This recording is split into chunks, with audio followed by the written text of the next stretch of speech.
at us here today. We see so many flags representing so many nations. We know we are not alone, and we thank you for being with us. For all people around the world who stand today in unity with the Iranian people, this is not just because it's good for us, and you do it out of compassion and care for our rights to liberty and justice and equality and human rights. But understand that it is in your best interest too, to have, unlike this regime that has been propagating terror and radicalism, we the people of Iran are peacemakers and not warmongers. We like to be friends, especially with the free worlds.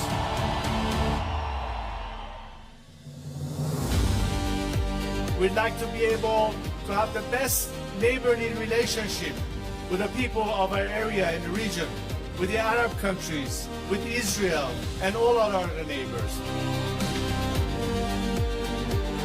We are fighting for justice, we're fighting for human rights, we are fighting for liberty, we're fighting to put an end to all sorts of discrimination.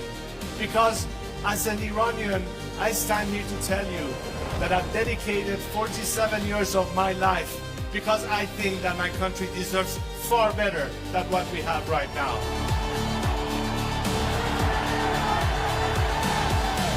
To now understand that their best remedy is to support the people of Iran, because ultimately a free Iran will be your best partner, not just to bring stability and peace, but it will be in your best economic interest and opportunities. Together we can prosper again, and the world will be so different once the Iranian people are free.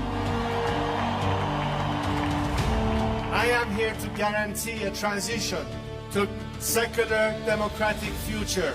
I am committed to be that leader of transition for you, so we can one day have the final opportunity to decide the fate of our country through a democratic, transparent process, through the ballot box and free elections.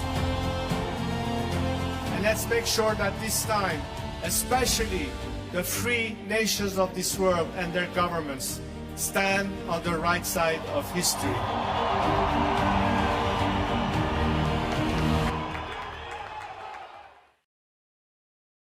Well, Durud Patriots, good morning, good afternoon, good evening, wherever you are.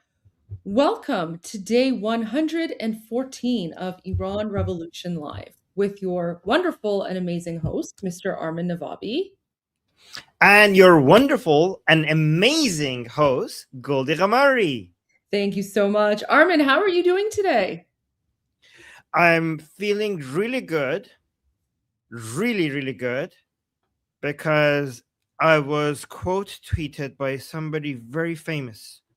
And I feel, yes. No, I was mentioned. Sorry, I was mentioned by somebody very famous. Who? Look at this. Oh my gosh. Okay.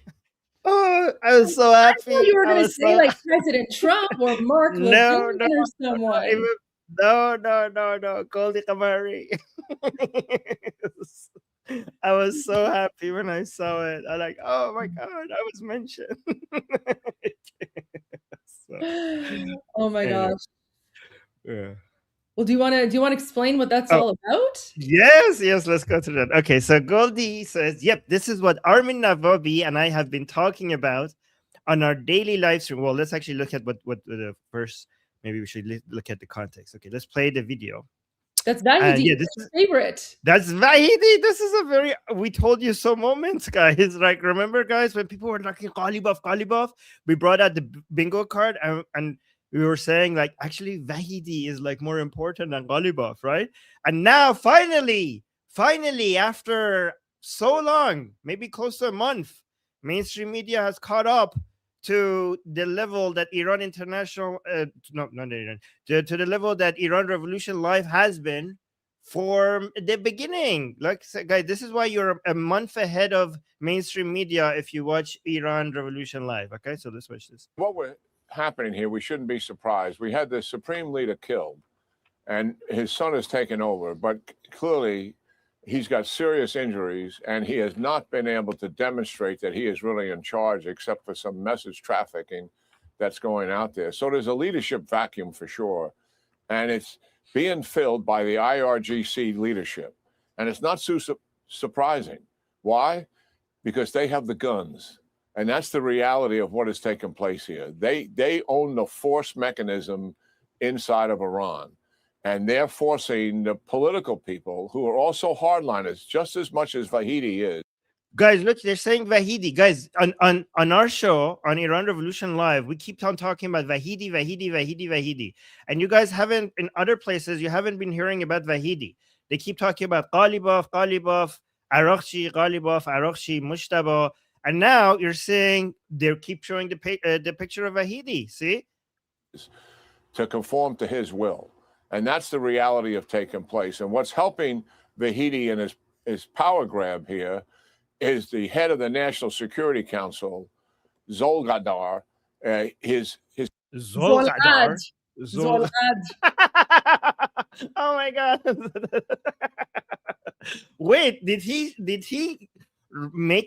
confuse it with Ali's sword? Zolfagar? That's what I thought at first, but I think he means Zolgad. Zolgad. Maybe he's been listening to our live stream and confused Zolfagar with Zolgad. Oh no, you're confusing a sword with a person. Oh my God, it's okay, it's okay. His supporting him, and also Galibov, who comes out of the speakership of their parliament, is also bending to his will. The foreign minister. Okay, so anyway, is this a general? I hope you're not like maybe he's watching our show. Like, it's okay, we're not making fun of you. Okay, these words are hard for non-Iranians. If you're watching a show, yeah, okay, we respect you, sir. The names are hard. And guy, Armin, before you continue, let me just pull up the Durka bingo sheet. Yes. So people can see. Here, let me just pull this up. You can see my screen. So guys, this is Vahidi, remember? So this it doesn't zoom in anymore. So this is Vahidi here, right? And Armin has been saying for the last little while that it's not like Ghalibaf here. He doesn't really have as much power as people think because he's not in charge of the weapons and the guns. Vahidi is. So Vahidi is more powerful because he controls the IRGC. And then this is Zolgad. So this is Zolgad.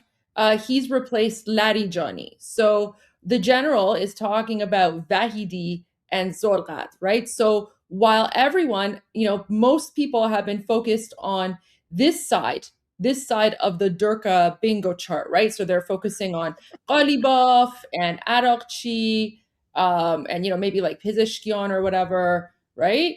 But what the general is saying, which is what Armin has been saying for a long time now, is, Vahidi, right? Armin has always been like, he wants Vahidi next. And so now the general is finally speaking about not just Vahidi, but Zolgad on Fox News. So these are the two.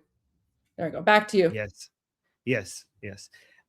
Thank you for that. And guys, for people who are new here, the reason why we call it a bingo card is because we're basically hoping to cross out more people taken out by Israel and United States. Goldie, we haven't had an update for such a long time. We're like, this has been the same. I mean, it is hopefully fire. So, but I know. But this is the Jihadi Boom Boom bingo sheet. Yes. We've been so spoiled that. Oh, by the way, Goldie, if you want to be able to zoom even more, what you could do is you could right click on the image, copy the image address, and then paste it in the browser, and then you will be able to zoom in and out with higher quality. Oh, really? Yes. Well, here. Maybe I don't have a high quality image because this is just what I posted on X. If you have like a high quality image, if you could send it on WhatsApp, Okay, I'll do it. I send you a high quality one. But So then you you can just, pull that up now as well, and you can use that then. yeah.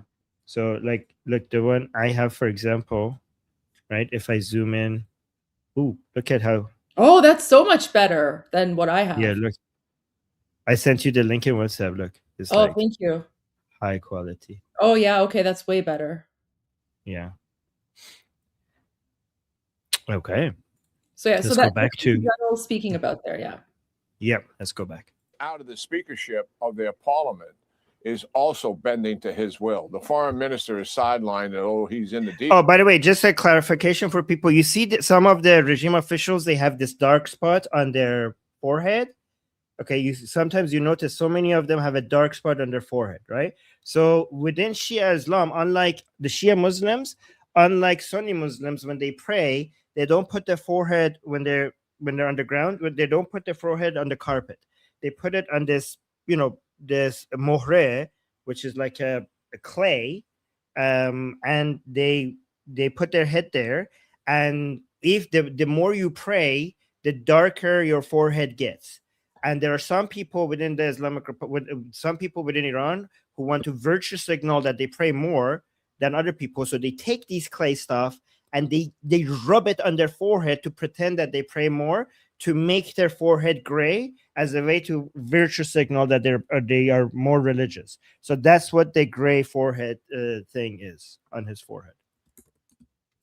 Is supporting him, and also Galibov, who's comes out of the speakership of their parliament, is also bending to his will. The foreign minister is sidelined, and he's in the deals. He's not really relevant other than the fact that he has relationships with our negotiating team, and he's a useful tool for them.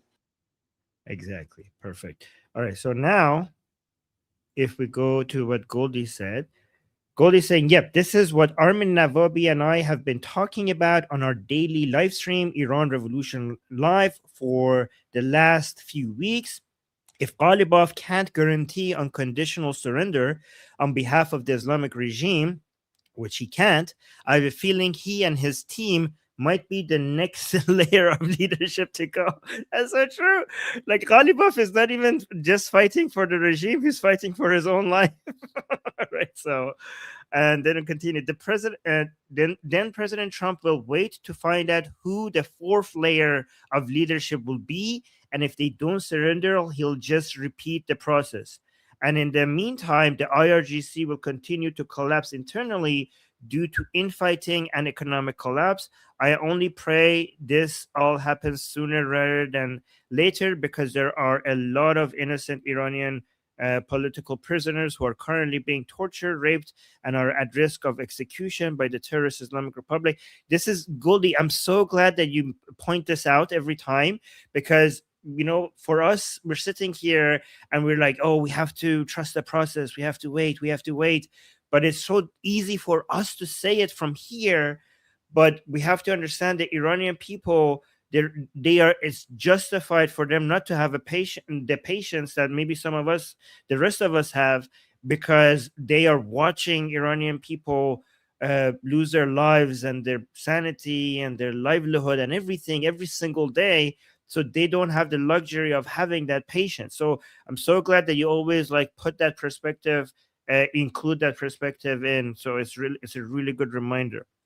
And then last paragraph says, ultimately, Iranians want the terrorist Islamic regime occupying Iran to be eradicated, and for His Royal Highness Reza Pahlavi to lead the transition from a brutal Islamic dictatorship to a functioning secular democracy.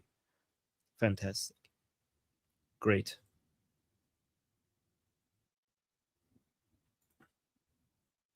And Goldie, I don't know if the regime, so there's two issues, because now how many more hours do we have till the end of the ceasefire? I think it's less than 24 hours, right? Is it?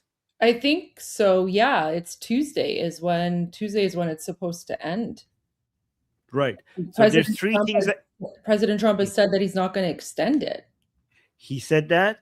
So I was going to say there's three options, but you just crossed one of them because I said I was going to say there's three options: extension of the ceasefire, military operations beginning again, or somehow last minute they agree to meet again in Islamabad and the negotiations. We're going to go to round 2 of the negotiations. So which one do you think, Goldie, and people in the chat, which one do you think is more likely from these three options? Well, Armin, one does not necessarily preclude the other, right? So the ceasefire can end, like the ceasefire will end, I believe, but it doesn't mean that they're not going to attempt negotiations, because initially the negotiations were happening while the boom booms were going on as well. So I don't see the ceasefire extending. Right. And my understanding is that these negotiations, I mean, the last I heard, I mean, there's so much like, news going around. We don't even know what's reliable and what isn't. But it seems like they're planning the negotiations for Thursday, but the ceasefire is supposed to end on Tuesday. So who knows? So we know we know that the Islamic Republic has said that we have no plans to meet with the Americans, right? Oh, yeah. I mean, President Trump just put on Truth Social. Oh, let's see that. This might help with the analysis, your analysis. Let's see. Okay. So President Trump just wrote 25 minutes ago. Just like this. The deal that we are making with Iran will be far better than the JCPOA, commonly referred to as the Iran nuclear deal penned by Barack Hussein Obama and Sleepy Joe Biden, one of the worst deals ever made having to do with the security of our country. It was a guaranteed road to a nuclear weapon, which will not and cannot happen with the deal we're working on. They actually gave $1.7 billion in green cash, loaded into a Boeing 757 and flown to Iran for Iranian leadership to spend any way they saw fit. He emptied out all of the cash from banks in DC, Virginia, and Maryland. Those bankers said they've never seen anything like it before. In addition, hundreds of billions of dollars was paid to Iran. If I did not terminate that deal, nuclear weapons would have been used on Israel and all over the Middle East, including our cherished U.S. military bases.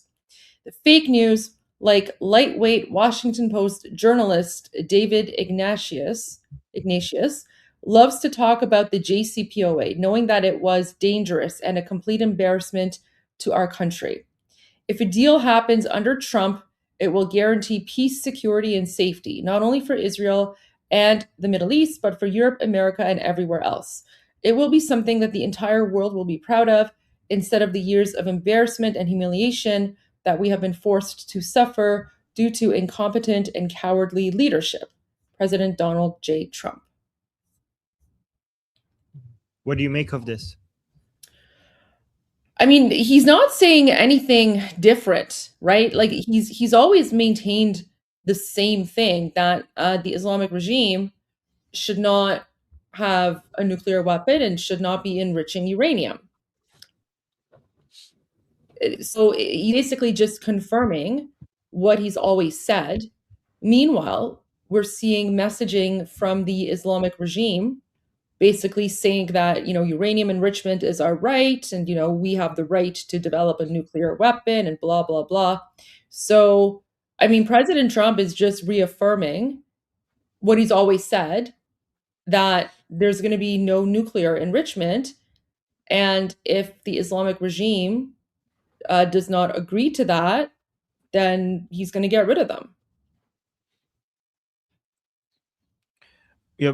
Do you think this post is increasing the likelihood of soon military operations soon, or does it suggest that maybe it increases the chances that they're going to go for round 2 of the negotiations, or both? Like you said, like they both at the same time. Like we could see both at the same time. I think both at the same time.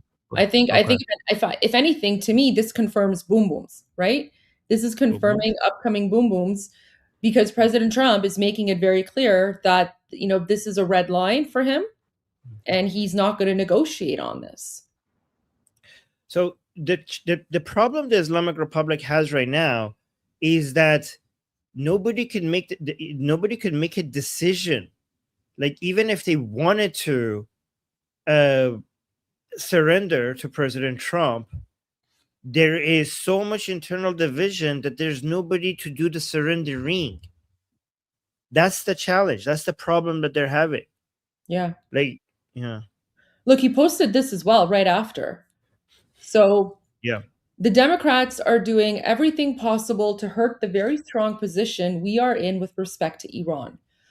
Despite World War I lasting 4 years, 3 months, and 14 days, World War II lasting 6 years and 1 day, the Korean War lasting 3 years, 1 month, and 2 days, the Vietnam War lasting 19 years, 5 months, and 29 days, and Iraq lasting 8 years, 8 months, and 28 days.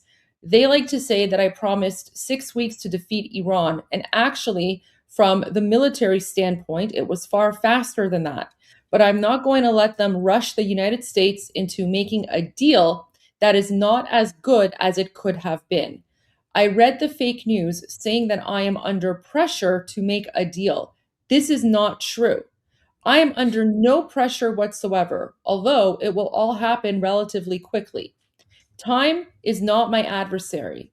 The only thing that matters is that we finally, after 47 years, straighten out the mess that other presidents let happen because they didn't have the courage or foresight to do what had to be done with respect to Iran.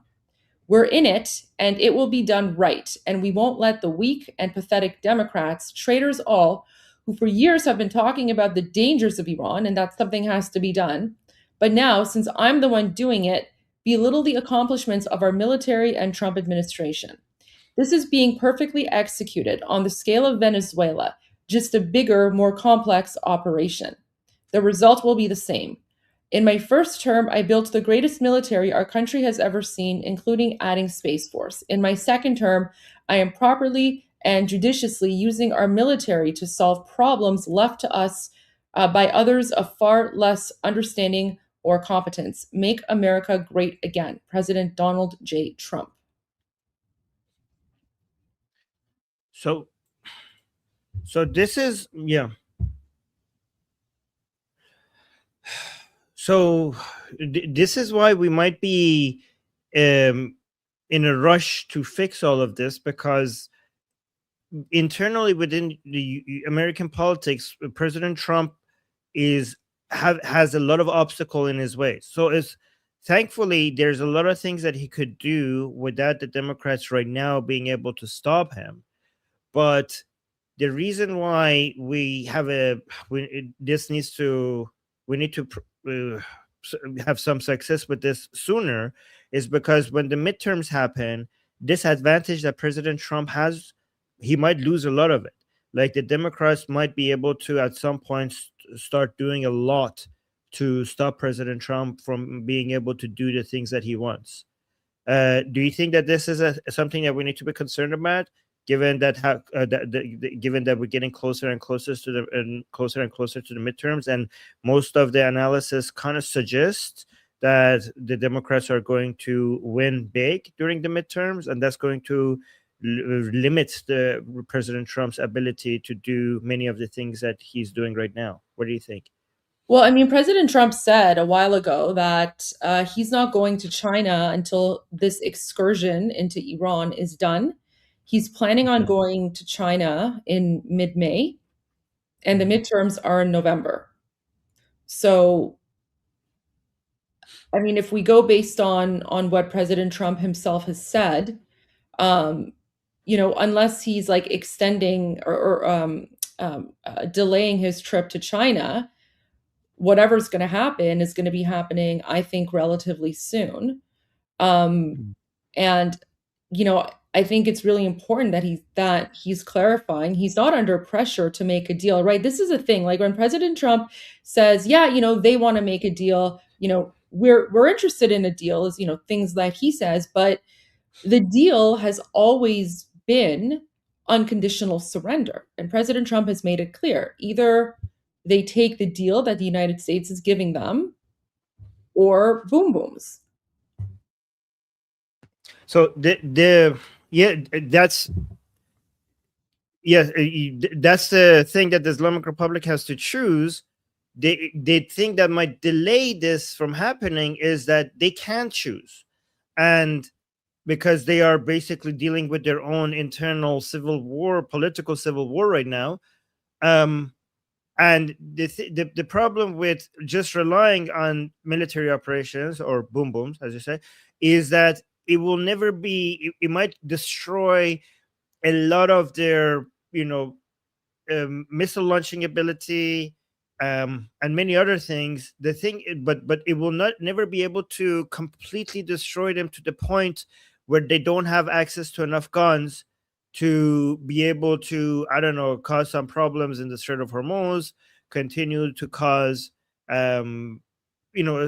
issues for the Iranian people inside Iran when it comes to suppressing them, and also not make it very risky for Americans to be able to come and take out the enriched uranium, because unless there's cooperation from the Islamic Republic with the Americans to come and take the enriched uranium, people have to understand that taking the enriched uranium in a hostile environment is not just a military operation; it's a military plus very, very complicated engineering operation. And the number of people who are experts in doing so are so limited. And this will be one of the most challenging and risky operations in history. And President Trump said that they're not going to need a ground operation to go get the enriched uranium out. What he was planning on is to basically make the Islamic Republic submit to the point where they would cooperate with President Trump. And that's why even if we go to military operations, unless we have an uprising at some pretty soon, this might take. It's just challenging to see how we could get this done soon, unless there's an uprising. Yeah. Well, there's also the U.S. the naval blockade. Right. Right. So the naval blockade is preventing the regime from delivering oil and sending out oil. And what's happened is that both on Kharg Island and on Jusk, apparently they've run out of storage for the oil. So they've now started to load up their oil tankers, but the oil tankers aren't going anywhere. They're just sitting there. They're just sitting around. So eventually, at some point, they're also going to run out of tankers to fill, which means it's going they're not gonna so President Trump is putting them in a chokehold from various perspectives, right? Militarily, economically, and remember, the regime is also losing like $450 million a day since the blockade began. So there's that. Oh, President Trump just posted. Oh, again. Okay, let's see. I'm winning a war by a lot. Things are going very well.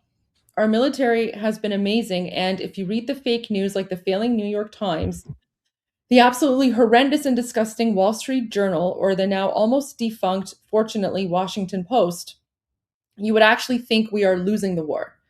The enemy is confused because they get these same media reports, excuse me, and yet they realize their Navy has been completely wiped out. Their Air Force has gone onto darker runways. They have no anti-missile or anti-airplane equipment. Their former leaders are mostly gone. This has been, in addition to everything else, regime change. And perhaps the most important of all, the blockade. I was just talking about the blockade. Guys, I was just talking about the blockade, which we will not take off until there is a deal, is absolutely destroying Iran. They are losing $500 million a day, an unsustainable number even in the short run. The anti-America fake news media is rooting for Iran to win, but it's not going to happen because I'm in charge. Just like these unpatriotic people used every ounce of their limited strength to fight me in the election, they continue to do so with Iran. The result will be the same it already is. Right. Guys, remember that even before President Trump said on the airplane that the blockade is working better than the boom booms, we here said this on Iran Revolution Live. We told you that the blockades will be more effective even than the military operations. And President Trump confirmed that now twice. And the best part here is that President Trump is saying the blockade is not going to end until there's a deal. And the deal that he wants is unconditional surrender and no nuclear enrichment and things like that. So even if negotiations resume, the blockade is still going to continue, right? So President Trump is saying, yeah, like the blockade is going to continue. And that in and of itself is putting huge pressure on the regime. So if I am the Islamic Republic and I want to survive this, and at some point I have to consider sending IRGC to hunt down IRGC, any IRGC that is going to be shooting at, some tankers, any IRGC that wants to come out and call me a loser and a traitor. I need to get a hold of this. Like at some point, the parts of IRGC that is trying to bend the knee to President Trump, this cannot be a political fight anymore.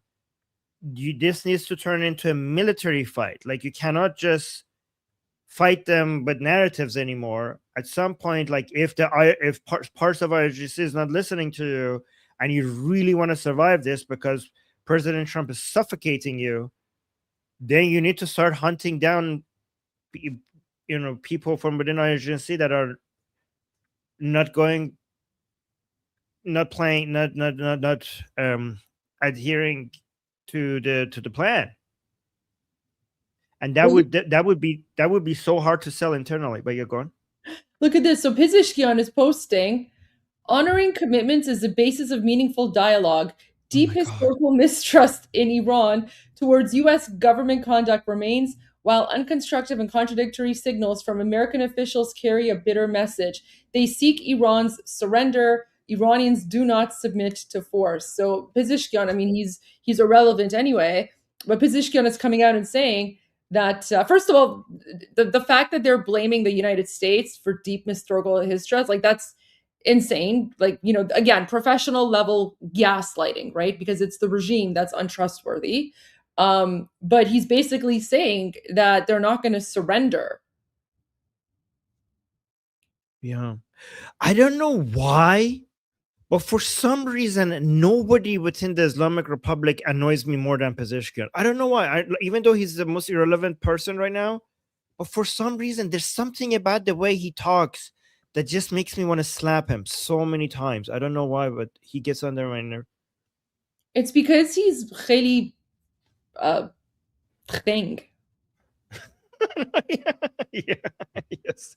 Exactly. There's Mozakhraf, and then there's like Pezeshkian Mozakhraf. True. Yeah, you got it. Exactly. That's why he annoys me. He's like just like irrelevant and just like thing, and then he like pretends like like he's. Oh my god. So. That's why I want him to stay alive, because I want to see what is he going to talk like that again in court. Like I want to see him defend himself in court. Gosh. United States Warship 115. You are entering the area of a military blockade. This blockade of Iranian ports will be enforced and applies to all vessels regardless of flag. Any vessel that further intends to enter or exit an Iranian port will be subject to the right of visit and search in accordance with international law. If you attempt to run the blockade, we will compel compliance with force. Over. There you go. So U.S. Navy's doing their job.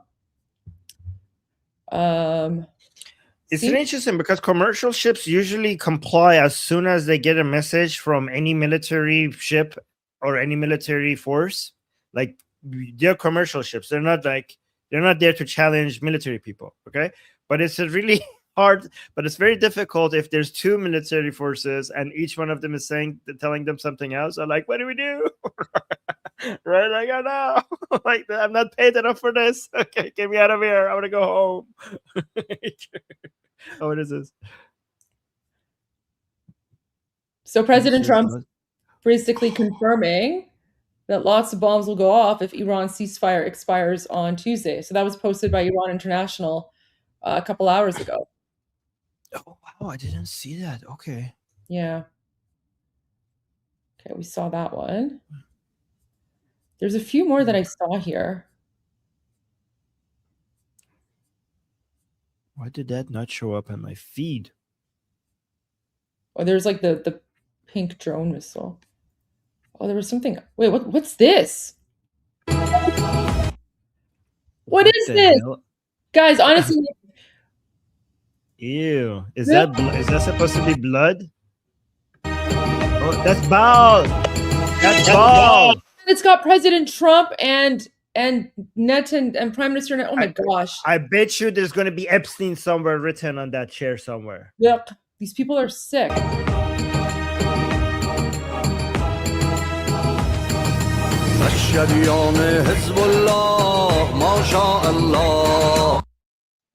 Mashallah Hezbollah. What? Where the heck is this? Is it این تو ایران خاک تو سرشون حزب‌الله رو آوردن با این دشداشه هاشون؟ سربازان روح الله نصر من الله لا فتح ولا نصرت الا بالله لا فتح ولا نصرت الا بالله بسم رب سلیمانی ای خط آتش ایرانی رسیده Ew, look at the Durkheim mullah wearing like military outfit. وقت نمایش موشک‌های تهرانی بسم رب ابو مهدی ماییم نقطه پایان. That's crazy. These people have gone insane. Oh my gosh, this just like showed up on my profile. Guys, honestly, like I have the weirdest like for you like feed on X. It's like the weirdest stuff. But there you go. The algorithm knows me. My gosh. This is crazy, Armin. Like these people actually believe that they're winning. Yes. And they also believe that Jews don't worship Yahweh. They lie about worshiping Yahweh, and they secretly worship Baal. So they think Yahweh is the same as Allah, and Moses was trying to get the Jews to worship Allah or Yahweh, but the Jews, because they're not good people, they pretended to worship God or Allah, but all of these years they actually have been worshiping Baal. And that's the explanation for why they're so evil and stuff like that. It's crazy. Like, this is literally insane.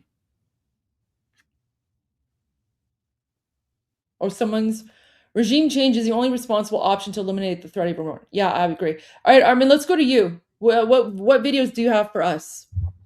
All right, so I have a lot of regime stuff, but that requires some translation. But before I do that, let's do this regime. Let's go to Baghai, the Speaker of the Foreign Ministry. So let's look at this. So no plans yet for further talks. Iran this is Tasneem. Guys, you have to be careful here because we have Tasneem and we have Fars News. They're both IRGC, but these days it's not good enough to say it's IRGC because each one of these media outlets are representing a different a different segment of IRGC. Okay, so if Tasneem is IRGC connected, it doesn't mean that it's basically whatever it says is like the views of IRGC. It might be like, and but by the way, many of the things that it posts is not even opinions, it's the news. But whenever it's posting opinions, it doesn't mean that it's representing all of IRGC, right? So Tasnim saying Iranian Foreign Ministry spokesman Ismail Baghai stated on Monday that Tehran currently has no plans for a subsequent round of negotiations. So let's play this. خب ببینید So like, okay, look here. اولا تا الان First که of من all, خدمتتون هستم در مورد دور بعدی برای مذاکرات ما برنامه‌ای نداریم. so like we have no plans for the next rounds of negotiations. Okay. One thing else that he mentioned here, because I saw the bigger, longer video of this, he also mentioned that the Americans are lying, and we have never discussed the enriched uranium with them regarding like giving up on the enriched uranium or limiting or like not enriching uranium with them. He's saying that hasn't even been discussed with the Americans, right? One thing you have to remember is that he is a nobody, right? He is less like he's very relevant. Whatever the higher ups are discussing with the Americans, they're not going to tell him. So when he says that we haven't discussed this with the Americans, first of all, if they did, he wouldn't know, right? Like he's just repeating whatever they tell him to say. So he's not a very good source of information regarding what Americans and the Islamic Republic have or have not discussed. He's just putting out the narrative that the IRGC has determined is the most important thing for him to say. And guys, it's very difficult right now to figure out who is ordering the people who we're hearing from, right? So, for example, who's in charge of Arakchi? Who's in charge of the IRIB? Like some days I see certain stuff in the Islamic Republic State TV that makes me think like, oh, Ghalibaf seems to be controlling this narrative. And then other days I was like, oh, somebody else seems to be controlling this narrative. It does seem like there is not even the state media in the Islamic Republic is basically giving the same narrative, and there seems to be conflict. Like some days some people have influence over state media, and some days some other people have influence over state media, which is really good because that will make it easier for us to cause a collapse, right? Within the regime. All right, so let's go. Let me share this clip first. See what we have here. If the deal isn't done, the deal that we made, then I'm going to take out their bridges and their power plants. He went on to say, if they don't sign this thing, the whole country is going to get blown up.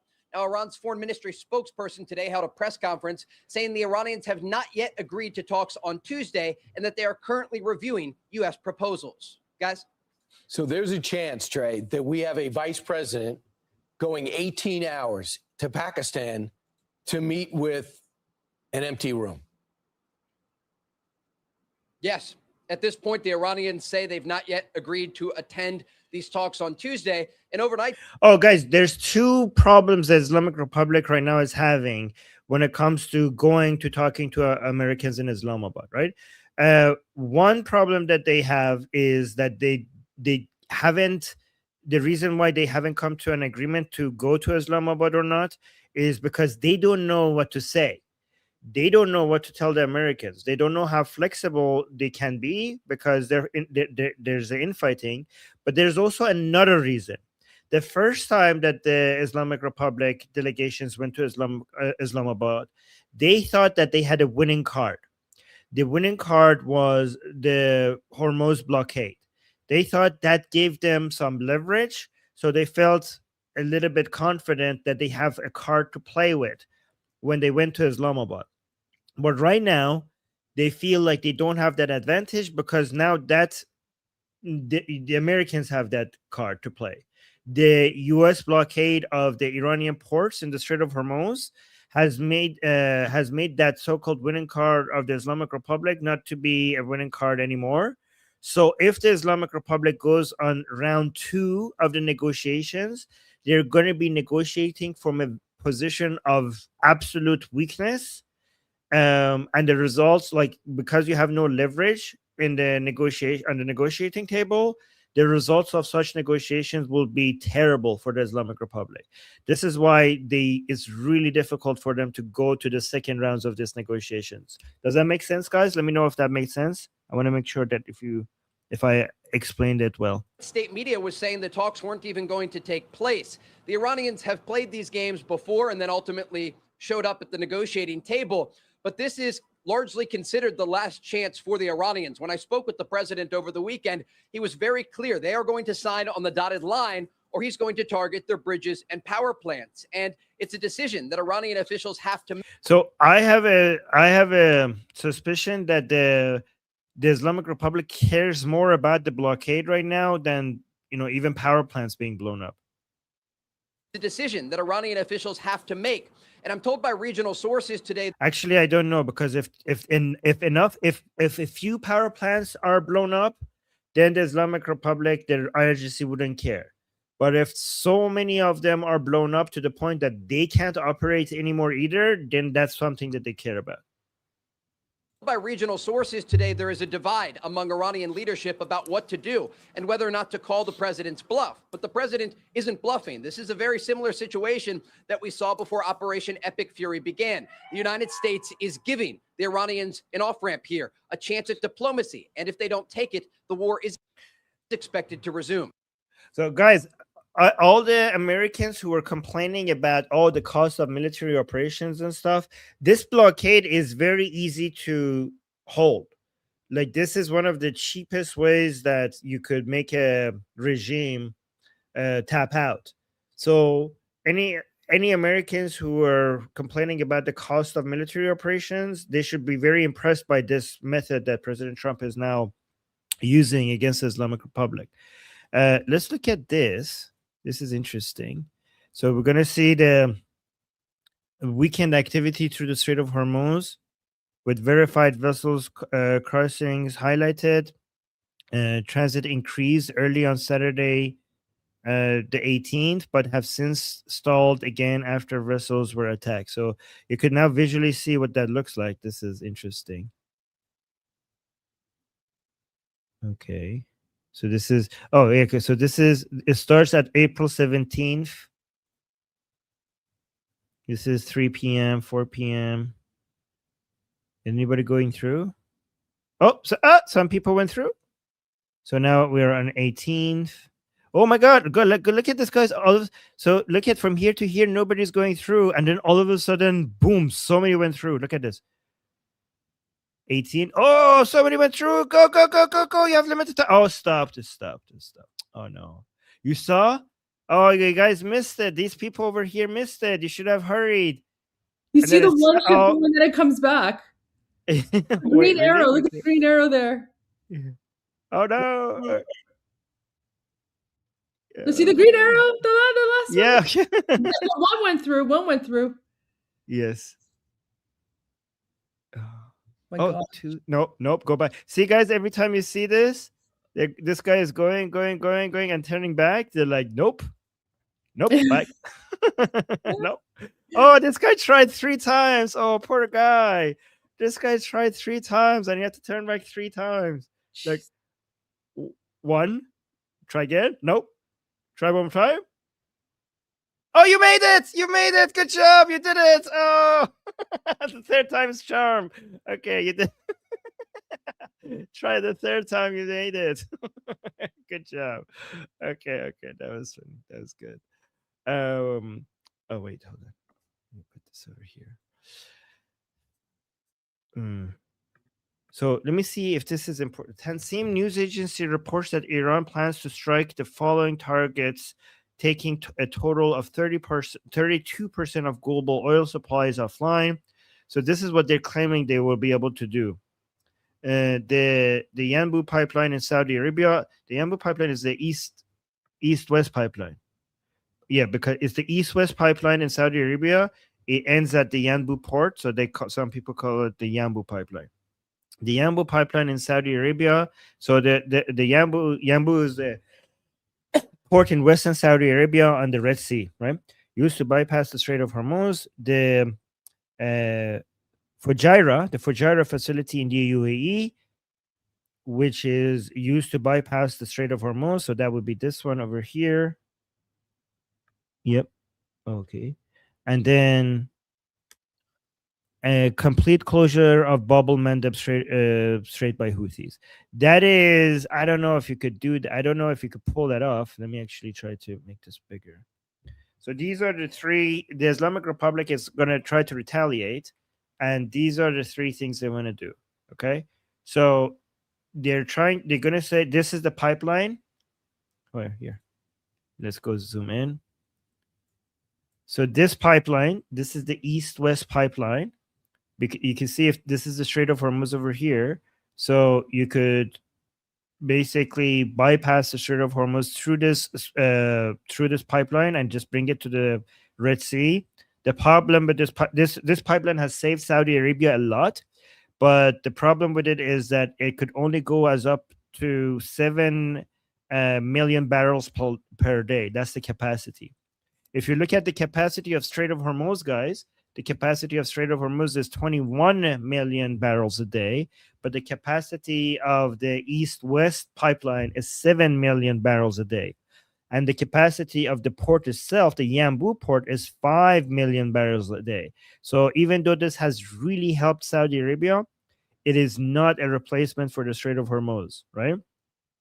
Then we have the Abu Dhabi pipeline with 1.5 million barrels a day. Where's the other? Oh, wait, is that the... What is this capacity of? Like there was a... Okay. Then we have... If you bring the oil to the Red Sea, you could either go through the Suez Canal with 5 million barrels per day capacity, or go down the Bab el-Mandeb with another 5 million barrels per day capacity, right? So, and also, guys, Iraq also has some pipelines that could take their oil up north, right? I don't know what the capacities of these are, though. But I know it's not. Oh, here, Iran, Turkey, Kirkuk, say is Kayhan. Okay, that Kayhan pipeline. That capacity is 1.5 million barrels a day. And there's another pipeline over here. Okay, so the Islamic Republic wants to attack is basically threatening that we will attack 3 areas, right? We will we'll attack this pipeline. This is the most important. This is the most important pipeline, the east-west pipeline of Saudi Arabia. The thing is that they have already tried to do that and they weren't successful. So I don't know why they think that this time they're going to have a better chance. I'm not seeing the Fujairah facility. It should be somewhere around here, but I'm not seeing it. Okay, is the Fujairah facility part of this whole system over here? All right. But also, so they said that they're going to attack this. They haven't been successful with that. They say that they're going to attack the Fujairah facility in the UAE. And then they also say that they're going to attack the Bab el-Mandeb, which is all the way down here. So they are too far away. The Islamic Republic is too far away from Bab el-Mandeb. So I don't know if they're going to, I don't think they're going to be able to cause that much of a problem for Bab el-Mandeb. They say the Houthis will do it for them. The thing is that the Houthis have been absent during this war for some reason. And given that they weren't even part of the Islamic Republic's terms of ceasefire, I don't think they would be, they feel, I wouldn't be, I feel like if I was the Houthis, I would feel a little bit abandoned right now. Like, at least the Islamic Republic pretended to care about Hezbollah and put them in the terms of ceasefire, but the Houthis were not even mentioned. And the Houthis, during this entire war, the Houthis only threw 4? If I think, was it 3 or 4 missiles to Israel, which was like embarrassing. So the Houthis have been like close to absent. So I don't see them all of a sudden deciding to be like showing up and participating unless the Islamic Republic manages to, do something for them right now. I don't know. but they weren't even in the terms of surrender. Like opening the airport in Sana'a could have been one of the, at least for the Islamic Republic could make, the Islamic Republic could have pretended that they care about the Houthis by saying one of the terms of the ceasefire is to, I don't know, do something in Sana'a, like, with the airport or something. Anyways, Goldie sent me this. So, Iranian Parliament Speaker Mohammad Bagher Ghalibaf sharply criticized opponents of a potential agreement with the United States in a meeting with advisors Iran International has learned. Wow, Goldie, it's like escalating. It's becoming public. Ghalibaf, who also led Iran's team in the latest negotiating with Washington, described figures including Saeed Jalili. Guys, bingo card, Jebhe Paidari. Let's bring our.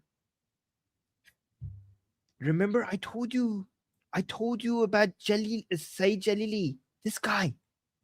You see, he has the gray forehead as well. You see the gray forehead? He is one of the most durka of them all. Okay, guys, anybody who's from the Paidari camp is like not your normal durka. Okay, they're like the uber durka. And Saeed Jalili is like that.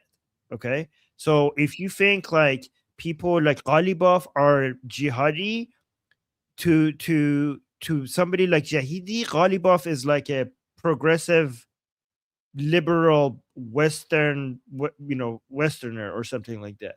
That's how Jalili would view somebody like Ghalibaf, right? So, and guys, another important thing to notice about Saeed Jalili is that he's also in the Supreme Security Council right next to Zulqadr. Okay, so that makes him important right now. Okay, so Washington. So describe figures including Saeed Jalili, a member of Iran's National Security Council, and hardline Iranian member of parliament, Amir Hossein Sabati. Guys, Amir Hossein Sabati is another member of the Paidari camp. He has historically denied being an official member of the Paidari camp, but he's very much seen as aligned with them. So you're not going to see him on the Durka bingo card here, but he would be here. Okay, so let me show you. You see this 289 number here? He would be behind that number. He's there. Okay, but to be able to see what he looks like, this is Amir Hossein Sabati. Okay, he's also considered to be a member of the Paidari camp. Guys, is this too much information, or do you want this much information? I'm getting into so much detail for you guys right now. Okay, is this too much detail or good detail? So, well, this is Armin. This is what we were also talking about last night when we were kind of like, well, the past few nights where we were exposing or spying on Durka News Network, and we were seeing Ghalibaf and some of the internal factions. So yeah, this is the internal fracturing, right? Right. And I see people in the chat, they appreciate the detail. Yeah. Oh, okay, fantastic. Okay, great. Okay. Yeah, guys, is to understand the fracturing, it might be good to understand each one's leaning, like who belongs to what camp. So when people are taking positions against each other, then you will see what motivations that they have, who might be more loyal to who might be more motivated to backstab who, right? So you could see, like, because we talked about the Paidari camp many days ago, and you could see that, in the Durka scale that we defined here, we told you the Paidari camp is even more jihadi minded, even more than Ali Khamenei, and you could see how expected it was that Ghalibaf is experiencing pressure when it comes to negotiating with the Americans, mostly from exactly the people that I told you belong to the Paidari camp, right? Saeed Jalili and Amir Hossein Sabati. Okay, so Iranian member of parliament Amir Hossein Sabati, and guys, another member of the Paidari camp is NAVABI, which is interesting because NAVABI even though he's from the Paidari camp, Ghalibaf took him with him to Islamabad as a member of the delegation team, and people were like, "Why is he doing? What is he doing there? Isn't he supposed to be against the negotiations?" And to me, Ghalibaf was trying to bring NAVABI as a way to show diversity among the people who are in favor of the negotiations. That was his plan. That's why he also brought NAVABI with him, right? So hardline Iranian member parliament Amir Hossein Sabiti as extremist militia-like actors who would destroy Iran. Okay, so yeah, Ghalibaf is describing these people of Saeed Jalili and Amir Hossein Sabiti. He's describing them as extremist militia-like actors. Guys, Ghalibaf is calling people extremists. Like, wait, read this paragraph again. Look at this. Ghalibaf, who also led Iran's team in the latest negotiating with Washington, described figures including Saeed Jalili, a member of Iran's national security, and hardline Iranian member of parliament Amir Hossein Sabiti as extremist militia-like actors who would destroy Iran. He described them like, guys, I have a suspicion. Spidey senses. I think it's possible that this was leaked on purpose. What?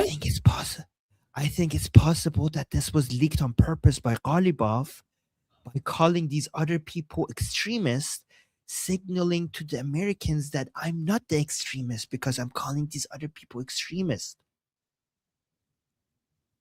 Like, I'm the one to deal with. Look, and he's signaling to the Americans that my hands are tied because of these extremists. Like, I want to do this. I want to negotiate with you, but let me name the people who are stopping them.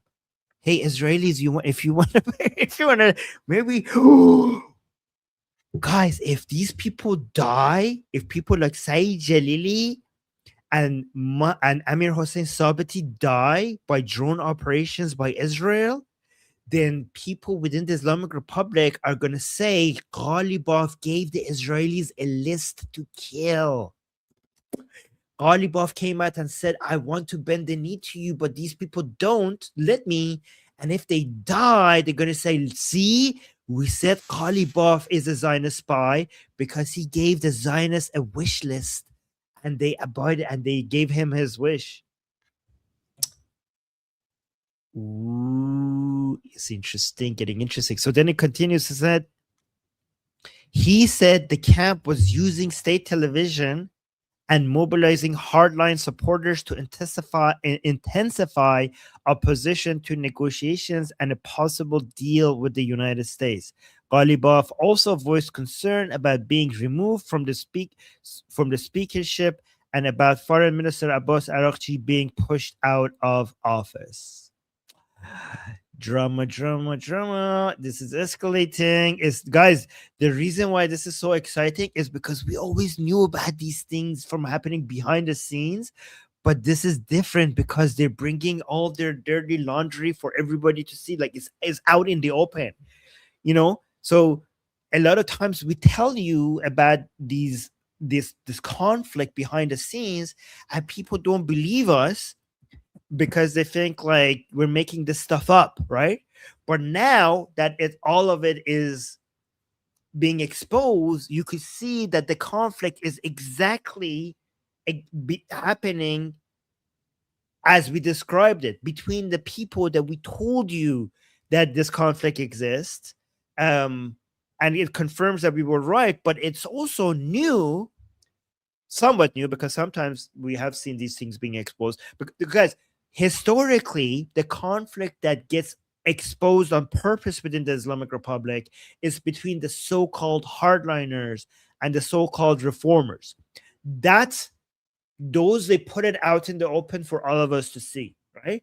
But this conflict between so-called hardliners and other so-called hardliners, because Ghalibaf is traditionally seen as a hardliner, right? That is supposed to be secret and behind the scenes, and now it's being put in front of all of us for all of us to see. You guys, okay? And then Goldie sent me another update. Well, let me actually see here. Exclusive: Ghalibaf lashes out at opponents of U.S. talks, and then Here's a new update. An advisor to Iranian parliament Speaker Mohammad Bagher Ghalibaf denied a report by Iran International that said he lashed out at opponents of U.S. talks. Ghalibaf's recent recommendation to all of us was exactly one word: unity, Amir Ibrahim Rasooli said in an X post. This is very interesting because his proof that this conflict is not happening is Ghalibaf asking for unity. We already played that video. Goldie caught it live. This message that this person is talking about is basically the video message that Goldie caught live and showed to us exactly when it was happening, right? But this message to unity is actually a demonstration of conflict. Look see guys, look at the contradiction here. Rasooli is saying like, no, we're not having conflict. My proof is that Ghalibaf asked for unity. But why would you need to ask for unity? The fact that you're emphasizing a need for unity is actually a demonstration of conflict. You guys understand what I'm saying? The fact that Ghalibaf had to come on TV and say that we need unity right now means that you don't have unity right now. So this actually confirms what's happening. Does that make sense, guys? This is really interesting.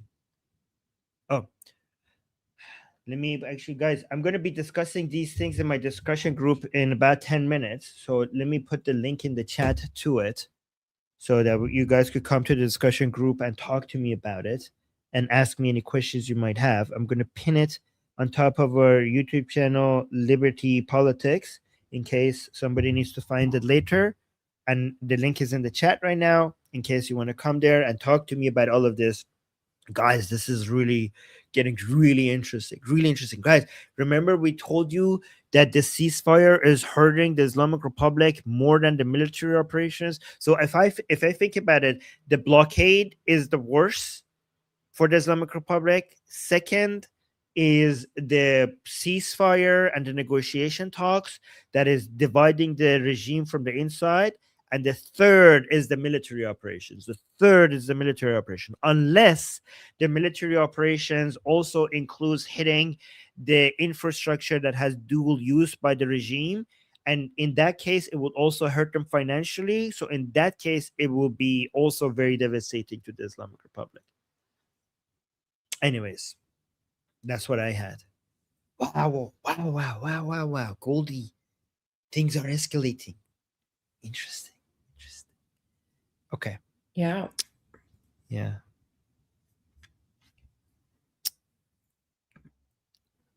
you want to see what, before I go, should I play? I have no idea what he said here. Look at his face. Let me just play him. It's just so like, he just says the most useless things always. Let me see what he said here. Oh, people want Durka dating. Can you do Durka dating? Everyone's been waiting for Durka dating. Are you able to maybe when I come back, I will do Durka dating.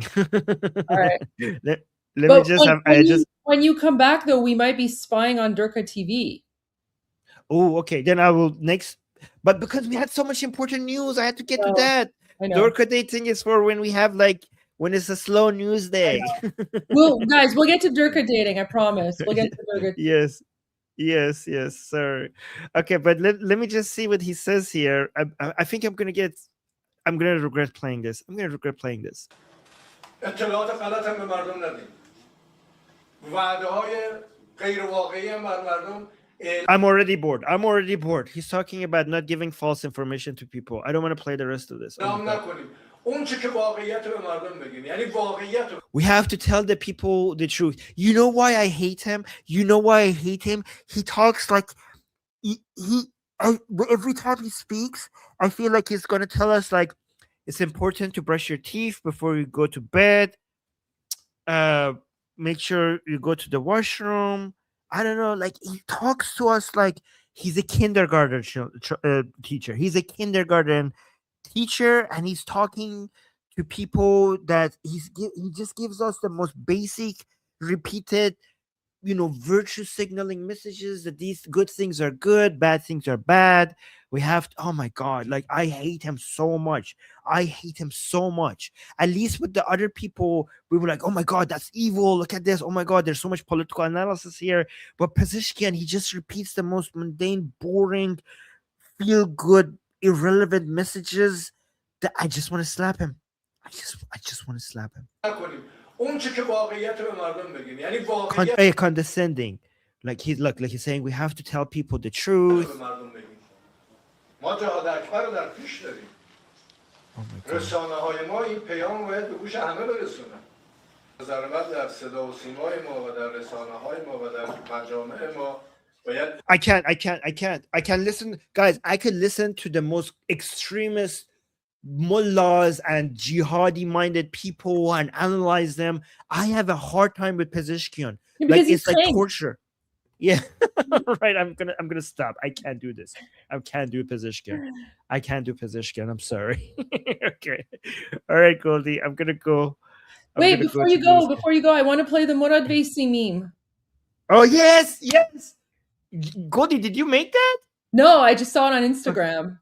Okay, that is. Oh my God, I was dying laughing when you shared. I knew you'd appreciate it because you're an atheist. Yeah. Yes, I didn't show it on the channel because I thought people might get offended by my celebration of it. Why? No, okay, then show it. Okay. I love this. Yeah. Okay. So, guys, Armin will translate after, but it's got English subtitles, so you can follow along with the captions. But Armin will read it out after. آیا خدایی هم وجود داره که جلوی ظلم آخوند رو بگیره؟ حالا کسایی که معتقد به خدا میگن خدا وجود داره، کسایی که معتقد نیستن خدا ناباور چیز. ولی آمریکا وجود داره.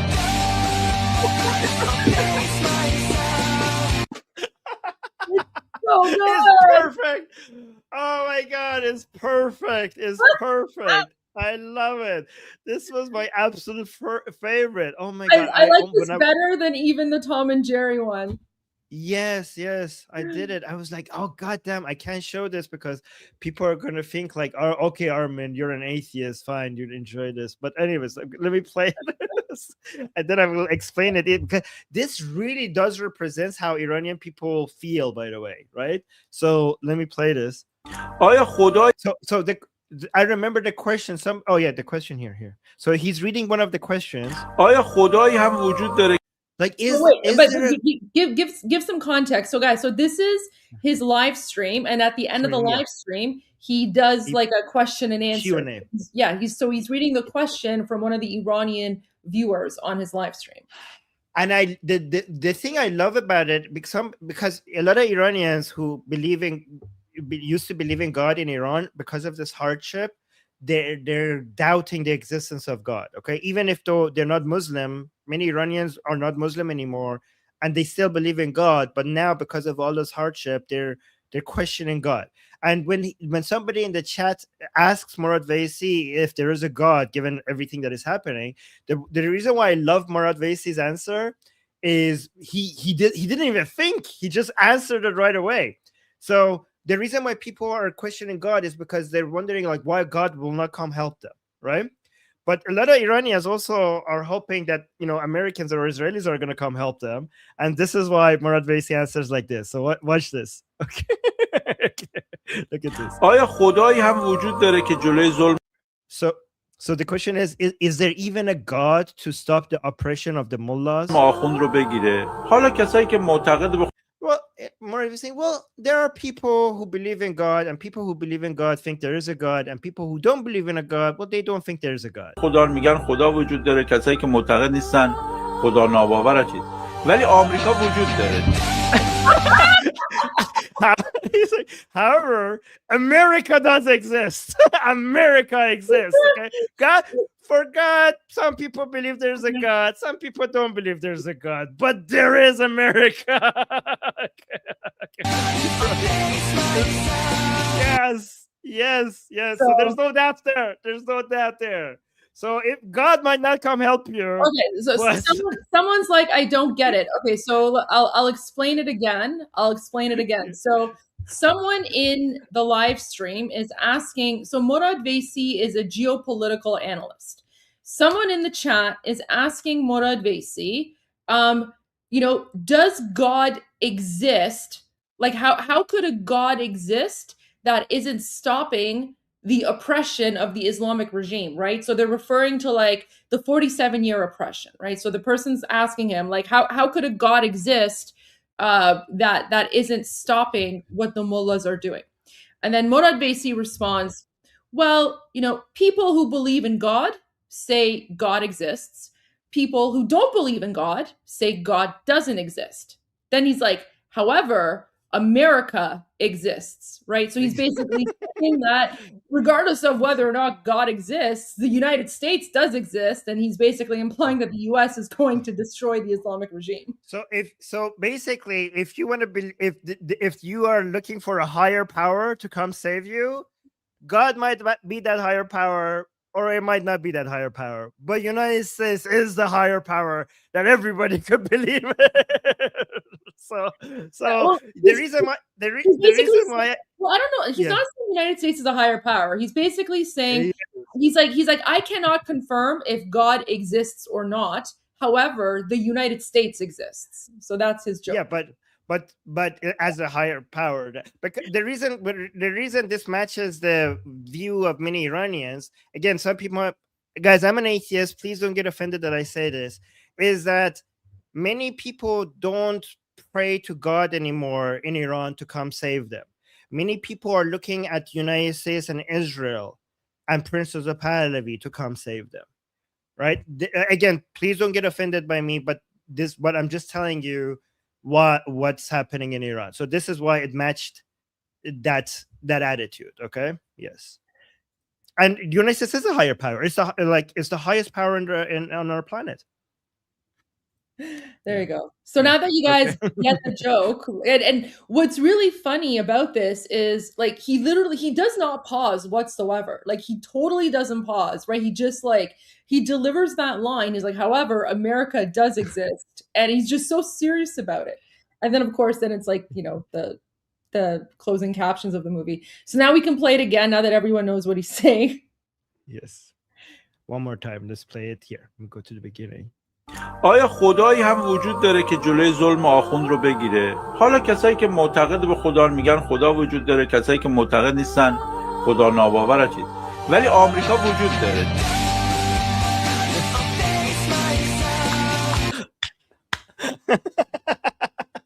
Perfect. I love it. So good. So good. Oh my God.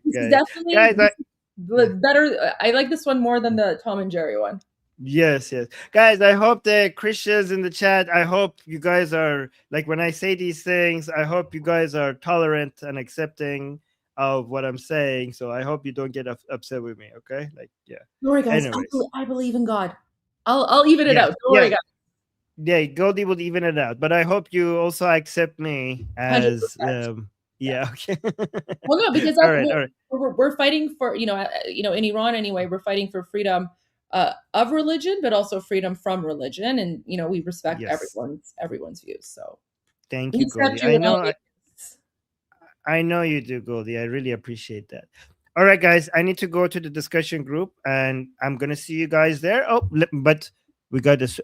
Somebody just messaged. I'm just gonna read this before saying, "God or not, Trump is currently holding the last feather of Seymour." Well, let's say Princess of Pahlavi. We Iranians say the last feather of Seymour is Princess of Pahlavi, but I do appreciate you knowing that. So thank you for that, and I appreciate the support. All right, guys. I'll see you guys soon, and come to if you want to talk to me again. Here's the link to our group discussions. I'll see you guys in about 2 hours, and I join Goldie. And Goldie, I'll see you soon. Okay, bye, guys. Bye. Guys, I have so many Morad Vaisi memes. If you guys appreciate and enjoy Morad Vaisi memes, I have so many. I'll see if I can find one in a little bit, but I just want to go through some of the super chats here first before we continue. So Aaron Berger says, tonight is the start of Yom HaZikaron. May we remember all those who gave their lives in defense of Eretz Israel. Thank you for that. May their memory be a blessing We're praying for you and everyone. Wyatt says Trump will hit them, then start a new set of talks, and then repeat the cycle until they surrender. Trump prefers them to give up with less deaths. I agree. The only, the concern that Iranian people have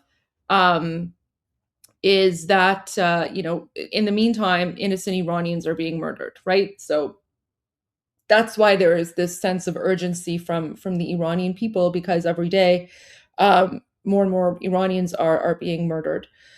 But we do appreciate and understand that. Tab 102268 FlightAware shows AF2 SAM 2236 heading back to the United States. Comrade Shifty, this video killed my Durka meter. Oh, is that are you referring to the Baal? Oh, yeah. The jihadi Baal burning video? It's messed up.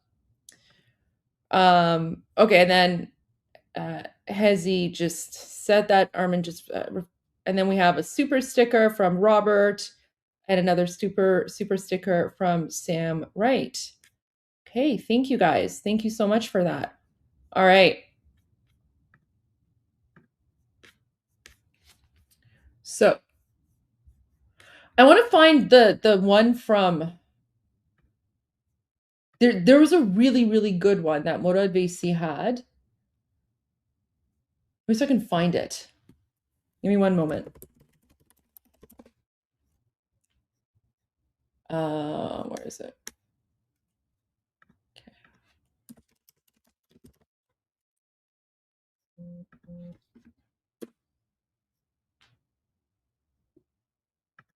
Okay. I'm pretty sure I can find this. So give me like one moment. It's actually really funny.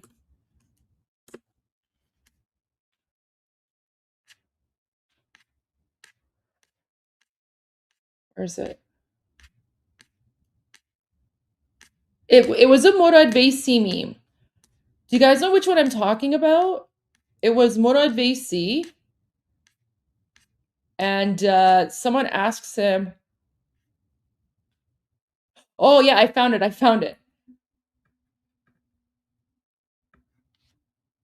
But I want to see if I can find the because they turned it into like this this meme.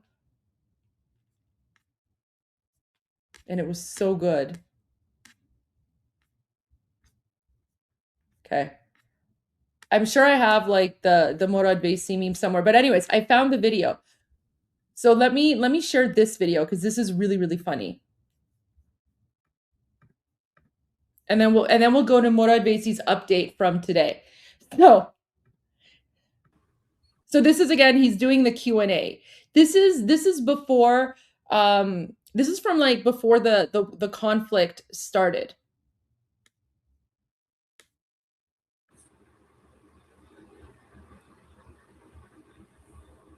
So this is when Khamenei is still alive, by the way.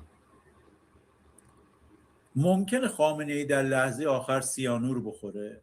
Okay, so someone is asking him in the Q&A of his live stream, he's like, is it possible that in the last moment of his life, Khamenei could take cyanide? Okay, so he's asked. So the person in the chat is asking Morad Vaisi, he's like, do you think Khamenei would rather take cyanide as opposed to being captured? Now remember, guys, what's the nickname that we have for Khamenei? Remember what we called him? Remember what we called him? Mush Ali. Remember? We called him Mush Ali, right? Rat Ali. And then remember? Yeah, Mush Ali. Exactly. Right. So there you go. So remember, back when he was still alive and he was hiding in a bunker like a rat, we would call him Mush Ali, which means Mouse Ali. So this is a live stream, again, from when he was still alive. This is before the United States and Israel attacked. So the person is asking, do you think Khamenei will take cyanide in the last moments of his life rather than being captured? ممکنه خامنه‌ای در لحظه آخر سیانور بخوره؟ And then now he's going to respond. I'm going to play the response and then I'll translate it. منظورتون احتمالا مرگ موشه.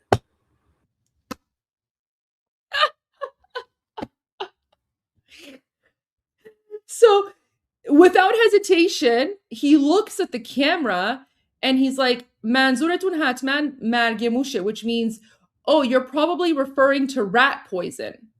Did you hear the word mush? So مرگ موش means rat poison. So the person's asking him, do you think Khamenei is going to take cyanide before, rather than being captured?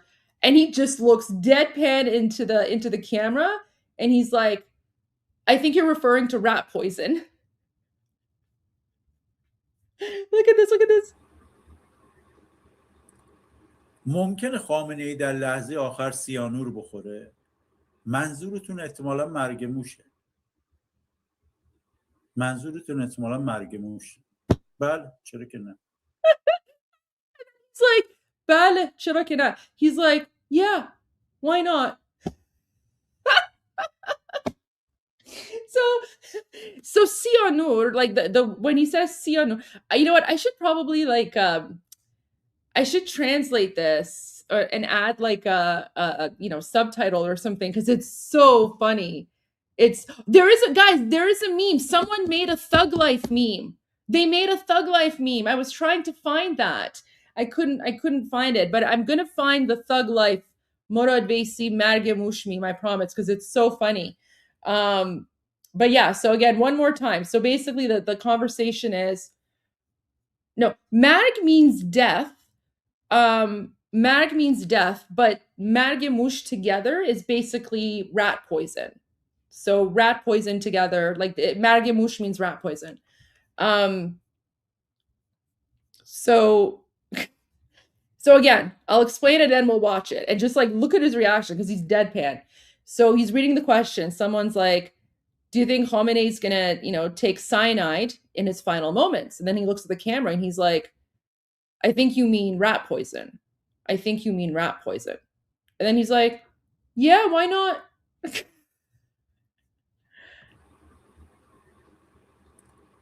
ممکنه خامنه ای در لحظه آخر سیانور بخوره. منظورتون احتمالا مرگ موشه.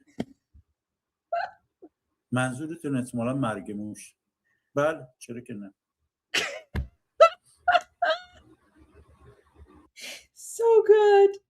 So good. Oh my gosh. So there you go. I'll try to find the Thug Life.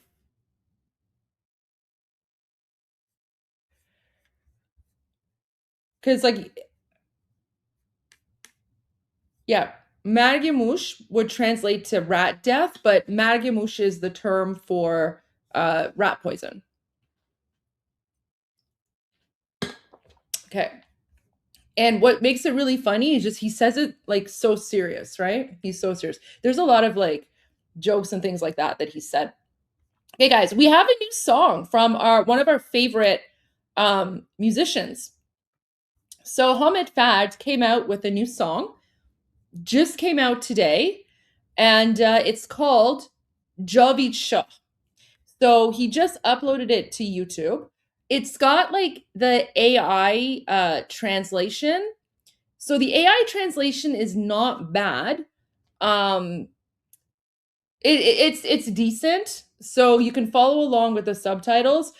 It for some reason it doesn't translate the Javid Shah part, but you guys all know what Javid Shah means. So, and I've also added the song to the Iran Revolution Live playlist, so you can go and check it there. I haven't started playing it yet. There's no sound because I haven't played it yet. I'm going to play it right now. Here you go, guys.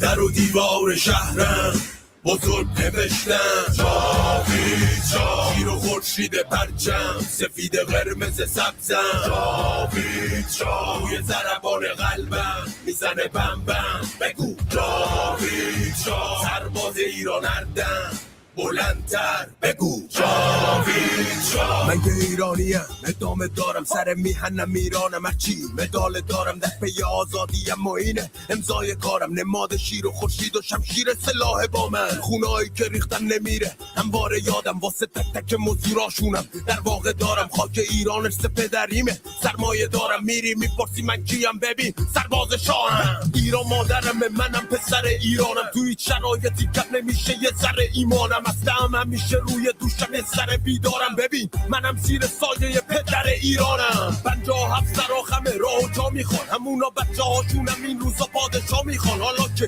پهلوی باور جا سازگاریم باش بیا سرباز ایران پادشاهی باش در و دیوار شهرم بزرگ نوشتم جاوید جا شیر و خورشید پرچم سفید قرمز سبزم جاوید جا توی ضربان قلبم میزنه بم بم بگو جاوید جا سرباز ایران اردم بلندتر بگو جاوید جا اعتبار من ایران من نمیذارم به دست ملا بشه ویران تر بدون یکی دین و راه و ایمان من همشون خط میشم به یکی یعنی ایران من انقدر به جاوید شا میگم روز آزادی بیاد جاوید شا میگم تا که آبادی بیاد دست ویلست پیروزی دارن آگاهی زیاد واسه ایرانی کلی ثروت و دارایی بیاد ما با به پای هم متحد صدای هم یک پارچه مقتدر پاسدار راه هم من میمونم پای تو میمونی پای من گارد جاویدا میشه یادگار شاه من دشمن و تسلیح طلب ترسیده خط قرمز ما اینه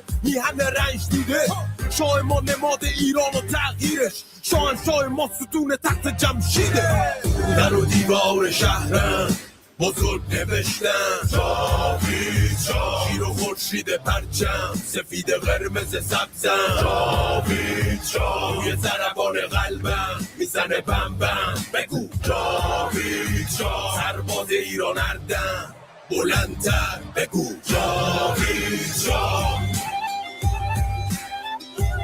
بگو جاوید جا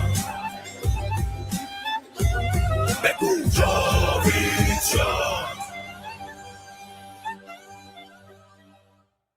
Yeah, the translation is definitely not as accurate as like Murad Vaisi because this is like rap and it's much quicker, and that's just the AI translation. I'll see if I can like at some point when I have time. I have like a huge to-do list of things to do. I'll see if I can like make a version where I just sort of add English like lyrics so that you guys can sort of follow along. Kind of like his other one, like the Takbir one, right? Where he's singing Magbar Mullah. So there you go. There's the new Hamid Fard. All right.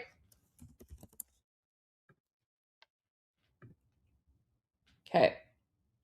Guys, it is Amu Murad time. It's Amu Murad time.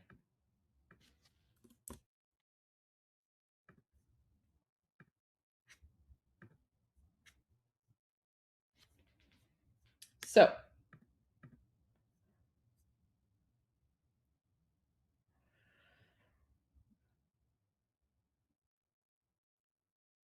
oh yeah, this is the one from last night.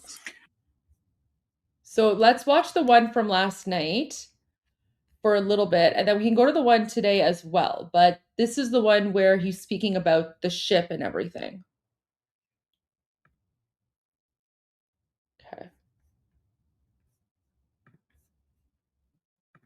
درود بر شما. بامداد دوشنبه. So guys, you already know how this goes, right? I'm not going to be like translating every single line. But if there's like something in the interpretation from the AI, that's like if there's something in the AI interpretation that's like totally incorrect or something, I'll let you guys know. Guys, you already know carpet weaver means ghalibaf. If you hear something about like a doctor, the doctor is Pizishkian, that's the prime minister. So just we already know that. And as you guys know, he always starts off with durud, just like we do. درود بر شما. بامداد دوشنبه 31 فروردین 2585 در ایران. Yeah, it's not actually, so guys, it's not actually April 31, 2585. That's the Iranian date. So it's 31 of the month Farvardin. شنبه 31 فروردین 2585 در ایران و 19 آوریل 2026 در شرق آمریکا. در حالی که 3 روز مونده به پایان آتش بس، از یک طرف تنش نظامی بین آمریکا و جمهوری اسلامی بالا گرفته در خلیج فارس و تنگ هرمز و دریای عمان، و از طرف دیگه پاکستانی‌ها امیدوارن که میزبان دور دوم مذاکرات ونس و قالیباف باشن. خیلی وضعیت سیالیه. یعنی هم ممکنه برن در پاکستان بنشینن و یک توافق به دست بیارن، هم هر لحظه ممکنه در دریای عمان درگیری شروع بشه و درگیری به کل منطقه کشیده بشه و دوباره جنگ از سر گرفته بشه. در ساعات گذشته آمریکایی‌ها اعلام کردند که یک کشتی تجاری جمهوری اسلامی رو که خواسته محاصره رو بشکنه توقیف کردن. کشتی توسکا تحت تحریم بوده، میخواسته محاصره دریای آمریکا رو بشکنه.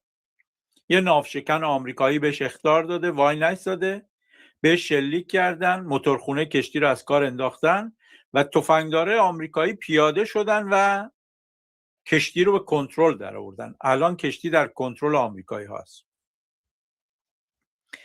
و در مقابل قرارگاه خاتم الانبیا، مهمترین قرارگاه جنگی جمهوری اسلامی، گفته به سرعت تلافی میکنیم.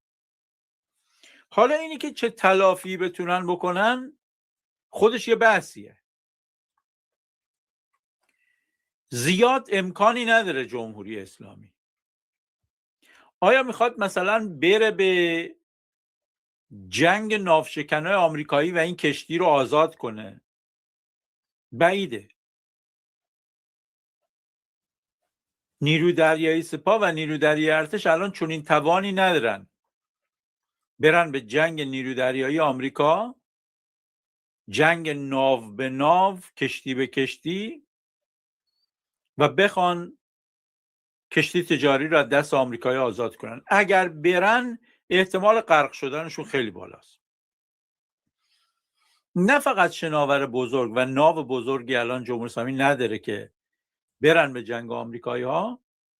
مسئله دیگه اینه که اگر برن به جنگ، معمولا جنگ دریایی حمایت هوایی هم میخواد.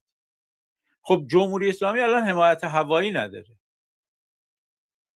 یعنی هواپیما یا هلیکوپتری که بتونه از شناورای نظامی جمهوری اسلامی در یه نبرد احتمالی با ناوشکنای آمریکا حفاظت بکنه، جمهوری اسلامی همچین هلیکوپتر هواپیمای الان در اختیار نداره. بعضی از هلیکوپترها و هواپیماهاش موندن، ولی مسئله اینه که برتری هوایی کاملا با آمریکایی هاست. اگر بخوان برن میدان درگیری، چه شناورها و ناوهای جمهوری اسلامی چه هواپیماهای جمهوری اسلامی، به احتمال زیاد همشون ناوا غرق میشن، هواپیما هم سرنگون میشن. اینی که قرارگاه خاتم الانبیا گفته ما جواب میدیم، ببینیم چه گزینه‌های دیگه دارن. این گزینه که نبرد دریایی باشه که ندارن. آیا میتونن برن و کشتی یک کشور دیگر رو بگیرن؟ احتمالش هست. احتمالش هست این کشتی‌هایی که دارن از تنگ هرمز رد میشن تک و توک، جمهوری اسلامی بگم منم اینو گرفتم. احتمالش هست به بنادر کشور حوزه خلیج فارس حمله کنن. خب اون جنگ میشه. حمله موشکی و پهپادی کنن. آیا میتونن حمله موشکی و پهپادی به ناوهای آمریکا کنن؟ بله. ولی تا حالا حملاتی که به لحاظ موشکی و پهپادی به ناوهای آمریکا از جمله ناو آپل لینکلن کردن موفق نبوده. ژنرال دنکین داشت گزارش میداد، پیتکزت وزیر جنگ هم داشت گزارش میداد، میگفتن جمهوری اسلامی به سمت ناوای ما شلیک کرده ولی حتی به نزدیکی ناوام نرسیده. پیتگزت داشت میگفت موشک‌های جمهوری اسلامی حتی به نزدیکی ناوای ما هم نرسیده، در حالی که جمهوری اسلامی چندین نوبت اعلام کرد، گفت ما ناوهاپیمابر لینکلن رو با موشک هدف قرار دادیم. هدف قرار دادن ولی موشک‌ها نرسیده. بعضیاش افتاده تو دریا، بعضیاش هم توسط ناوشکن‌های آمریکا سرنگون شده. بنابراین اون گزینه هم ندارن. یه گزینه دیگه اینه که حمله موشکی بکنن به اسرائیل به تلافی اینی که این کشتی تجاری گرفته شده. اونم بعید میدونم. جمهوری اسلامی در مجموع موقعی که نگاه میکنیم خیلی انتخابی برای پاسخ دادن نداره.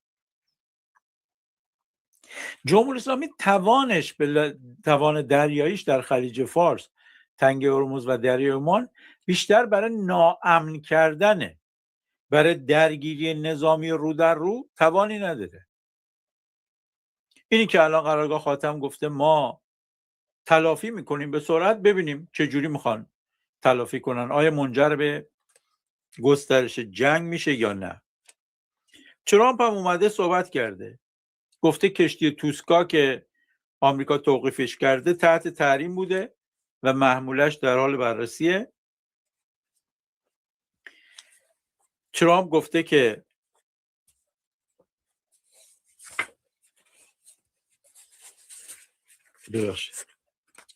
ما ترامپ 2 تا پیام دیگه هم داده که اونام پیام‌های مهمی هستند و حتی بوی جنگ ازش میاد. یکی اینی که اومده ویدیو معترضان ایرانی رو در سراسر جهان بازنشر کرده و اونجا روی اون ویدیوها گفته میشه که یه کار بزرگ میخواد انجام بشه، کاری که همیشه نیست، فرصتش گاهن پیش میاد و یه رئیس جمهوری باید این کارو بکنه. ادبیاتش برگشته به سمت ادبیات حمایت از مردم ایران. تو ویدیوهاش هواپیما از رو عرشه داره بلند میشه. اینی که رئیس جمهور آمریکا همچین چیزی رو داره منتشر میکنه میتونه معنی تهدید به شروع حمله نظامی هم باشه و تهدید هم کرده، گفته ما حاضریم دیپلماتامون رو بفرستیم اسلام آباد مذاکره کنن، این آخرین شانس برای جمهوری اسلامیه. و گفته اگر قبول نکنن من آمادم که بمباران نیروگاه و پلها رو از سر بگیرم، همون حرفی که 2 هفته پیش زد. و چند ساعت مونده بود به حمله آمریکا، بالاخره با میانجیگری پاکستان قرار شد یه آتش بس 2 هفته‌ای باشه. ترامپ الان گفته اگه توافق نشه میتونیم دوباره حمله رو به نیروگاه و پلها از سر بگیریم. و گفته من اگر توافق نشه افتخار این رو خواهم داشت که به ماشین کشتار جمهوری اسلامی پایان بدن. کلماتش کلمات تندیه، حتی از کلمه سرنگونی استفاده کرده. هم میتونیم اینجوری ببینیم، بگیم که در آستانه مذاکرات اسلام آباد این لحن تند رو به کار گرفته که Wait, sorry guys, I wasn't paying attention. Who was insulting?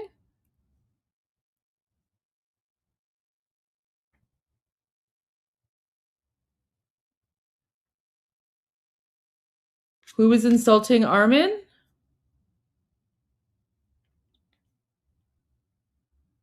He's gone? Okay. All right, thanks guys. Yeah, we don't tolerate anyone insulting Armin. جمهوری اسلامی در مذاکره کوتاه بیاد، ولی میتونه معنای اینم باشه که اگه کوتاه نیاد حمله بکنه. الان آمریکا یک ناوگان بسیار بسیار بزرگی رو داره آرایش میده.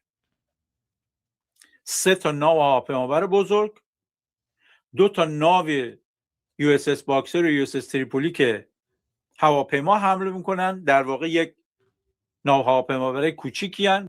So guys, so now that he mentioned the USS Tripoli, I actually noticed on CENTCOM, I think CENTCOM confirmed that the USS Tripoli is there.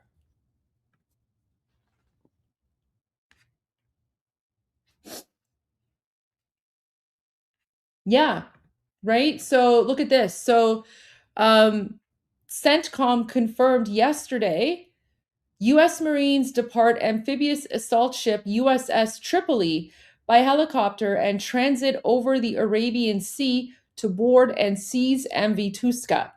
The Marines repelled onto the Iranian-flagged vessel April 19 after guided missile destroyer USS Spruance disabled Tuska's propulsion when the commercial ship failed to comply with repeated warnings from U.S. forces over a 6-hour period. So, yeah, the USS Tripoli is already there.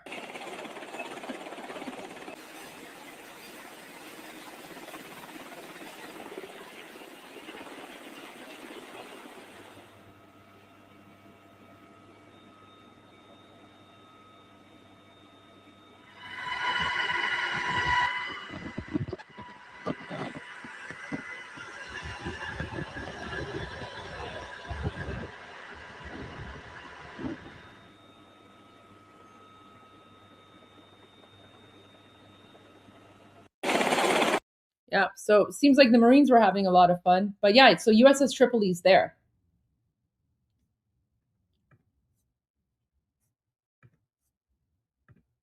برای عملیات آبی خاکی 5000 تفنگدار داره میان، نیروهاشون داره میشه 70000 نفر. این هم میتونه برای محاصره باشه، هم برای فشار باشه که در مذاکرات تسلیم میشن، هم میتونه برای حمله باشه. من محاسبه کردم ناو جورج بوش یه حدود یه هفته 10 روز دیگه میرسه منطقه.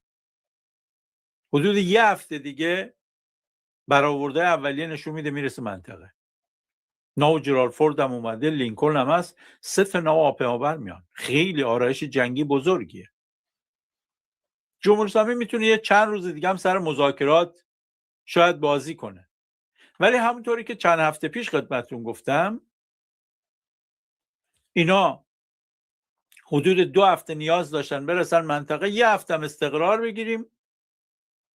عرض کردم خدمتتون اگه حول و حوش مثلا 9 و 10 اردیبهشت بخوان حمله را از سر بگیرن، اونجا دیگه آرایش نظامیشون تقریبا کامل شده.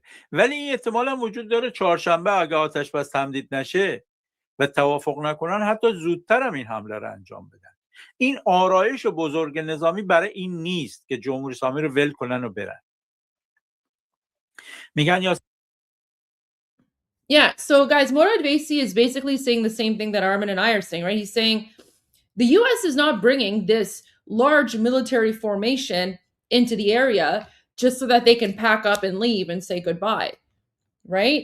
He's saying, like, you're not seeing this, incredibly high level of movement into the area just so that the Americans can pack up and leave. Like, that's not what's happening here. کنن حتی زودتر هم این حمله را انجام بدن. این آرایش بزرگ نظامی برای این نیست که جمهوری اسلامی رو ول کنن و برن. میگن یا سر میز مذاکره تسلیم میشی، تسلیم سیاسی. Right? So guys, this is exactly what Armin and I have been saying, right? Who's saying why ban face your accusers? Who are you, weirdo? Accusers of what? Like, if you're weird, I'll just ban you. Go away, loser. All right, anyway, so ban that person. So Morad Vaisi here is basically saying there's only 2 possibilities, right? So he's saying the United States is saying to the Islamic regime, either you come to negotiations and you surrender politically, right? Like unconditional surrender, or we're just going to exterminate you, right? Like those are the 2 options. So either way, the Islamic regime is going to surrender. It's just a matter of, are they going to surrender peacefully or are they going to surrender with boom booms?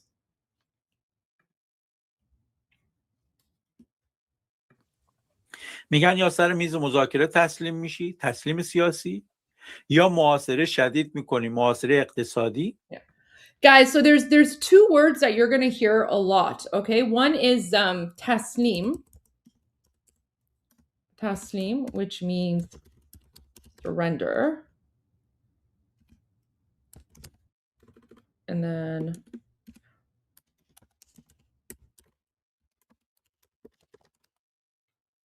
let me put up both here. So these are the two words you're going to hear a lot. Taslim, which is surrender. I think I wrote that right. Yeah. Let's see. Pretty sure I got that right. Surrender. Yeah, taslim. So taslim means surrender, and muzakere means negotiations. So you're going to hear these words a lot: taslim and muzakere.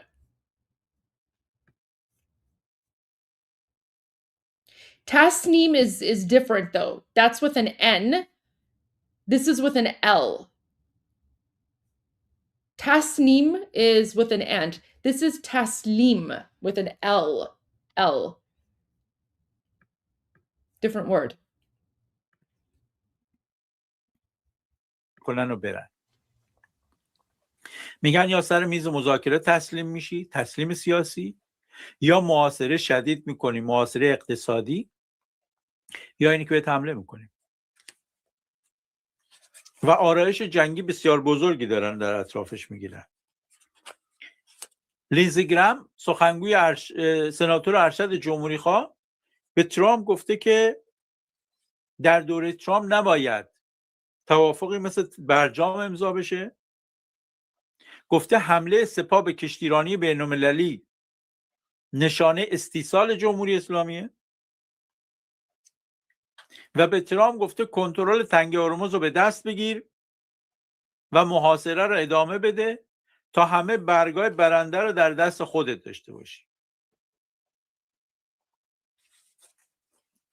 بعد از این تحولات امروز هم که تفنگدار دریای آمریکا در کشتی جمهوری اسلامی پیاده شدن، نفت 7% رفت بالا، نفت برنت رسید نزدیکای $97، در حالی که روز گذشته اومده بود $88. بعد از اینکه ترامپ گفت همه خواسته‌های منو پذیرفتن، جمعه گفت. الان معلوم شده که در روز شنبه هم که جمهوری اسلامی به سمت 4 تا کشتی تیراندازی کرده، از جمله 2 تاش هندی بوده، یکیش فرانسوی بوده. یک گزارشایی هم در ایران ما داریم که صدای پدافند هوایی در گرمدره البرز اومده ساعت 10:50 دیشب و در بیدگنه هم در منطقه شهریار صدای چند تا انفجار بوده، صدای هواپیما بوده و صدای شلیک پدافند هم بوده. اما مذاکراتی که قراره در اسلام آباد برگزار بشه مبهمه. ترامپ گفته آخرین شانس به جمهوری اسلامی میدیم. 2 تا هواپیمای ترابری آمریکا هم در اونجا فرود اومدن در پاکستان که معمولا این اتومبیل ها و مقدمات سفر رو باهاش میارن، تجهیزاتی که تو سفر لازمه. 2 تا هواپیمای آمریکاییان نشسته، ویتکاف و کوشنر میان، معلوم نیست که ونس بیاد یا نه. خبرگزاری ایرنا، خبرگزاری جمهوری اسلامی گفته مذاکرات در اسلام آباد، خبری که آمریکایی‌ها دادن رو تکذیب میکنیم. هنوز جمهوری اسلامی تایید نکرده که هیئتش میره اونجا. علی خضریان نماینده مجلس گفته آمریکایی‌ها پیشنهاد جدیدی ندادن و دستور کاری هم بنابراین برای مذاکره باشون وجود نداره. اول قرار بود شنبه مذاکره کنن، نشد، شد یک شنبه، نشد، حالا دوشنبه نشد. ترامپ گفته سه شنبه ببینیم مثلا هیئت جمهوری اسلامی میره. Right, so guys, he's saying, initially there were supposed to be negotiations on Saturday, it didn't happen. Then they moved it to Sunday, it didn't happen. Then they moved it to Monday, it didn't happen. Now they're saying Tuesday. Let's see what happens. یا نمیره. در همین ارتباط پاکستانی‌ها دارن حد اکثر تلاششون رو میکنن که جمهوری اسلامی هم بره برای مذاکره. شهباز شریف زنگ زده به پزشکیان که هیئتتون رو بفرستید. Guys, remember the Sharif, the prime minister of Pakistan didn't call a doctor, he called pezeshkian. But remember, محمد اسحاقدار وزیر خارجه پاکستان هم زنگ زده. I mean, if you guys here,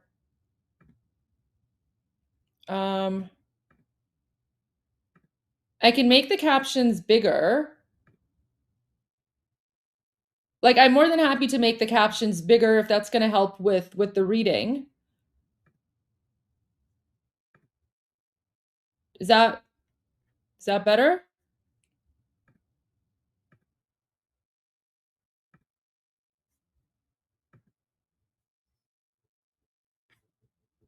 Okay. I made the captions at 300% so that it's easier to read. اسلامی هم بره برای مذاکره. شهباز شریف I mean, if you want, I can make them even bigger. Like, I could put them at the maximum size if you guys want.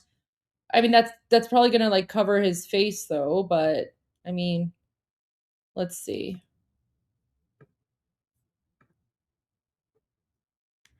Let's see how this would work. The only thing with making it too big is that then it's gonna go by quicker. زنگ زده به پزشکیان که هیئتتون رو بفرستید.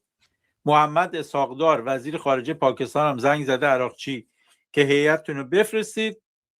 یه منبع ایرانی به تلویزیون الجزیره گفته که ما با فریب دشمن مواجهیم و در آستانه یک دور جدید از تنش‌ها هستیم. یعنی ارزیابیشون اینه که کاری که داره آمریکا میکنه فریبه و آمریکا داره آماده حمله میشه. Yes. So if Armin was here, Armin would say that, oh no, I'm so sorry. I'm so sorry that you can't read and drive. I apologize. I'll try to summarize.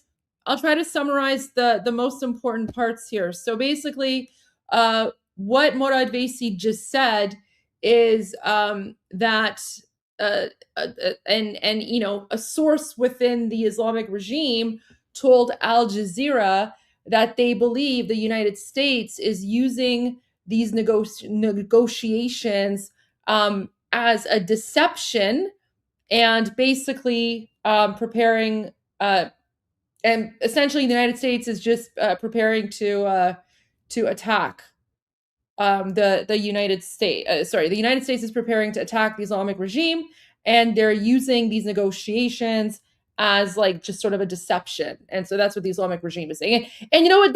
That's you know, Armin and I would actually agree with the Islamic regime on this, because we also believe that these negotiations are just a stalling tactic from the United States, and the US is actually getting ready to attack.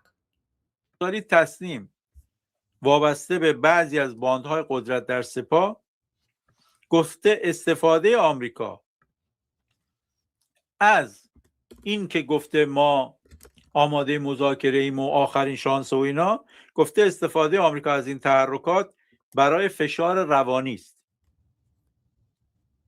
گفته 2 تا آمریکایی احتمالاً کار میکنن. تصنیم گفته یا میخوان با این کارا فشار روانی به ما بیارن، یا اصلا نه، میخوان غافلگیر کنن ما رو و حمله نظامی سریع بکنن به جزایر ما. Oh, guys, right? So basically, so this isn't Tasnim. This is Tasnim news. Remember, Tasnim means surrender. So the AI got it wrong. But so he's saying Tasnim news is now saying that, what is it? So Tasnim news is basically saying, you know, the Islamic regime is now admitting that the United States are basically either, you know, like they're trying to put pressure on us, some sort of psychological pressure, which is what Armin and I have been saying. I mean, guys, maybe the Islamic regime is watching Iran Revolution live. Who knows? So, and they're saying that, so the Islamic regime is basically saying the United States is putting, you know, psychological pressure on us with these so-called negotiations, but really what they want to do is to surprise us and launch a quick military attack on our islands. Remember, guys, Kharg Island. That's what Morad Vaisi is saying here. So the regime is worried that these, you know, negotiations are basically just the United States getting ready to prepare for the second round of military attacks. در این شرایط در خلیج فارس هم اماراتی‌ها موضع تندشون رو نسبت به جمهوری اسلامی ادامه دادن. سلطان احمد جابر مدیرعامل شرکت ملی نفت ابوظبی.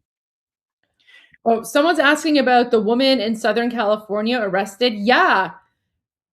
Guys, I'm telling you, these Islamic regime people are everywhere, right? They're everywhere. She was an arms dealer. It's crazy. I commented about that. I commented about that on my X. Here, let me pull it up really quick. Yeah, it's wild, guys. I'm telling you, like all these people came in under the Obama and Biden administration, right? Look at this. Look at this crazy woman. So she was arrested at Los Angeles International Airport. Her name is Shamim Mafi, 44 of Woodland Hills, was arrested at LA International Airport for trafficking arms on behalf of the government of Iran. She's charged with violation of 50 USC 1705 for brokering the sale of drones, bombs, bomb fuses, and millions of rounds of ammunition manufactured by Iran and sold to Sudan. She's an Iranian national who became a lawful permanent resident of the United States in 2016. Thank you, Biden and Obama, for this, right? Like, it's insane. You know what it is? The vast majority of Iranians, like our families, escaped the Islamic regime, right? In like the 80s and 90s. And we came to places like Canada and the United States to get away from all these terrorists. And now in literally like the last 10 years, Canada is even worse than the United States. Canada is full of these Islamic regime terrorists. So like, we left to get away from their jihad, terrorism, Durka garbage nonsense. And then they're following us. They're following us. It's not enough. It's not enough for these Durka jihadis to have taken over Iran and destroyed our birth country, our homeland. They're now coming to the United States and Canada and bringing their jihad with them. Garbage people. Look, get rid of them all. Get rid of them all.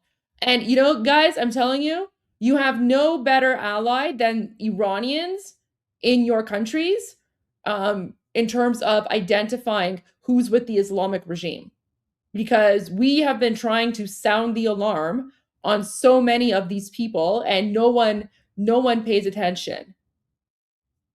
No one pays attention because they're like, oh, conspiracy theories and blah, blah, blah, right? But you ever want to know who like the Islamic regime terrorists are? Believe me, within our own circles and our own communities, we know exactly who they are.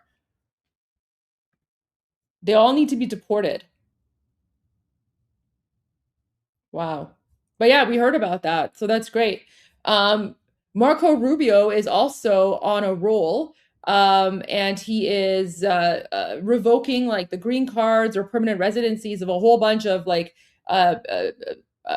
people in the United States who are affiliated with the Islamic regime or are children of these terrorists and stuff. So yeah, like kick them out, kick them all out, get rid of them. They shouldn't be in the United States.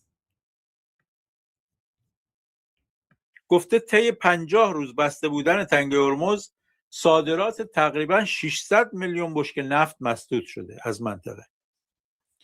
گفته اقتصاد جهانی گروگان باجگیری جمهوری اسلامیه. Wait, oh my god, this comment is so funny. Let's go back. Oh my gosh. Guys. So this comment says Harumzade Shabie Girinche. So basically the comment reads this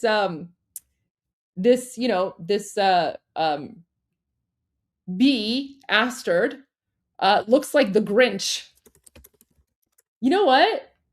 Kind of does.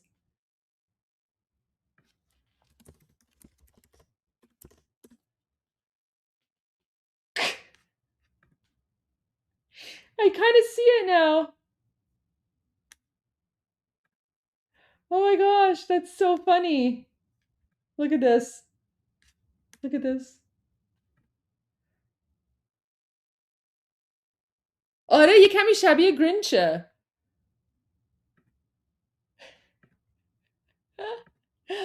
Oh my gosh. Let's go back. So that's the terrorist. That's the terrorist. And then this is the Grinch.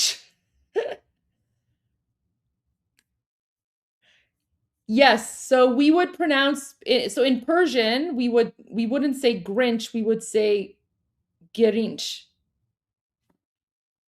Because remember, it's the two consonant rule, right? When you have two consonants, you have to put a vowel in there somewhere. So we wouldn't say Grinch, we would say Grinch. Grinch. There you go. But yeah, she does look like the Grinch. I see it now. I do see that for sure. Yeah. Oh man, I can't unsee that. That was such a funny comment. ظرف این 50 روز گاز، نفت، سوخت هواپیما و انواع کود شیمیایی که در این منطقه تولید می شده به بازار جهانی عرضه نمیشه و جمهوری اسلامی داره باجگیری میکنه. گفته تنگه هرمز متعلق به جهان. Okay, that's not secret passage. That should be the Strait of Hormuz. I have no idea why the AI on YouTube translated Tangea Hormuz to secret passage. That should be Strait of Hormuz. و باید به جهان بازگردانده بشه، مال جمهوری اسلامی نیست و گفته دقیقاً همونطوری باید بشه که قبلش بوده و گفته کار جمهوری اسلامی باجگیریه و ما تحمل نمی‌کنیم. اماراتی‌ها خیلی موضعشون تند شده. الان تندترین موضع رو نسبت به جمهوری اسلامی در کشور حوزه خلیج فارس امارات داره. حق هم دارن، چون بیشترین حملات به اینها شد. 530 و خورده‌ای موشک بالستیک به اینا زدن که عدد زیادیه. 530 تا موشک بالستیک به سمت امارات شلیک شده. 250 خورده پهپاد شلیک شد و یه تعداد موشک کروز. در مجموع حدود 1000 تا موشک و پهپاد جمهوری اسلامی فقط به امارات زده که من قبلا توضیح دادم. دلیلش این عقده امارات دیگه، عقده دبی رو دارن که چرا مردم دبی بعضشون خوبه، چرا حاکماشون رو دوست دارن، چرا مردم ایران دبی رو تحسین میکنن، چرا دبی رو میزنن تو سر مقامات جمهوری اسلامی. اینا همش باعث شده جمهوری اسلامی یه عقده از دبی داشته باشه. در اسرائیل هم بنیامین نتانیاهو نخست وزیرشون صحبت کرد، گفت کار ما و آمریکا با جمهوری اسلامی هنوز تمام نشده. ایال زمیر فرمانده ارتش هم گفته ما آماده ایم. نتانیاهو به مناسبت این داشت صحبت میکرد که دارن نزدیک میشن به 78 ساله که اسرائیل تأسیس شده. در 16 می 1948 تأسیس شده. یه حدود 20 روز دیگه روز ملی اسرائیل 16 می. موقعی هم در 1948 اعلام کردن 5-6 تا کشور عربی بهشون حمله کرد و از همون شب اول تولد اسرائیل وارد جنگ و نبرد چند جبهه‌ای شدن که تا الان هم ارتش اسرائیل به این نبرد چند جبهه‌ای ادامه داده. دو سه تا خبر دیگه هم خدمتتون بگم. در جمهوری اسلامی یکی از مسئولین، فکر کنم معاون وزارتکار، اعلام کرده در اثر جنگ 2 میلیون نفر بیکار شدن و این یه مشکلیه برای اقتصاد کشور. مشکل اقتصادی داره تشدید میشه. زلنسکی رئیس جمهور اوکراین هم اومده گفته توافق 10 ساله پهپادی با عربستان، قطر و امارات بسته شده و 11 کشور در خاورمیانه پهپادای ما رو میخوان. اوکراینیا در جنگ با روسیه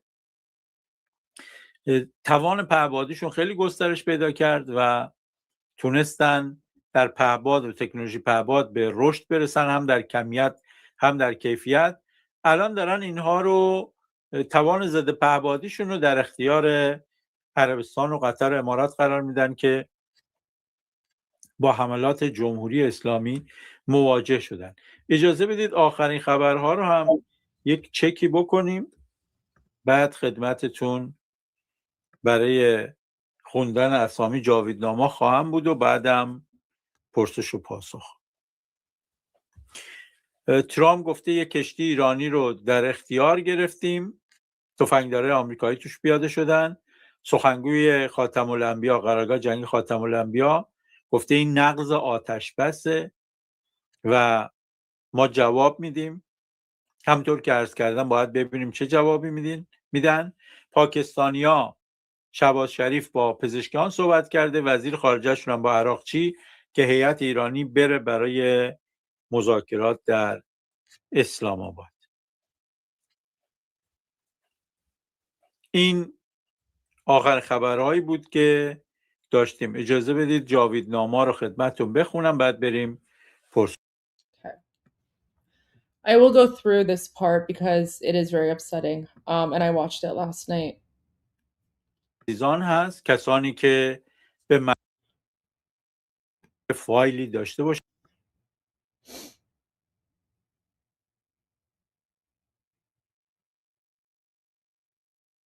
Okay. دوستان.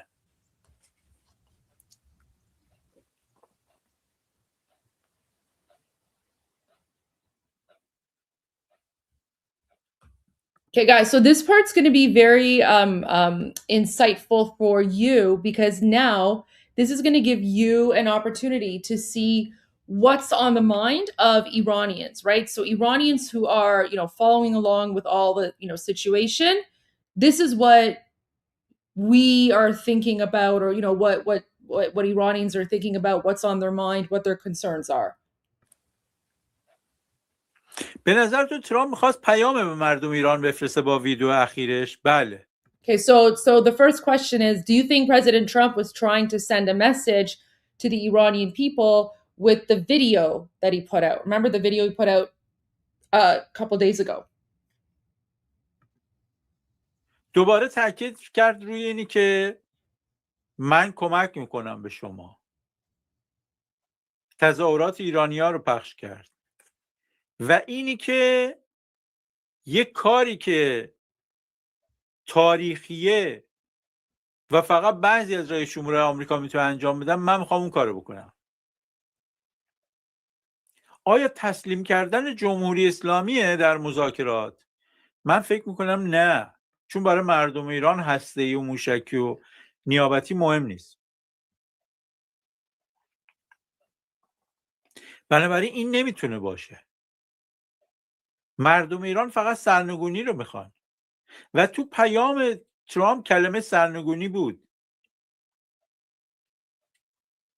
و اینی که یه کار تاریخی میخواد بکنه. آیا میخواد بیاد جمهوری اسلامی رو سرنگون کنه؟ باید ببینیم.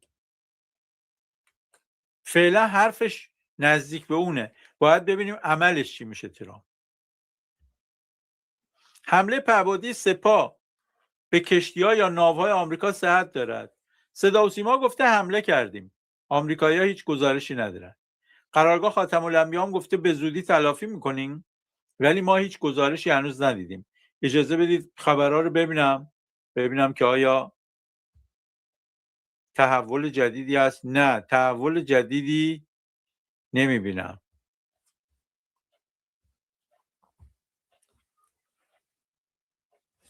اردوغان چی میگه این وسط؟ میتونه تاثیرگذار باشه. ترکیه، مصر، پاکستان دارن تلاش میکنن که بین آمریکا و جمهوری اسلامی آتش‌بس تمدید بشه و بتونن با هم توافق کنن. ترکیه دوست نداره جمهوری اسلامی سرنگون بشه. وجود جمهوری اسلامی برای ترکیه منافع بسیاری داره. از جمله اینی که سالانه 3,300,000 توریست ایرانی میرن ترکیه، 3 میلیارد دلار به اقتصاد ترکیه تزریق میکنن. اگر جمهوری اسلامی از بین بره، این پول دیگه در ترکیه خرج نخواهد شد. پول کمی هم نیست. بنابراین ترکیه دوست داره جمهوری اسلامی بمونه.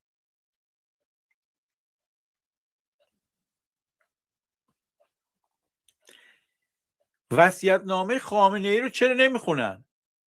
قدیمی‌ها میگفتن آخه دفنش کنن بعد دفنش بخونن. این که هنوز دفنش هم نکردن. باید دفنش کنن. Oh my gosh, guys, that's another another good one. So someone asked him, why haven't they like read Khamenei's will? Why haven't they read his will yet? And then Morad Vaisi's like, well, usually you have to bury someone and then you read their will. They haven't even buried him yet, so how can they read his will?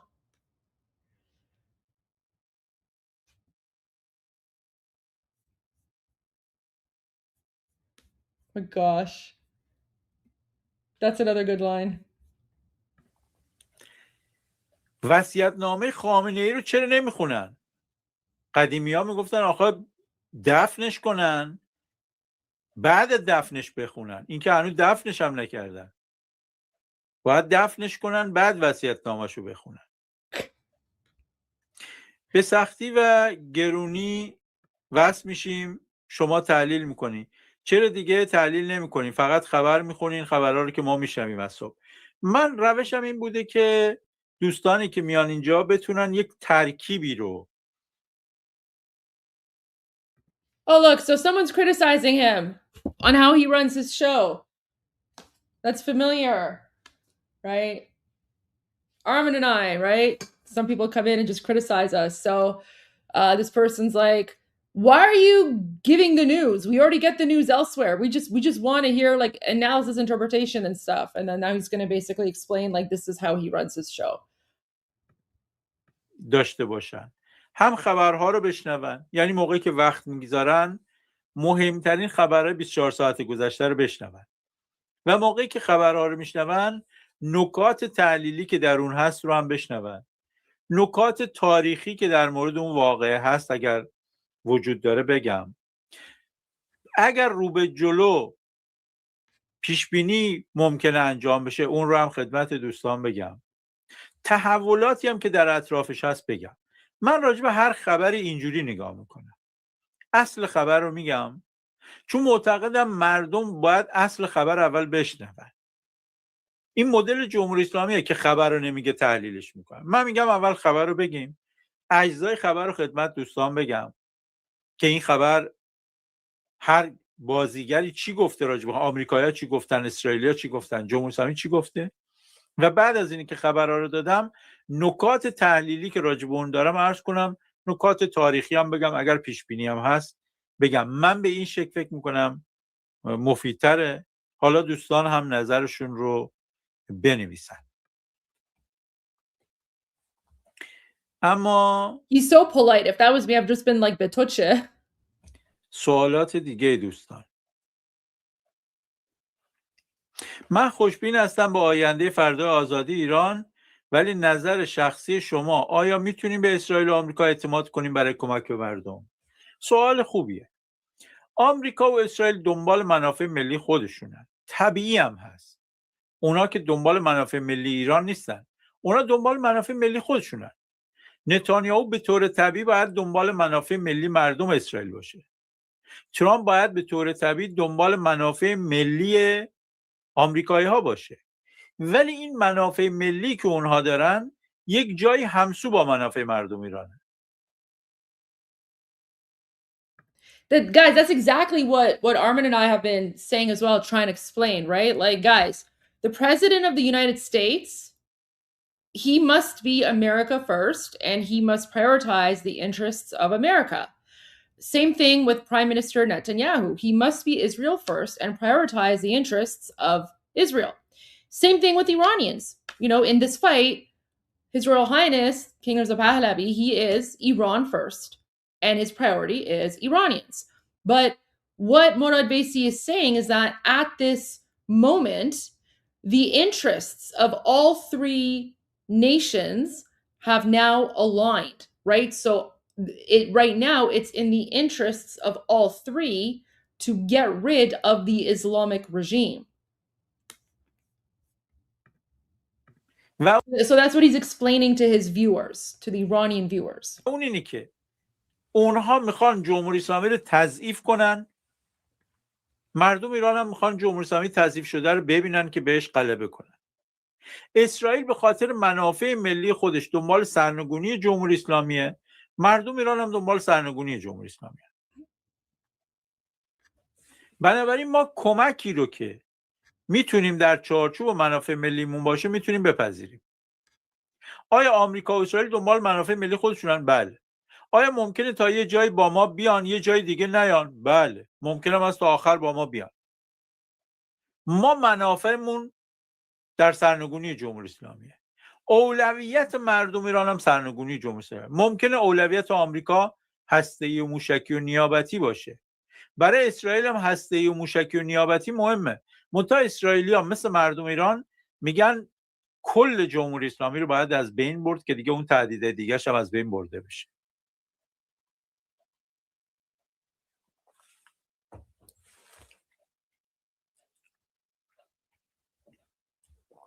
صالحه اکبری پرستار بود، به مجروحان کمک میکرد. بله، در جریان انقلاب ملی شیر خورشید کشته شد و همسرش هم که متاسفانه جان خودش از دست داد.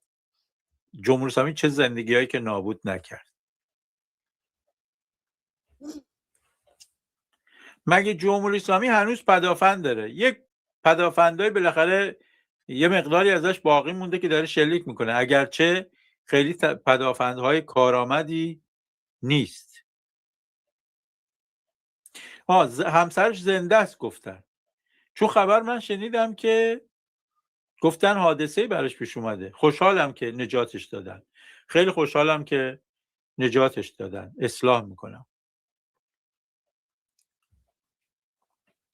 و امیدوارم که بعد از این آسیبی که بهشون رسیده آرامش و سلامت خودشونو به دست بیارن.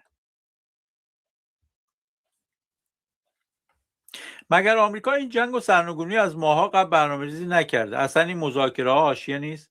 نه، آمریکا به روش‌های مختلف میخواد جمهوری اسلامی تسلیم کنه.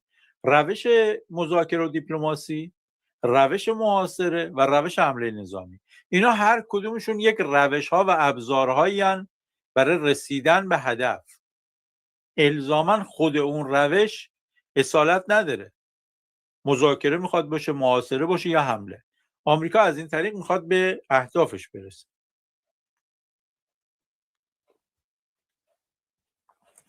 ممکنه احمد وحیدی یا ذوالقدر رو بکشن. تمام فرماندهان باقی مانده جمهوری اسلامی در معرض خطرن، همشون. به نظرتون احتمال جنگ داره قوی تر میشه یا ممکنه لحظه آخر توافق کنن و اگر حمله بشه آیا زمینی خواهد بود؟ هم امکان توافق وجود داره، هم امکان جنگ. ممکنه سه شنبه بگن توافق کردیم، ممکنه چهارشنبه بگن توافق نشد، جنگ شروع بشه. هر دوتاش ممکنه، چون ترامپ تعیین میکنه یک سمت هم جمهوری اسلامی هر دوتاشو میتونه انتخاب کنه. جمهوری اسلامی الان میتونه بگه من میرم توافق میکنم، عقب نشینی میکنم، توافق میکنم. میتونم بگه که من نه، توافق نمیکنم، عقب نشینی هم نمیکنم، حاضرم برم به جنگم. وضعیت سیاله. یک مقدار گفتن اگر جنگ بشه نیرو زمینی هم وارد خواهد شد. در محدوده خلیج فارس بله، ولی بعد در جاهای دیگه بعید میدونم. در عمق خاک ایران بعید میدونم. گفتن چند تا پهپاد زدن ولی نخورده. اجازه بدید که چک بکنیم ببینیم که آیا چنین خبری داریم یا نه. من تا الان این خبر رو ندیده بودم. اجازه بدید که یه چکی بکنم منابع خبری دیگرم.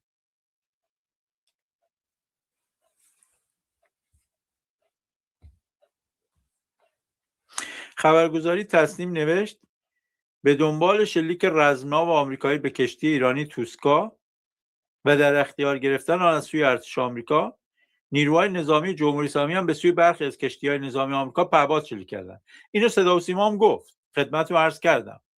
ولی اینی که خورده و اصابت کرده یا نه، خبری از اصابت اینا ما نداریم. یه درگیری نظامی در این حدم بوده.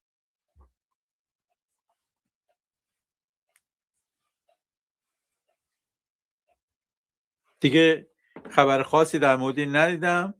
همین رو تسلیم. Okay. So that gives you guys sort of a little bit of an understanding into what people are asking of Morad Besi.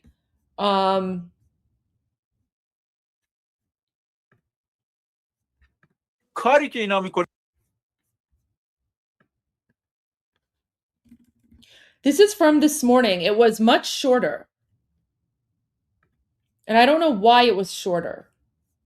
کاری که اینا میکنن چیه؟ تبدیل Oh wait, در ادامه چی؟ در ادامه چی بود؟ Oh wait, that wasn't the live. Okay, sorry. This was the live.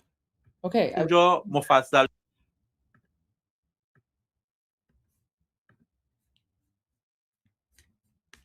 Okay. I wonder when Tusi's gonna go.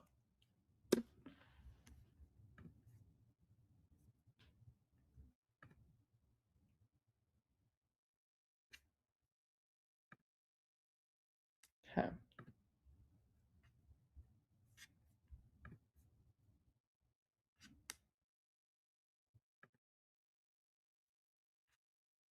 Let's see what we can find. That crazy show comes on around like 5 p.m. But let's do some snooping and see what we can find.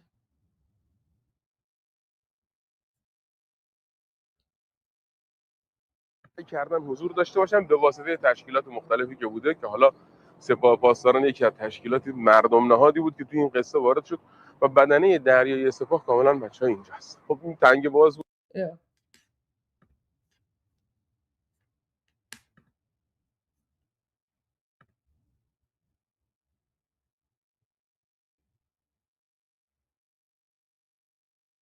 Is it not working?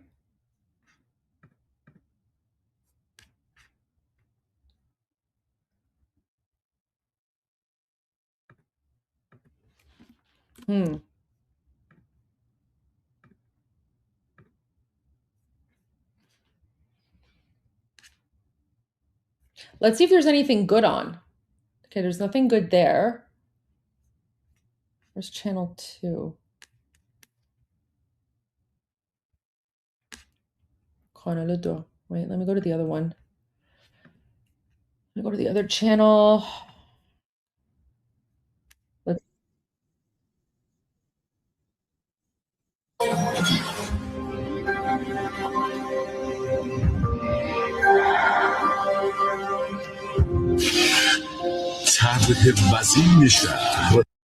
Nope. Where's that weird one? Okay, let's check this one. Oh my gosh.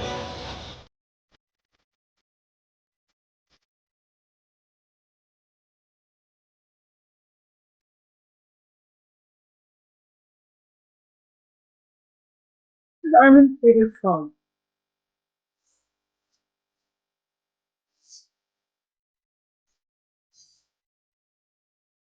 It's Armin's favorite song.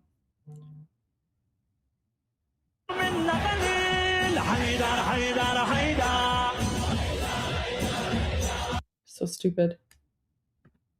I want to get the analysis. I don't care about this stuff. This is all fake stuff anyway, right? Like what?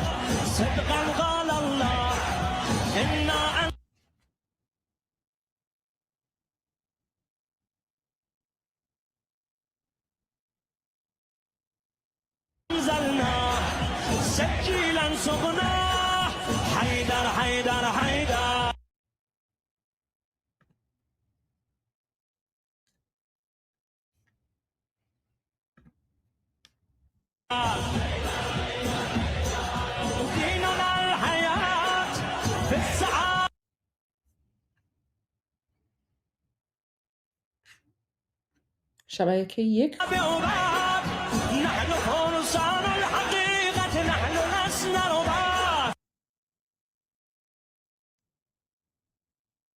No, there's nothing good on Durka News Network right now. There's nothing good on Durka News Network right now, and the live stream isn't the greatest. So, yeah. We'll tune in again around 5 p.m. So we'll tune in again in about 45 minutes. because in about like usually around like 45 minutes, so in about half an hour, that's when things start getting spicy. So, and this feed isn't good. This feed keeps on freezing. Wait, let's see. Wait, what? Okay. I got a message from Petito. He's doing well. He says hi. And his message is, we are winning. Here, let me get to the screen. Could you imagine like someone tunes in to like Iran Revolution Live and they've never been here before, and they just tune in and they just see like all the like the Haydar jihadi stuff. Look, so there you go. They would be totally traumatized. All right, let's listen to a little bit of Morad Baisi. I'll keep an eye on the news as well. درود بر شما. امروز دوشنبه 31 فروردین 2585 در ایران و 20 آوریل 2026 در شرق آمریکا. موضوع اصلی که برای امروز در نظر گرفتم راجع به معرفی جلاد اینترنت در ایران، رسول جلیلی. دیدم آقای دکتر علی شریفی که از اساتید دانشگاه شریف بودن از این عنوان برای رسول جلیلی استفاده کردن در توییتر، جلاد اینترنت ایران. این عبارت رو آقای علی شریفی استفاده کردن. منم از ایشون قرض گرفتم. Guys, so just really quick, I'll interrupt with like breaking news here and there. So this is important. Ghalibaf is under a lot of attack right now. So basically, he's now trying to defend the indirect talks with the United States in a televised interview Saturday. Guys, remember? That was the interview that I played for you guys and then Armin translated. Remember? That was the televised interview that we caught on Durka News Network. And then we played the interview for you guys and then we were translating it. So, yeah, so apparently now he's being criticized over that interview. And hardline critics are accusing him of betrayal and even hinted at a coup over the negotiations in Islamabad, Pakistan. So things are not going well for the Islamic regime right now. Not going well. Okay, so Morad Baisi is going to talk a little bit about the internet situation. بدم که چرا اینترنت در ایران به این وضعیت افتاده و پشت این وضعیت چیه و چه تجارت بزرگی پشت سر این قطع اینترنت وجود داره و به اعتقاد من اینترنت در ایران دیگه به وضع سابق بر نمیگرده. یعنی دوستان که میپرسن که قطع اینترنت تموم میشه، اینترنت دیگه هیچ وقت به دوره قبل بر نمیگرده. اینا مبنا رو بر این میگذارن که یک، اینترنت ملی با استفاده از الگوی اینترنت ملی چین ایجاد میکنن، دسترسی به اینترنت بین‌المللی رو قطع میکنن. So basically he's saying that the Islamic regime is never going to turn the internet back on. They want to keep the Iranian people permanently cut off from the rest of the world. And they're basically just going to continue using this like internal intranet that has been developed by China. And that internal intranet is just another layer of monitoring people. So it's just going to be even more dangerous because the reason that they want everyone using the intranet is because that way they can prevent people from organizing to overthrow the Islamic regime. So they've basically gone full North Korea, except the Islamic regime is even more dangerous than North Korea because North Korea doesn't have this expansionary mindset, doesn't want to take over the rest of the world, but the Islamic regime does.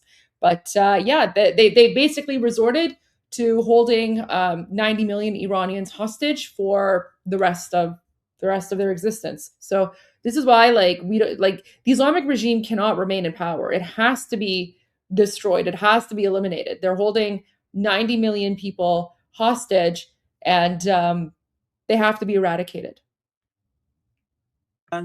و دسترسی به اینترنت بین‌المللی رو گزینشی میکنن، یعنی به یک سری افراد، شرکت‌ها و کاربر خاص اجازه میدن و البته در مواقعی که بحران بقا دارن، مثلا قیام دیما یا الان که جنگه، میزان دسترسی به اینترنت بین‌المللی رو به شدت محدود میکنن.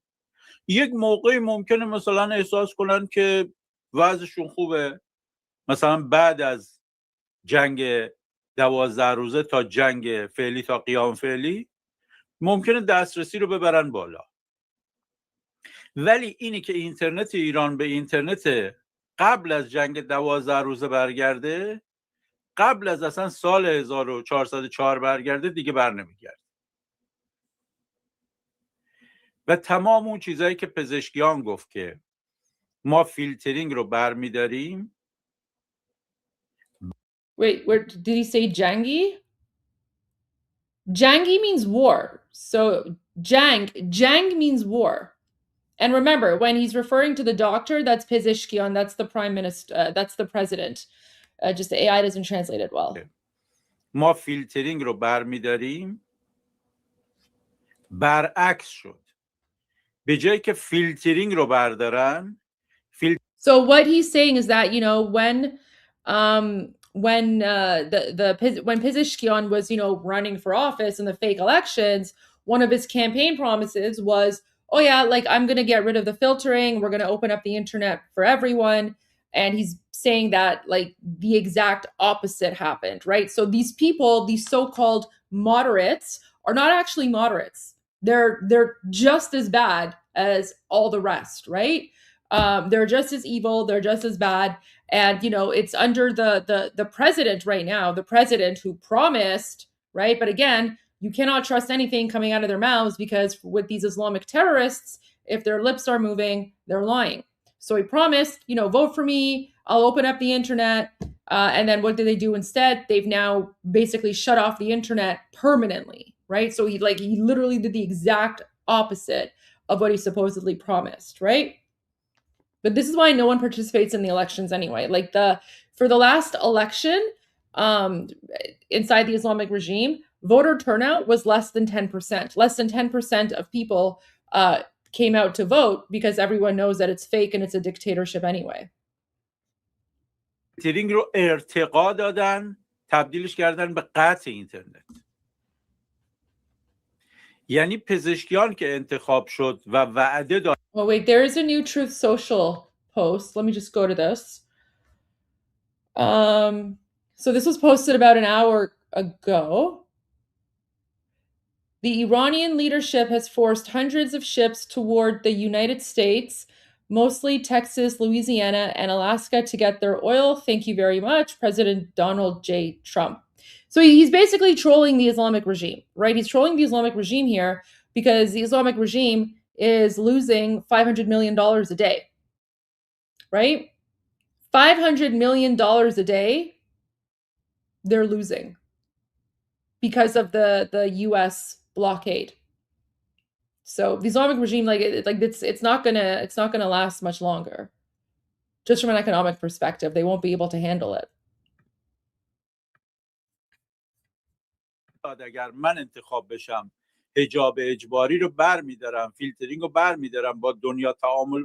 Oh yeah, so guys, get this. Pezeshkian also promised as a moderate, he promised, oh, if you vote for me, if you elect me, I'm going to get rid of mandatory hijab. Look, as if, right? It's like the same lies over and over again. That's why no one believes these people. بکنم تمام اینا رو در جهت برعکسش عمل کرد. Yeah. فیلترینگ یعنی قطع محدود اینترنت تبدیل به قطع کامل اینترنت شد در دولت پزشکیان. تعامل با جهان نه فقط صورت نگرفت، 2 تا جنگ در دولت پزشکیان رخ داد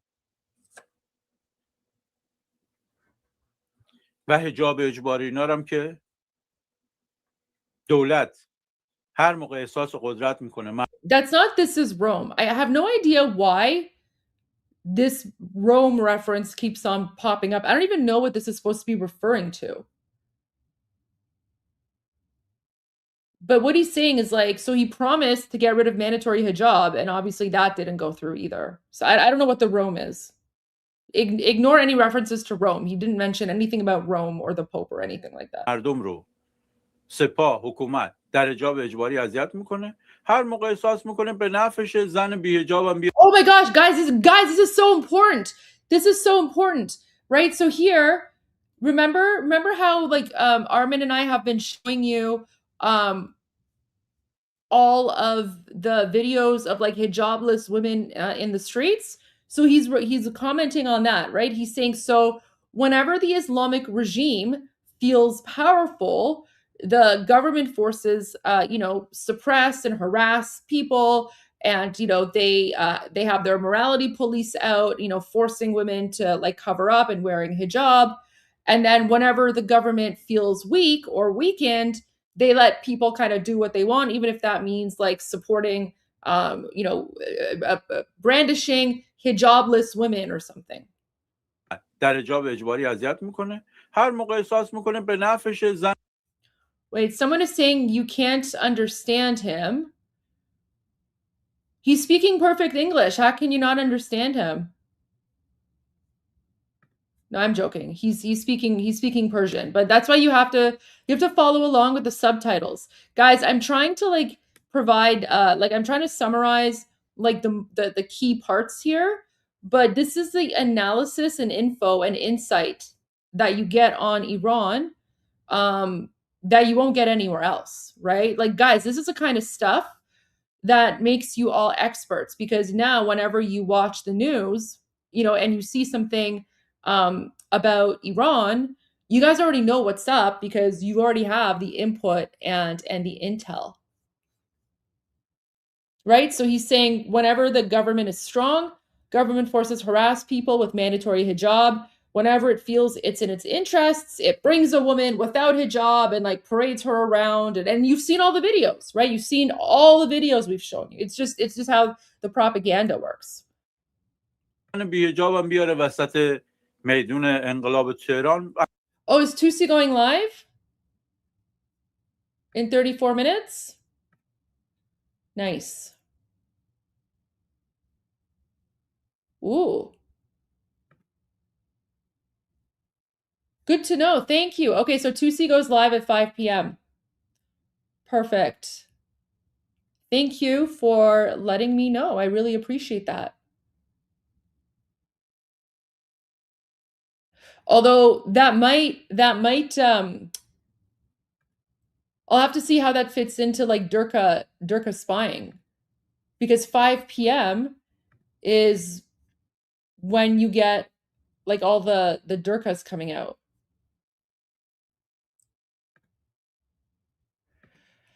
All right, let me check Islamic Regime TV really quickly. Let's see if you can find something. Do some snooping.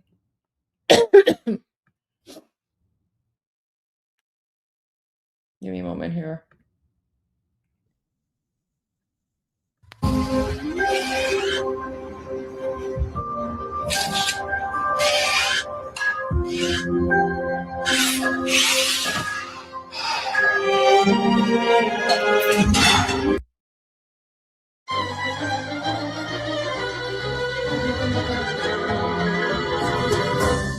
آنان که برای رهایی گروگانهای خود دست به حمله پنهانی زدند، با اراده الهی متوقف شدند، چرا که نمی‌دانستند درخت نورسیده انقلاب اسلامی ایران از امدادهای آسمانی ریشه گرفته است. اما ما می‌دانستیم خداوند برای مکر آنها تدبیر و چاره‌ای بالاتر دارد. عامل فیلی دیگر در جریان بود.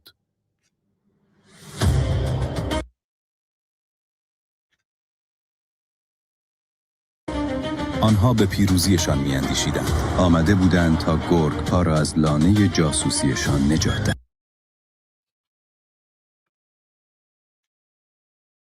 What channel is this? That is this. Talking about the American hostages. اما معجزه‌ای آمد. شیطان سقوط کرد. سرزمینی که به اذن الهی استوار است، خداوند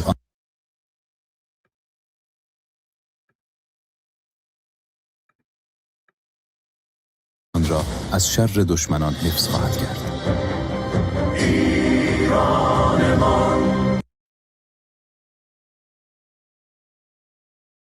سرزمین نور و امید. هوش مصنوعی بله تو مدرسه و توی خونه محل کار. I found a better version. Let's go back a little bit. Oh my gosh, guys. They were speaking about the American hostage situation and how like they were so successful. They were bragging about the American hostage situation on the sports network. They're bragging about the American hostage situation on their sports network. آملفیلی دیگر در جریان بود. آنها به پیروزیشان می‌اندیشیدند. آمده بودند تا گرگ‌ها را از لانه جاسوسیشان نجات دهند. اما معجزه‌ای آمد. شیطان سقوط کرد. سرزمینی که به اذن الهی استوار است، خداوند آن را از شر دشمنان حفظ خواهد کرد. سرزمین نور و امید.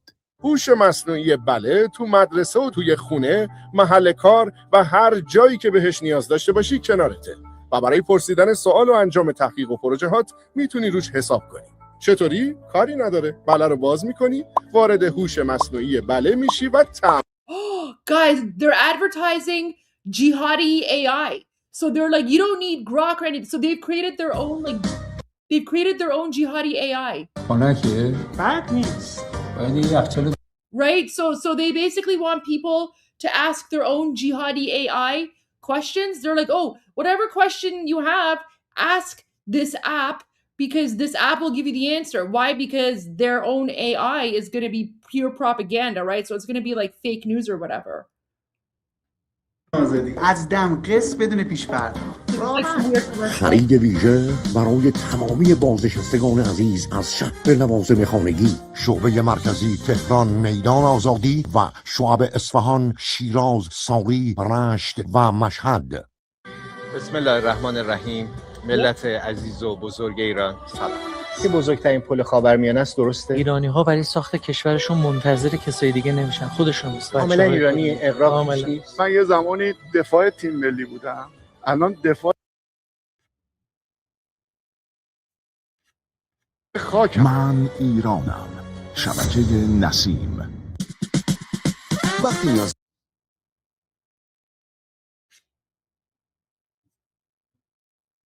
داری با عزیزانت راحت و بی دردسر حرف بزنی، وقتی تو دل یه عالمه کار کیفیت کلاس.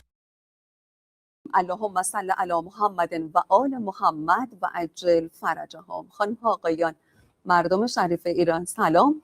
به خبرهای 24 از شبکه خبر خوش آمدید.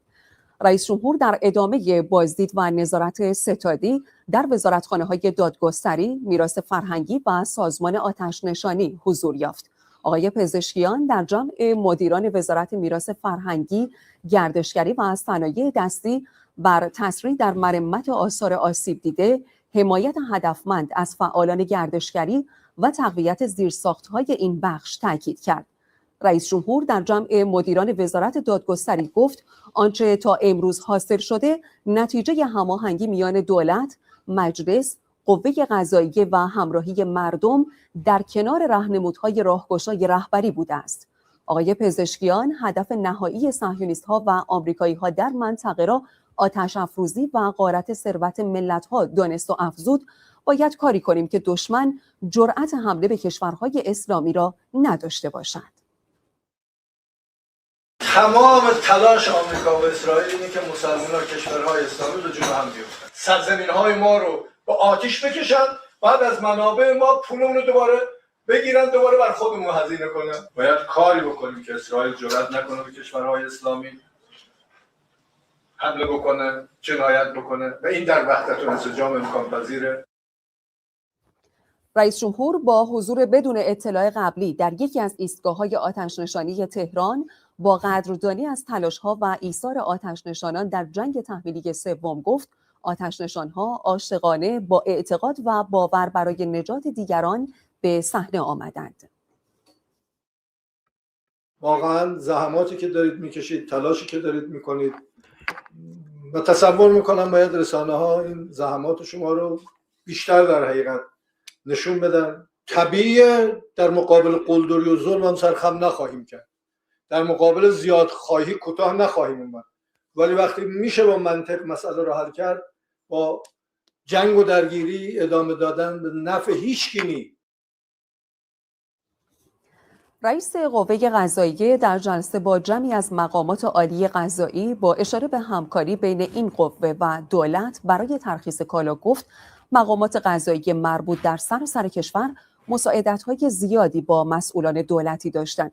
حجت الاسلام محسنی اژه‌ای گفت این تعاملات باعث شد هم کالاهای وارده از حملات دشمن مصون بمانند و هم در عرصه توزیع مایحتاج عمومی مردم خلل و خدشه‌ای ایجاد نشود. واقعا مردم همکاری بسیار خوبی با قوه قضاییه کردن. افرادی که بعضی از اعضای خانواده تو زندان هستن اینا نگران بودند ولی همکاری می‌کردند. همکاران ما در سازمان زندان‌ها و در دادگستری بسیار تو این زمینه برای اینکه نگرانی مردم رو کم بکنن همکاری خوبی داشتن، تلاش کردن تعیین تکلیف بکنن تا اونجایی که ممکن بود وضعیت زندانی‌ها رو تعدادی که امکانش بود واجد شرایط بودن اونها رو مرخصی فرستادن. تعداد کثیری افرادی مردم باز واقعا عنایت کردن، بعضی اومدن رضایت دادن، شوکه خصوصی داشتن با رضایت اونها. یعنی این فضای مهربانی، این فضای همدلی، این فضای انسجام و وحدت ببینید همه جا اثرگذار شد. سخنگوی دولت با اشاره به اقدامات وزارت ثبت در مدیریت بازار و کمبود مواد اولیه از برنامه‌ریزی این وزارتخانه برای تولید پایدار و همچنین ارزیابی خسارت‌ها به صنایع گفت. یکی از موضوعاتی که به هر حال به صورت کلان کشور راجع بهش دغدغه داره موضوع اشتغال کارگران ما هست. لذا تداوم زنجیره تأمین در صنایع Guys, so she's the jihadi Carolyn Levitt. Like she's the jihadi version of Carolyn Levitt. She's like the spokesperson for the government. مختلف یکی از موضوعاتی است که وزارتخونه به درستی داره روش کار میکنه و با دادن مجوزهای مختلف من جمله در زمینه واردات تلاش میکنه که این موضوع رو بتونه حفظ بکنه که این زنجیره صنایع ما دچار آسیب نشن. همونجوری که میدونیم ما الحمدلله عمق خود اتکایی خوبی در حوزه‌های مختلف تولید داریم. ارزیابی خساراتی هم که در طول حملات 50 روز گذشته بوده در حال صورت پذیری است و آسیب ها هم متناسب با اولویت های وزارتخانه شناسایی میشه و توجهات لازم هم متناسب با اولویت های صنعت کشور و نیازها انشالله از سوی وزارتخانه اعلام خواهد شد. خانم مهاجرانی همچنین گفت طبق اعلام وزارت جهاد کشاورزی علیرغم فشارها زنجیره تامین امنیت غذایی کشور برقرار است و هیچ گونه مشکلی در این زمینه وجود ندارد. سخنگوی دولت از تمدید مهلت استفاده از کالابرگ ماه‌های دی، بهمن، اسفند و فروردین تا 14 اردیبهشت هم خبر داد. خانم مهاجرانی به اقدامات وزارت راه و شهرسازی هم اشاره کرد و گفت خدمات نظام مهندسی و صدور پروانه ساختمانی به صورت رایگان انجام خواهد شد. سخنگوی دولت این اطمینان را هم داد که در رابطه با دارو و ذخایر راهبردی کشور در وضعیت مطلوبی قرار دارد. امروز در جلسه هیئت رئیسه و رؤسای کمیسیون‌های تخصصی مجلس عملکرد وزارتخانه‌های نیرو، کار، بهداشت و درمان و جهاد کشاورزی در جنگ تحمیلی سوم بررسی شد. وزیر نیرو از برنامه‌های این وزارتخانه برای سناریوهای مختلف در شرایط جنگی گفت. وزیر تعاون، کار و رفاه اجتماعی هم از افزایش مبلغ کالابرگ و نهایی شدن آن تا نیمه اول اردیبهشت ماه خبر داد. ادامه نظارت‌های میدانی نمایندگان مجلس در دستگاه‌های اجرایی و وزارتخانه‌ها برای بررسی و آگاهی از آخرین گام‌ها و برنامه‌های اقتصادی و خدماتی دولت به مردم. رئیس و اعضای کمیسیون اصل 90 عصر دوشنبه با حضور در وزارت جهاد کشاورزی با وزیر و معاونان اون دیدار و بر مدیر بو گند دهنت تا اینجا میاد آشغال. Look, I can't. Honestly, it doesn't even matter what these people are saying. These people are like the like the elect guys. So you know who these are? You know who these are? I'll show you exactly who these people are. These people sitting here.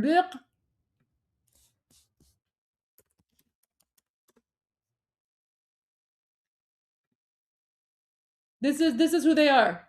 This is who they are. That's them.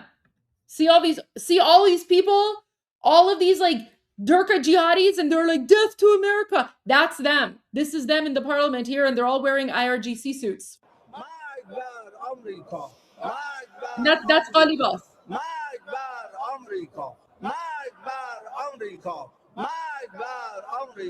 Right? Even like the mullahs, they're wearing like their gross turbans with their like outfits or whatever, right? So this is them. This is them. This is them here. مدیریت و نظارت بیشتر بازار و توزیع کالاهای اساسی و همچنین اجرای راهبرد امنیت غذایی تاکید کردند. اتفاقی که امروز رونمایی شد و گزارش دادن نسبت به سامانه است که مرض کوفت. I can't handle that. All right, let's see what's happening here. What's this?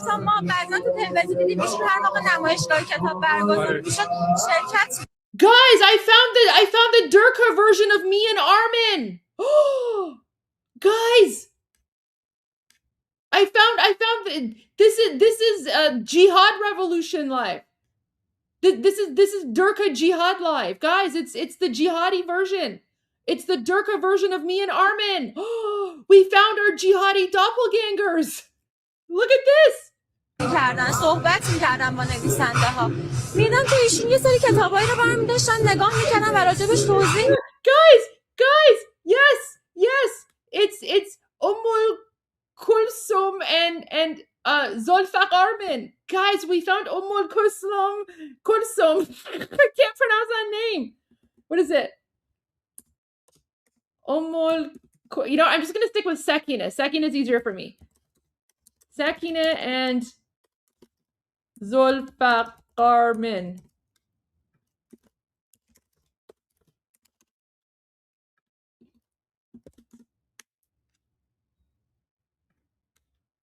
Guys, we found Sakina and Zulfaq Armin. Okay, let's see what they're saying. میدادن که اصلا ما تعجب میکردیم این آقای خامنه‌ای واقعا این کتابا رو خونده اصلا انتظار نداشتیم اون رمانا رو آقای خامنه‌ای خونده باشه اصلا فکر نمی‌کردم آقای خامنه‌ای بخواد داستایوفسکی بخونه یا دون آرام بخونه نمیدونم این که ایشون توی هر زمینه یه نگاهی داشتن یه دستی داشتن خیلی برای من جالب بود که حواسشون به همه چیز بودش اینه که این درد رو برای ما بیشتر میکنه که ما همچین کسی رو از دست دادیم و تأسف میخورم واقعا برای کسایی که هنوز نتونستن ایشون رو بشناسن.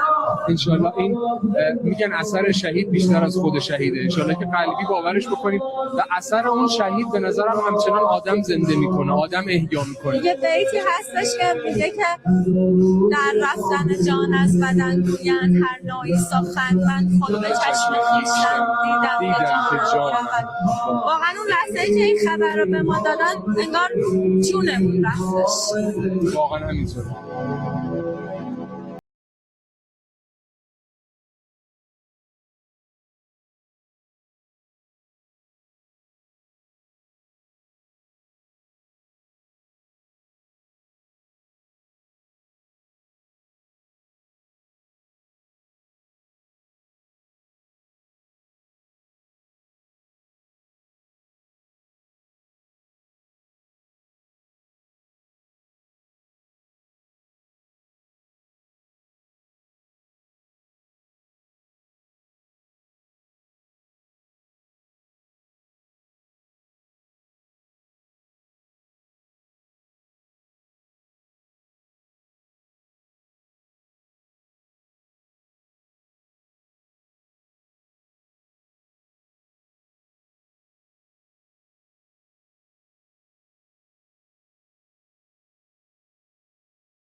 این بعثت بی‌نظیر مردم که وعده حضرت سید علی بود محکم نگهبانی بکنیم.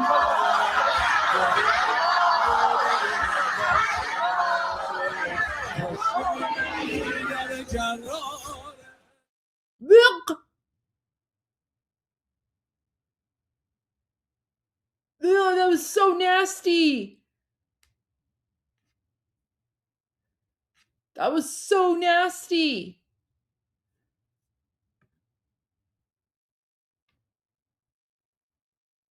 What's this? های آسمانی ریشه گرفته است، اما ما می‌دانستیم خداوند برای مکر آنها تدبیر و چاره‌ای بالاتر دارد. آملفیلی دیگر در جریان بود.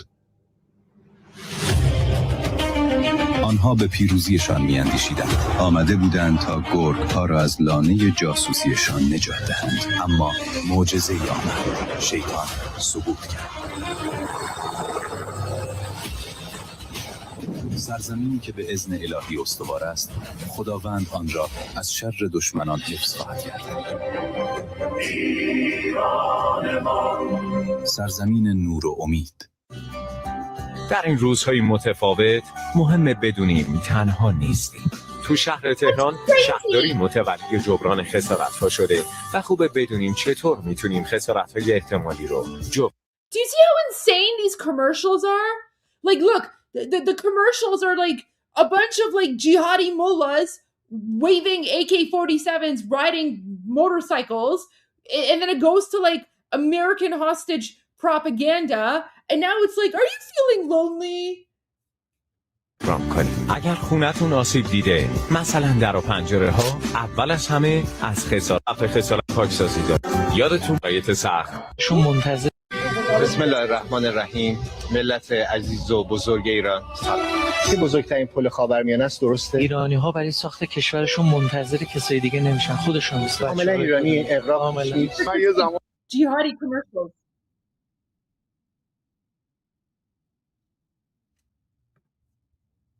دفاع تیم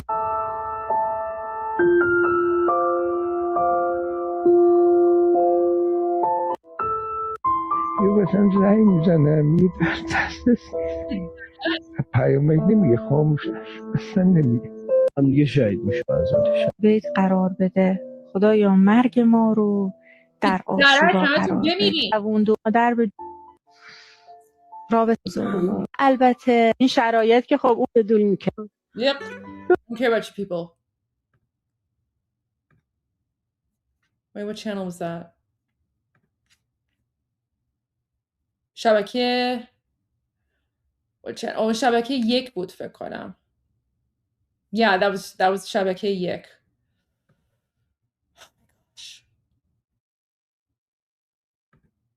I just want to get the good stuff. مشهود ناو جنگی تو توی خلیج فارس مشایعت میکنی مثل چه خبر اینجا؟ خیلی عالی راهپیمایی خوب. He's like, oh, everything is good, it's so good, it's an amazing rally or whatever.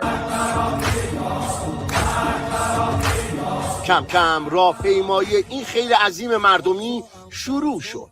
بعد جمعیت که به افتاد دیگه مشاهده کنید. He's like, look at the crowds. Yeah, the vast majority of the people in those crowds aren't Iranian. To set it, they're imported from like Iraq and Pakistan and Afghanistan and you know, like they're Hezbollah jihadis from Palestine, wherever. ایرانه کشور شیرانه اینجا ایرانه کشور شیرانه خاک دلیرانه برای ما جانه تنها شاهشم شاه خراسانه تنها شاهشم شاه خراسانه مرگ بر آمریکا جمعیت ادامه دارد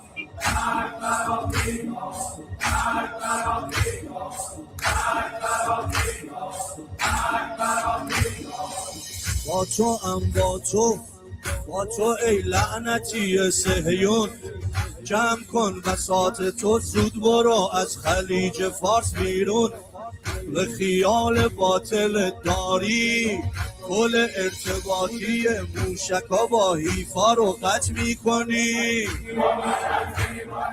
حضور مردم عالیه، دمشون گرم بچهای فردی. هر شب مردم زیاد و زیادتر میشه. تقریبا هر شب اینجا. ای وطنم هر شب. نشان کم نیاوردن تو میدان. اعلام میکنیم که هستیم پای کار این نظام. این خاک مال ماست، مال هممونه. اومدم به مردم بفهمونم که ایران سرزمین ماست، مثل مادر ماست. دختر خانومای گل اینم آویزون رو کی فکر می‌کنی دلتون نره.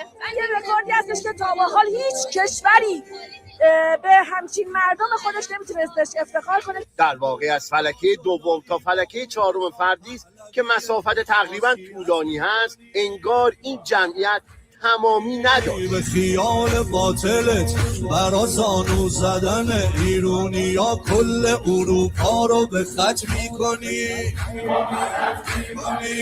وقتش سقط بشی داری دیگه خیلی زیادی معصیت میکنی. هوشیاری در میدان نبرد، حضور در خیابانها و اقتدار دیپلماسی سه نکته مهم مورد تاکید مردم بود. میدان که باشه، لانچری ها هم به قدرت و قوت ما مینازن. مردم 50 روزه تو خیابون به خاطر این نیستن که بخوایم کوتاه بیایم. آمریکا دنبال برده ولی هیچ وقت اینو به دست نمیاره. ملت ایران همیشه پیروز بودن و هستن. 50 سال ما تو تحریم پیروزیم، بازم از این به بعدم پیروز میدان ماییم. با تو ای لعنتی صهیون جمع کن بساط تو زود. و باید درود و صد درود بر غیرت و ایستادگی این مردم مقاوم فرستاد که وقتی پای خاک وطن در میان است این چنین جان فدای ایران زمین می شود.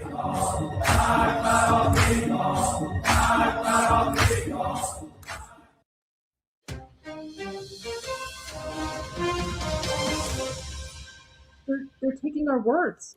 کمک ناخواسته ترامپ به صنعت گردشگری ایران.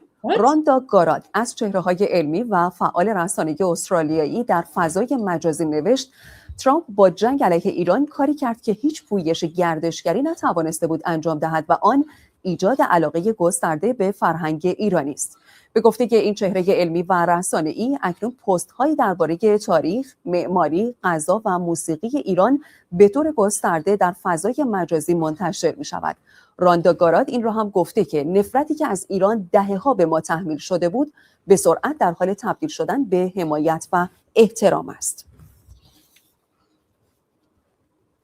دختر معلول آمریکایی که پلیس آمریکا به صورت خشونت آمیزی او را بازداشت کرد از پلیس فدرال شکایت کرد. پلیس خودروی اولیا رحمان را توقیف و ضمن شکستن شیشه خودرو و بریدن کمربند ایمنی به صورت خشونت آمیز او را از خودرو بیرون کشیدند. این دختر آمریکایی میگوید هنگام بازداشت به ماموران گفته است که معلول است اما آنها او را مسخره کردند. این شهروند آمریکایی به علت بدرفتاری پلیس در زندان بیهوش شده است. Okay, so she's basically saying that American police harassed a physically disabled American girl, and when she told them that she's disabled, the American police made fun of her, and now she is unconscious and in jail.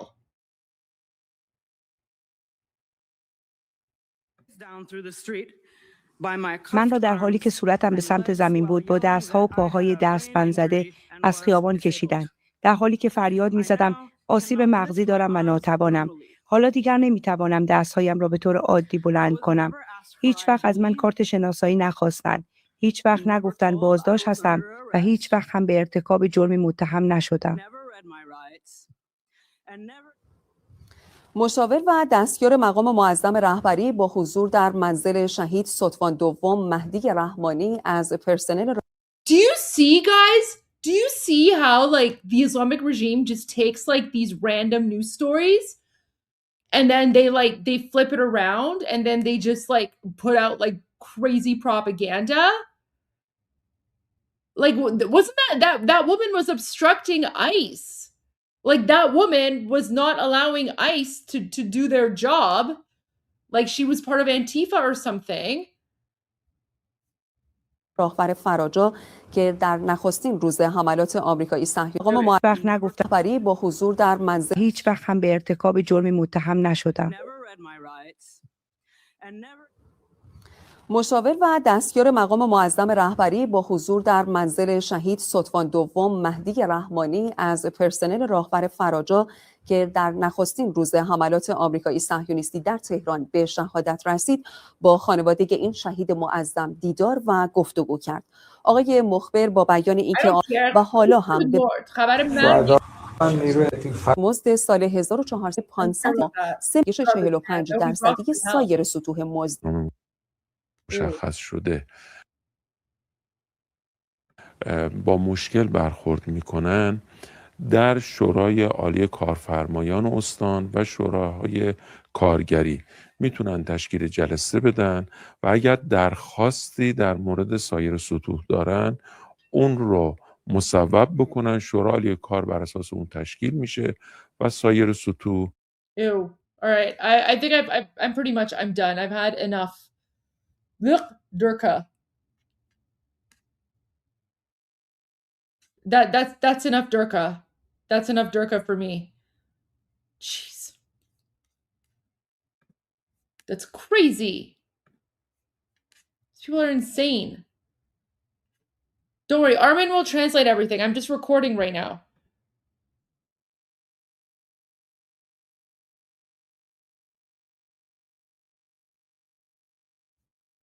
What's this? God, there's only so much of this like jihadi nonsense. در واقع برای که در یک استان کارفرمایان استان و شوراهای کارگری میتونن تشکیل جلسه بدن و اگر درخواستی در مورد سایر سطوح دارن اون رو مصوب بکنن. شورای عالی کار بر اساس اون تشکیل میشه و سایر سطوح در واقع برای واحدهای خاصی که در یک استان آسیب دیده اونو میتونه مورد تجدید نظر قرار بده. اون چیزی که در بخشنامه اومده اینه که آسیب دیدن. این آسیب در واقع یک موقع کارخونه مورد حمله قرار نگرفته ولی مواد اولیه‌ای که از Zardo, he's not even saying anything important. Wait, what's this? Let's go to the next thing. شامل اونها هم که رئیس جمهور و رئیس سازمان حفاظت محیط زیست از آخرین وضعیت دریاچه ارومیه و سایت تکثیر و پرورش گوزن زرد ایرانی بازدید کرد.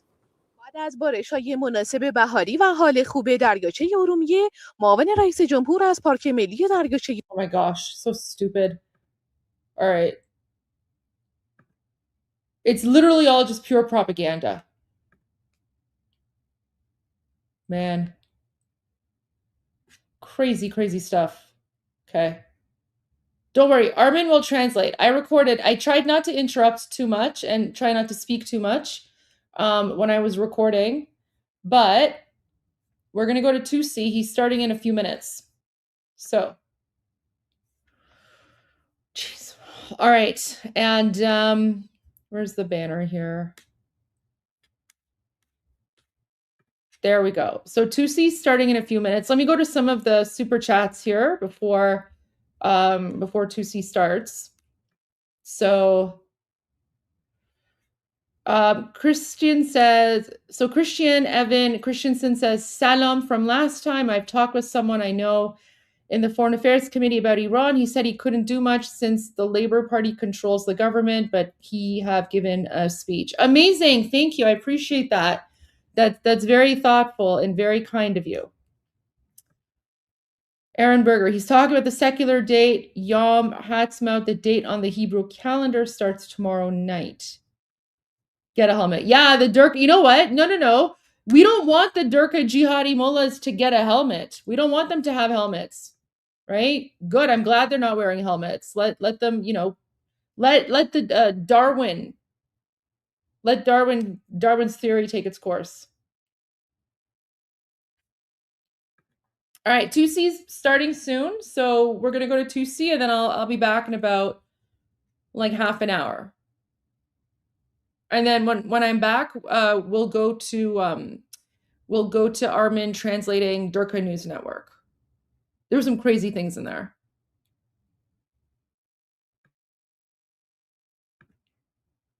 Okay.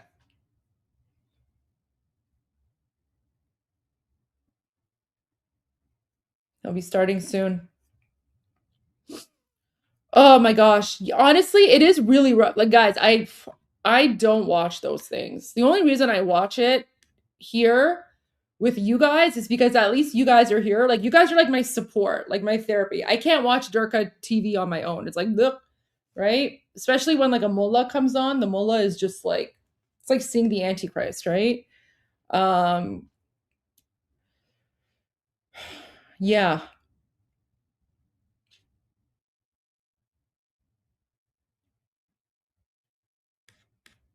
Yeah, see, because at least when you guys see it, you guys kind of like laugh, and then the laughter makes me feel better because I'm like, all right, well, at least some people are, you know, having some fun watching the Durkas.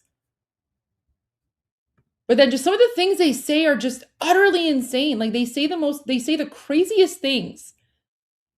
And I'm just sitting there and I'm like, what is this? Like, what is this nightmare? But it's good to like expose them, right? Yeah, you know what? This is what I need. I need an emotional support foam brick to throw at my monitor. But my monitor is like right here, so I'm afraid if I throw a brick at it, it would just like, you know, I don't want to break my monitor.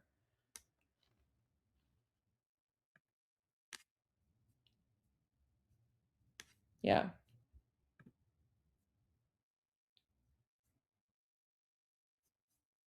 I need a puppy. I had a puppy for 15 years and he passed away back in August. So still haven't gone over that because he was my soul dog. He was my soul dog.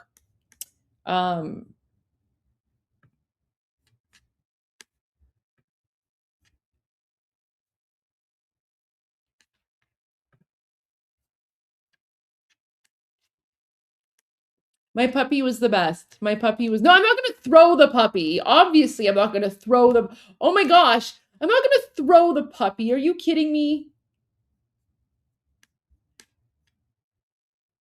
Guys, my dog was the kind of dog where like he trusted me unconditionally, right?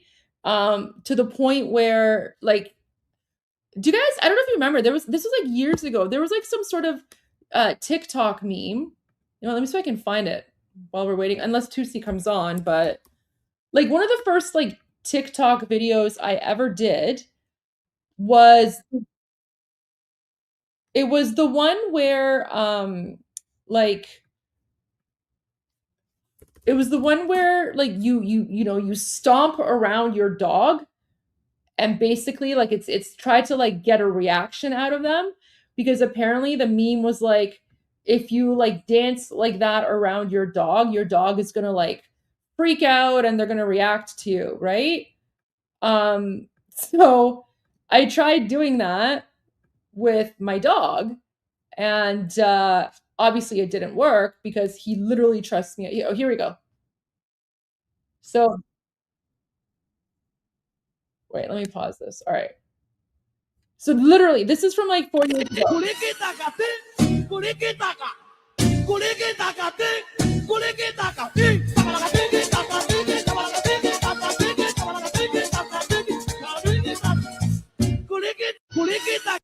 So basically, like it was this challenge where you're supposed to like stomp around your dog. And, you know, apparently like your dog is supposed to like freak out and react or whatever. So that's what I did with my dog. And like literally, like I'm literally stamping right around his head. And he's just like, Mom, what are you doing? Of course it's cringe. Guys, this is a very old video. This is from like 4 or 5 years ago. And I only made this video. I basically like, I made it to like share with my sister. So yeah. Oh, he didn't even blink. He didn't even blink. Like, look.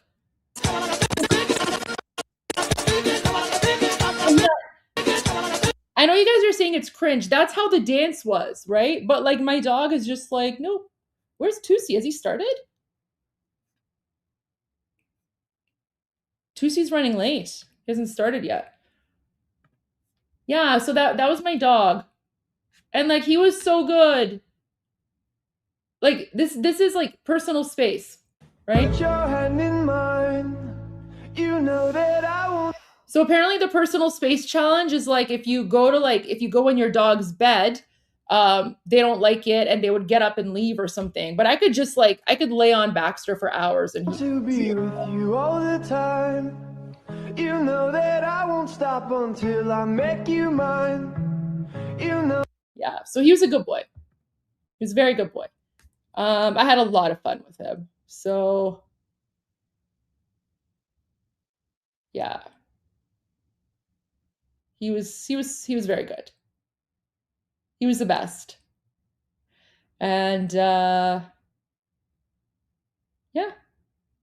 Anyway, so and he always got sports.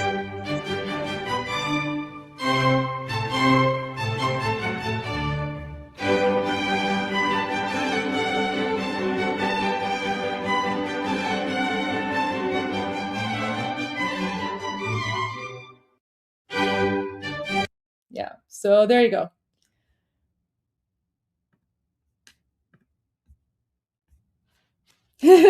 Yeah, he was a very distinguished gentleman. So yeah, I had him for 15 years. That's a long time. So yeah. Oh, we were celebrating Valentine's Day. So he was my Valentine. He was my Valentine. So yeah. Where's Tusi? Why is he running late? What's going on here?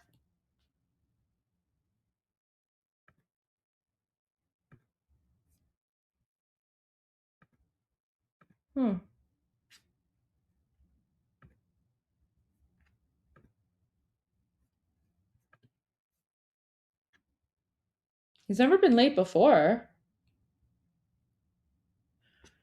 New Trump post? Did he post something again?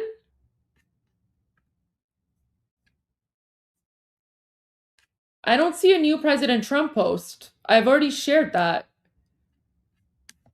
I already shared this one. The Iranian leadership has forced hundreds of ships toward the United States, mostly Texas, Louisiana, and Alaska, to get their oil. I'm winning the war by a lot.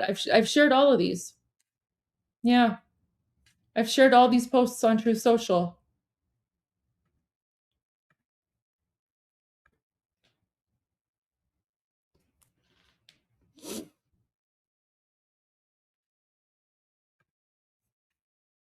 Oh yeah, my dog was great. He was a very good boy. He was so patient. He was so patient with me. Guys, one time I snuck him into the Ontario legislature for Halloween. Do you want to see that while we're waiting for Tusi? Here you go. Here comes the boy. Hello, boy. Welcome. Here he comes. There he is. Here comes the boy. Welcome. There he goes. Here he comes. There he is. So when people ask me, did you ever abuse your power as a politician? Yes, I did. I snuck my dog into the Ontario legislature for Halloween. All right, Tusi's on.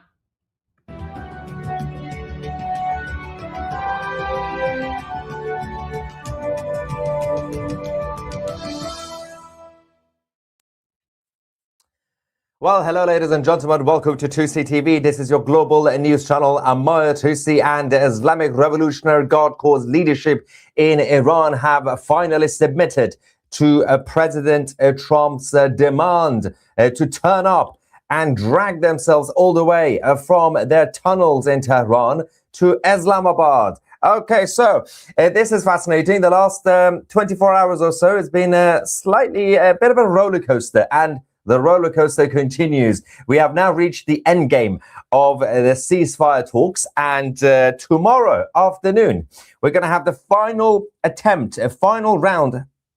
There is a but coming, of course. But the Islamic Republic, we're going to talk about this because the Islamic Republic have spent the last day or so saying that they're not going to turn up. They're not coming. They're not going to do any negotiations until the U.S. Navy decides to stop the blockade of Strait of Hormuz. And they had a couple of other weird demands, including the Israeli Defense Forces leaving Lebanon, which is not happening. So all the demands that they had, not happening, and they're still turning up. The US Navy have also managed to catch the Chinese Communist Party sending weapons to the regime in Iran. We're going to talk about that. And of course, the Israeli Defense Forces that remain in southern Lebanon. And finally, the US Embassy in Iraq is now going to be targeted by the IRGC militias near Baghdad. And all this will be covered. And of course, we're going to get your reaction live on this show. First things first, let's talk about the situation with the Strait of Hormuz and what the US Navy discovered yesterday. Of course, we reported that the US Navy managed to intercept an Iranian vessel that was not obeying the orders. They were ignoring the blockade, and the Americans managed to seize that. There is an update on this. Firstly, we have some information from the US Marines. So the US Marines departed. This is the video that we've now finally received from the operation. They went on the assault ship USS Tripoli by a helicopter, and they transit over the Arabian Sea to board and seize Tuska, the Iranian vessel. The Marines then went onto the Iranian vessel, and of course, after this, they also managed to capture IRGC officials, including the main person in charge of their vessel. This is the fascinating part, because we reported something yesterday, and 2CTV was the first to report this. And now we got the rest of the establishment media catching up on that. There's a quick video from the US on this. This is an update saying that since the commencement of the blockade against the ships entering or exiting Iranian ports and coastal areas, US forces have directed 27 vessels to turn around or return to Iranian ports. Emergency, United States Warship 115. You are entering the area of a military blockade. This blockade of Iranian ports will be enforced and applies to all vessels regardless of flag. Any vessel that further intends to enter or exit an Iranian port will be subject to the right of visit and search in accordance with international law. If you attempt to run the blockade, we will compel compliance with force. Over. Yeah. So also on the issue of the talks, the negotiations, we're going to dive into that in a second. It's important to mention that this is still an ongoing situation. So if you are watching this live, obviously, just a heads up, because everything could change in the next few minutes or few hours. If you're not watching this live, it's probably changed already. So keep your eyes on the date and the time zones as well. But on the issue of what the US Navy discovered, the Chinese Communist Party were using that vessel, Tuska, to transfer weapons to the regime in Iran. They have been supplying military equipment. This is despite the fact that China repeatedly assured the Americans that they are not supplying weapons to Iran. The US Marines have also confirmed, according to the security sources in the United States, that we've had Chinese dual-use military components on the vessel. But the one thing that has now been confirmed by the rest of the legacy media, which was initially reported on 2CTV yesterday, is that the captain of the Tuska, the Iranian vessel that was seized by the US Marines, was in fact an IRGC operative leader who intentionally ignored the warnings. The reason that we had the IRGC on board was, as I mentioned yesterday, number one, they don't trust their own people. They have to be basically visible everywhere, present everywhere. Number two, well, it's quite obvious why. Because they were transferring military equipments from China. Of course, the IRGC were always going to be on board. And of course, if this were in fact an ordinary commercial ship, for example, a cargo ship, for example, just business people, they would not spend 6 hours ignoring the orders coming from the US military. They continued the confrontation. Now the US military realized it's been going on for a few hours. There must be a reason. And of course, that's when they decided to pull their trigger. Now, of course, we now have a reaction from the IRGC's spokesperson, the infamous spokesperson. I will bang 5 American goats to make up for this. And we're going to go to him quickly now. Let's just. I will bang 5 American goats to make up for this action by America. This was his reaction. Let's watch him again in case you missed what he wants to do in retaliation. I will bang 5 American goats to make up for this action by America. He will bang all the goats. Of course, that was now. Yeah, you have to prove. You cannot prove that this was AI. This was legit. This was official. We can confirm and verify that this was definitely not AI. Of course, this was AI, but that was the reaction from the IRGC spokesperson who wants to bang more goats in retaliation. Now, there is also an update from the foreign ministry. Oh, yes. The foreign ministry in Iran that don't even trust their own ministers, including the foreign minister, Abbas Araghchi. They have an IRGC operative as a spokesperson inside the ministry. And this person has more say than the foreign minister himself. Of course, this is a stage. No stage of the ongoing or previous negotiations has the issue of transferring Iran's enriched uranium stockpiles to the US or any other country has been raised. And fundamentally, this option is not on the agenda of the Islamic Republic. So he says, nobody has ever mentioned the enriched uranium being transferred out of Iran. If that's true, let's say that's true, then why is it that they continued to, what is going on with what's happening with the live chat? Why is everybody freaking out in live chat that they can't see me or hear me? Can you see me or hear me? Can you confirm in the live chat that you in fact can see and hear me? Because there's a lot of people. Have I been talking to myself for 7 minutes? I need somebody to actually confirm that you were. What is happening over here? Wait. Freaking. Have I been talking to myself? Discovered? Yes. Or are you guys crazy?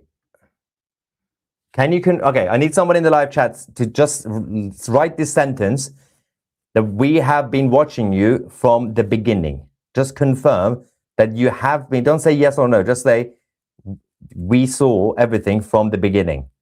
Because there are people who are saying, oh, we haven't seen you, and you suddenly just turned up. Someone says you just came up. What does that even mean? Don't say I can see you. That doesn't do anything. You were muted and blank for a while. Okay, but how many minutes? What does that mean? Okay, I don't understand what's going on. I'm going to continue. Well, I'm going to continue. If you missed it, you missed it. I can't do anything about that anyway. Okay, someone says they've been watching from the beginning. And someone says for 8 minutes we didn't see anything. 8 minutes, really. Not from the beginning. Now, those of you who didn't see me, don't say anything. I just want to see anybody who saw me from the beginning. I've been reporting things for 8 minutes. I need to check something. Apologies for this, ladies and gentlemen. Didn't see me. Don't attempt. I can see myself. I don't know what's going on. I'm going to continue. It's fine. I'm going to continue. Had to rewind. Okay, rewind back to the beginning. You can rewind back to the beginning and you can see the whole thing. That's the best way I can do it. Just go back to the beginning. Everybody go back if you missed it. You can rewind to the beginning. Anyway, let's go to the president of the Islamic Republic, Masoud Pezeshkian, who said that honoring commitments is the basis of a meaningful dialogue. Deep historical mistrust in Iran towards US government conduct remains. While we have contradictory signals from the American officials, Iranians do not submit to force. Well, I'm afraid I can now confirm that, in fact, the regime in Iran have already submitted to force because they've literally come to the negotiating table. They were not supposed to. They were sulking for the past 2 days. Now you have submitted. You have surrendered. What are you talking about? And going back to the foreign ministry's spokesperson, one main issue is, he says that the transferring of enriched uranium was never discussed. Then why is it that during every single negotiation, the representative from the Islamic Republic kept rejecting it, kept basically saying, we just negotiated this point. The Americans want us to transfer the uranium out of the country and we're not going to do it. Why? You're lying, and everybody knows you're lying. Apart from Tucker Carlson, everybody else knows you're lying. Now, speaking of lying, we have also this weird beauty. Also, those of you who missed the beginning, apparently, for some reason, we can also show you the reaction from the IRGC spokesperson, just in case. I will bang 5 American goats to make up for this action by America. Yes. And speaking of lying, we also have the IRGC state media saying that 87% of Iranians want the war to continue, not for the reasons that you think. They are claiming that the Iranians support the regime and they want the regime to win the war. Just watch this propaganda with English subtitles.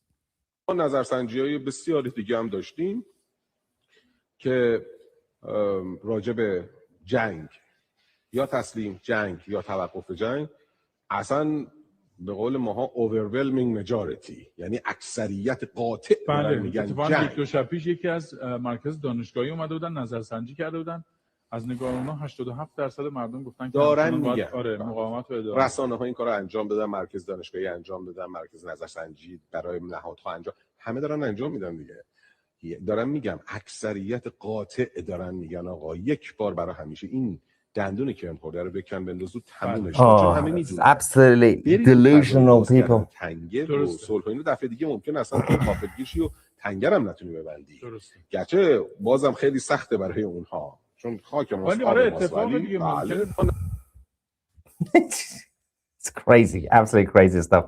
Okay, let's quickly go to President Trump.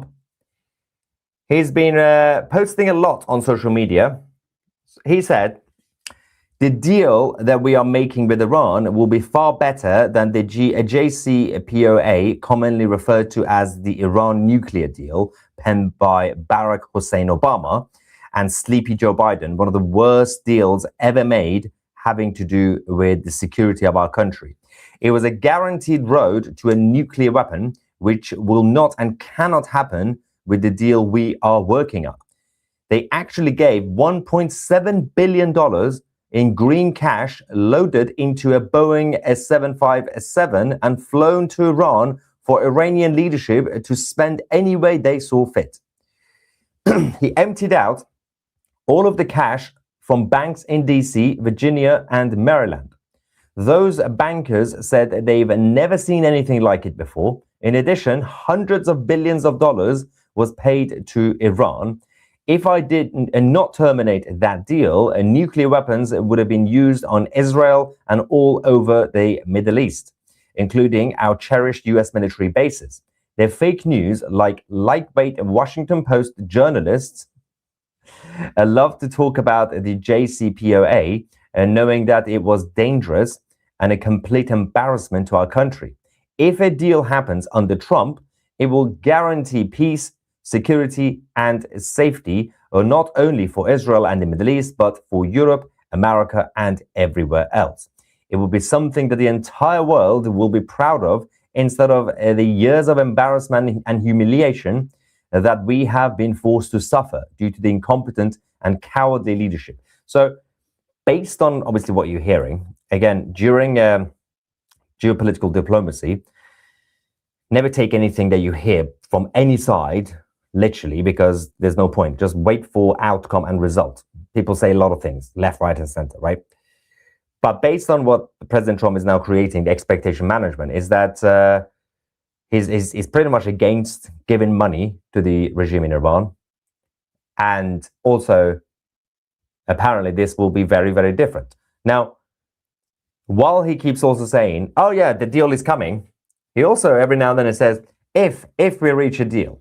So obviously he's doing the double play as usual, and everybody's confused, including the IRGC representatives. We're going to go back to the president in a second, but the Israeli Defense Forces have released the latest video from their occupation in southern Lebanon. In case you don't know, the Israeli Defense Forces are not leaving Lebanon after the ground invasion, and they have created a yellow line. Watch this.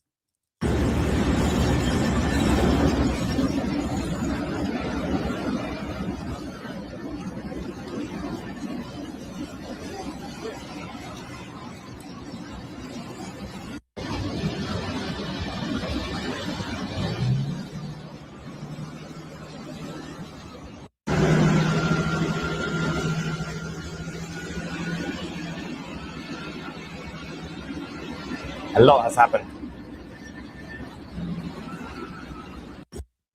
So the interesting thing about this is that the idea of we're not supposed to be here, according to the regime in Iran, that was part of the condition for them to turn up to Islamabad. So tomorrow afternoon, Tuesday, the 21st of April, we're going to have their final round. But there is a but. The Pakistani government are now begging the US and the Islamic Republic to extend the ceasefire by 2 more weeks in order to continue the negotiations. Now, let me know in the live chat whether you believe that this is likely to happen or not. Of course, if you're not watching this live, if you're watching this after the 20th of April, obviously, you might already know the result. But let me know in the live chat, do you think that the ceasefire will be extended, or Wednesday is the final date and tomorrow, Tuesday, will be the final round of talks? On that, President Trump also said that the Democrats are doing everything possible to hurt the very strong position we are in with respect to Iran.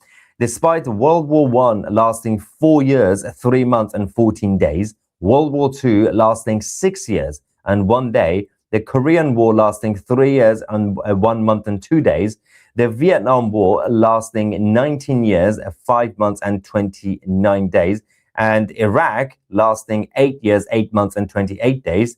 They like to say that I promised 6 weeks to defeat Iran. And actually, from the military standpoint, it was far faster than that. But I'm not going to let them rush the United States into making a deal that is not as good as it could have been. I read the fake news saying that I am under pressure to make a deal. This is not true. I am under no pressure whatsoever, although it will all happen relatively quickly. Time is not my adversary. The only thing that matters is that we finally, after 47 years, straighten out the mess that other presidents let happen because they didn't have the courage or foresight to do what had to be done with respect to Iran. We are in it, and it will be done right. And we won't let the weak and pathetic Democrats, traitors all, who for years have been talking about the dangers of Iran and that something has to be done. But now, since I'm doing it, I'm the one doing it, belittle the accomplishments of our military and the Trump administration. That is being perfectly executed on a scale of Venezuela, just bigger and more complex operation. The result will be the same. In my first term, I built the greatest military our country has ever seen, including adding Space Force. In my second term, I am properly using our military to solve problems left to us by others of far less understanding or competence. Make America Great Again, President Donald J. Trump. So you heard all the different things at the same time in one statement as usual. So again, that doesn't really give us much from what we should expect, because this is the Trump tactic to distract every single person. So we will have to wait and see tomorrow afternoon. Of course, make sure to watch this channel, because we're going to give you guys the live coverage of the negotiations throughout the day, because it's going to be a long day. We're going to have a number of live updates for you guys. But quickly going to the Deputy Foreign Minister in Iran, he's also now said that the United States has no option but to drop excessive demands and respect Iran's rights. They're not really helping themselves, are they? They really are making everything difficult for themselves at this point. It's slightly embarrassing. It's so fascinating, but it's also very embarrassing. The US Embassy in Baghdad have now also warned that the IRGC militia are plotting attacks on US citizens and targets across the whole of Iraq. Some Iraqi government elements are now providing cover for the militias. The Iraqi airspace have now reopened, but missile, drones, and rocket threats remain. The threat level is now 4. Do not travel to Iraq for any reason. Leave now if you are there. So the situation in Iraq in the meantime is also escalating because it seems like some people from the Iraqi government are basically helping the IRGC because part of Iraq have been captured by the Islamic Revolutionary Guard Corps over the last few years and nobody seems to care, which is absolutely fascinating situation, including the former president, Joe Biden. Weird situation. Earlier on, I was on Fox News to discuss the overall situation. Let's bring in Maya. And I'm just going to put this on for you guys quickly about why the Islamic Republic are struggling so much, even in terms of sending people to Islamabad. Let's quickly go watch that segment. Then we're going to post the full version on the video section of our channel on YouTube.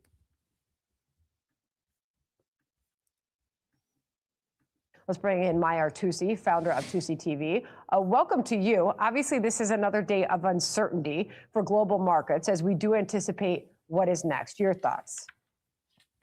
Yeah, I mean, it is slightly chaotic, mostly because the Islamic Republic side are chaotic. They have been flip-flopping for the past 48 hours. 1 minute saying they're not coming, then they say we have conditions, we might turn up.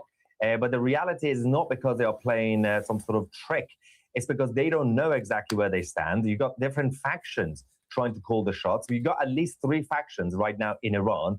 You've got the actual IRGC with the military side, whose head of military currently is so brave that he's hiding in a tunnel.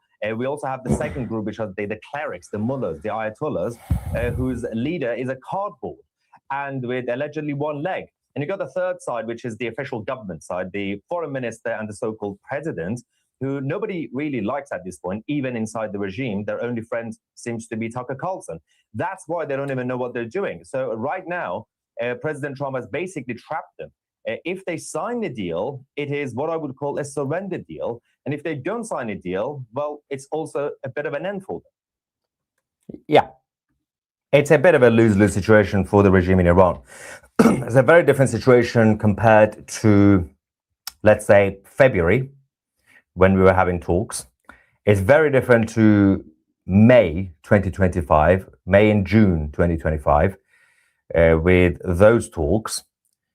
This is a big problem for the regime because of everything that they've lost and the items on the table, negotiating table. If they sign it, it will be a surrender deal for them because this is not really a savior deal. It's not going to save them. If they don't sign it, then obviously the US military and the Israeli Defense Forces will have to escalate the situation, which will take a bit longer to get rid of them that way. But it's still better than nothing, I guess. So both versions, both options, it's the end. If they sign the surrender deal, the regime in Iran, they will go down faster. If they don't sign the deal, of course, the military action will have to resume. It will take a bit longer, but again, they will have to go down. President Trump also posted this other new statement, again, saying, I'm winning a war by a lot. Things are going very well. Our military has been amazing. And if you read the fake news, like the failing New York Times, the absolutely horrendous and disgusting Wall Street Journal, or the now almost defunct, fortunately, Washington Post, you would actually think we are losing the war. The enemy is confused. That's true. Because they get these same media reports, and yet they realize their Navy has been completely wiped out. Their Air Force has gone onto a darker runways. They have no anti-missile or anti-airplane equipment. Their former leaders are mostly gone. This has been, in addition to everything else, a regime change. And perhaps most important of all, the blockade, which we will not take off until there is a deal, is absolutely destroying Iran. They are losing $500 million a day, an unsustainable number. Even in the short run, the anti-America fake news media is rooting for Iran to win. But it's not going to happen because I'm in charge. Just like these unpatriotic people used every ounce of their limited strength to fight me in the election, they continue to do so with Iran. The result will be the same. It already is. So this is the other thing. Based on what the US military have been doing over the last few days, at least the last couple of weeks, since the ceasefire started, one of them is the blockade of Hormuz. If there is going to be somehow an extension to the ceasefire, that could also destroy the regime in Iran if the blockade remains in place, because the blockade is doing more damage than the actual strikes on the regime. Now, if the blockade is lifted and the ceasefire is extended, then yes, there is a bit of hope for the regime in Iran to be able to just about survive for some time. But if the blockade continues, they are losing so much money every day, they will not be able to continue. They just can't. If there's no money, they can't even fund their own proxies. They've been giving tens of thousands of dollars per family, Hezbollah family in Lebanon. That's how they've been bribing everybody. These are the taxpayers' money from Iran. Couple of reactions over here. I'm going to ignore those who were complaining about missing the first few minutes. I'm not really sure what happened. We're going to review this after the live stream is finished. PC says, Maya Tusi, you are a great man. That is true. Can the resistance liberate a city before Tehran? I think Tehran would and should be the last city to liberate. If the Iranian people decide to, at the end of all this mess, rise up, obviously, and once the regime is completely weakened and the proxies have been kicked out or killed, that's when they can do it. Tehran should be the last city. You have to start basically circling the capital, go around, and that was the plan. The sources that we have inside the Immortal Guard in Iran. The plan is to start liberating smaller cities, probably from south or north or wherever it is, and then get closer to the larger city. That's how you bring down regimes.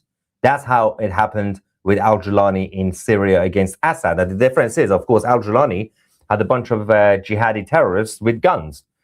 And at the end of the day, if you're going to fight a regime like this, you're going to have to fight dirty. You can't walk around the streets and demand democracy. Oh, I demand democracy. I demand freedom. You can't do that. That works in democracies. You protest in democracies. You fight in dictatorships. Just look at everything that's happened from the situation with the French Revolution, the Russian Revolution, even the Islamic Republic, a paramilitary coup in 1979. Every single thing you've seen. If you're going to bring down a regime, you're going to have to fight. Now, that doesn't mean you have to become some sort of jihadi. You don't have to do that, but you have to have resistance, and you have to be able to fight. Now, it hasn't been easy until now because the Iranians have not been armed. That's the one big issue. But if you weaken the regime, as the Americans have been doing, and if you are able to send support to the people in Iran in terms of weapons, then yes, there is definitely hope. The regime change can only happen on the ground, not from the air. It's impossible, almost impossible, to change regime using just airstrikes, especially a regime like the Islamic Republic. So it has to be done that way. But then that's the next phase, of course. And lifetime 2CTV Plus member for weeks now, still waiting for your call. You're still the best, though. I did mention yesterday, a couple of days ago, those of you who have not received your welcome call, if you obviously, those of you who became a lifetime member, you will get a phone call from me. I've been calling the list that I have. Some of you were not available. So if you email us, if you're a lifetime member. Don't try if you're not a lifetime member, because we can check. If you're a lifetime member, send us an email with your phone number, of course, and I'll double check the list and I will call you as soon as possible. So yeah, I've called basically everybody. It was a huge list. So I managed to go through all of them, but not everybody picked up the phone. So if you want to have a chat, let me know. We will bring back the lifetime membership offer at some point soon as well. We don't want to give that away all the time because we'll go bankrupt, but it's fine. You're okay. Yes, thank you. A piece says, Maya, for 7 minutes we could not see you. I don't understand. Some people said they can, and some people said you can't. Yeah, there's a number of other super chats about that. And then this person said, we didn't see, but we can rewind now that we are here. Yeah, so as I said, the best way is if you missed the first part, rewind to the beginning. And yeah, so this person says, the stream has been fine for me the whole time. This is a good person, Robin Page. Very good person. I have heard that Trump is sending the auto pen to the cardboard supreme leader so he can sign the surrender document. That is the best joke I've heard today. That's a good one. I could reword it and make it funnier. I'm on it. I'm on it next time. And I'm going to steal the joke and I'm going to take full credit for it. No, US trying to catch all the IRGC Pokemon. Got to catch them all, guys. TC, have you seen the fat electrician video on Operation Praying Mantis? I think you would appreciate his sense of humor. No. How fat is this electrician, by the way? Is it really fat or? Let's check it out. Dear Mr. Handsome 2C, that's me. That's me. It's talking about me. I think it's disgusting and sad that you have to leave the UK because the law doesn't protect its own citizens.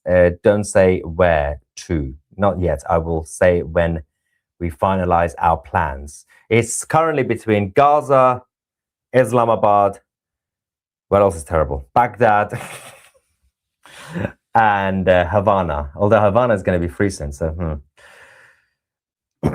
China just gave Trump an excuse to cut them off. It's interesting that we haven't seen much reaction from President Trump on this situation with China, giving weapons to the regime in Iran. And there is a reason, of course. It's just keeping that card just close to his chest for now, because that's going to be used when the talks with China begin as well.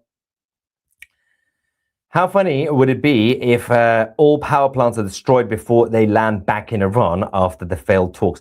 I mean, that is unlikely, but it will be funny. It will be chaotic for the regime. Also, if somehow the planes don't reach Iran, but I don't think it'll be that fast. Although we've seen a lot of surprises from the US military over the last year or so, so you never know what's going to happen. We have a quick update for you guys from the so-called Speaker of Parliament in Iran.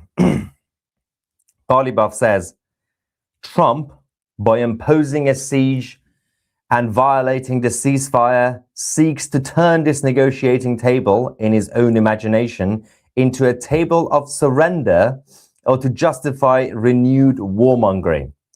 We do not accept negotiations under the shadow of threats, and in the past 2 weeks, we have prepared to reveal new cards to the battlefield.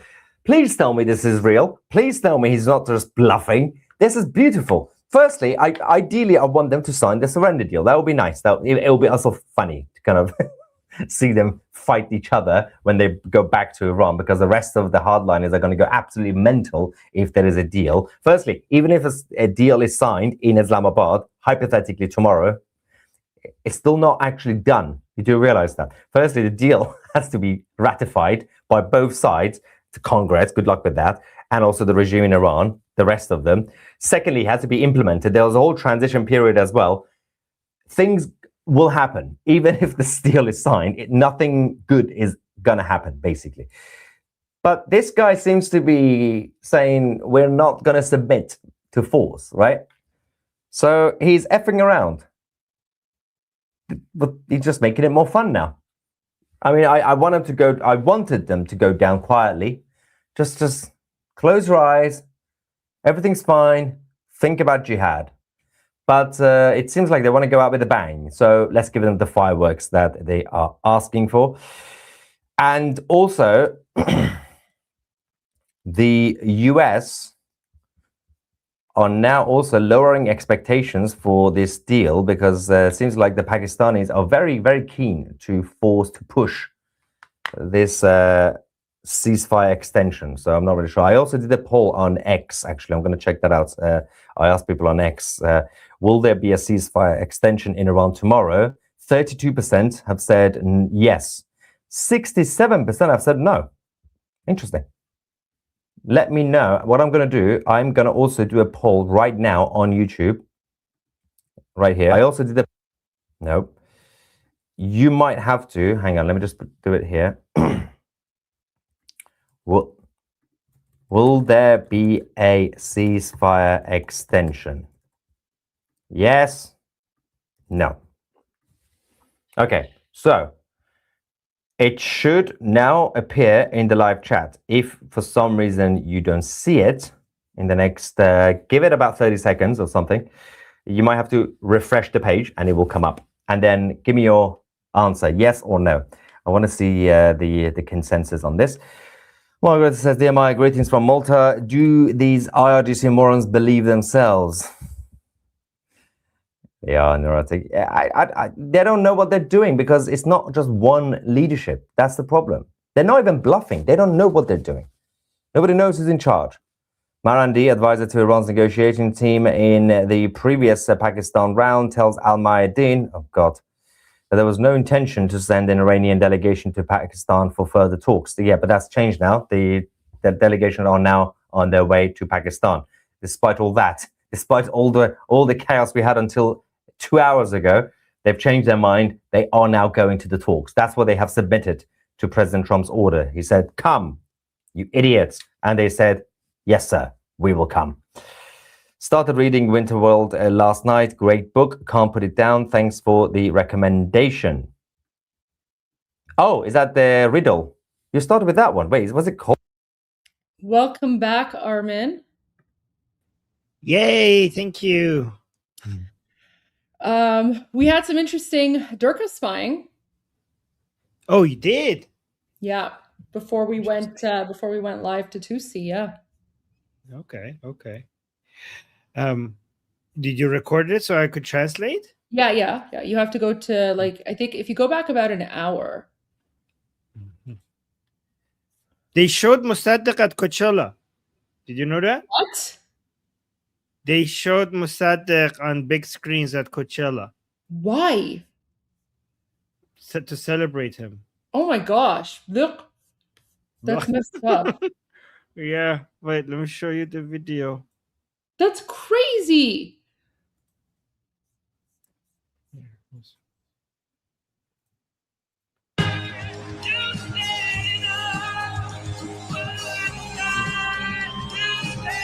That was Mossadegh here at Coachella. They showed the Iranian Nosferatu, the opium addict? Yeah.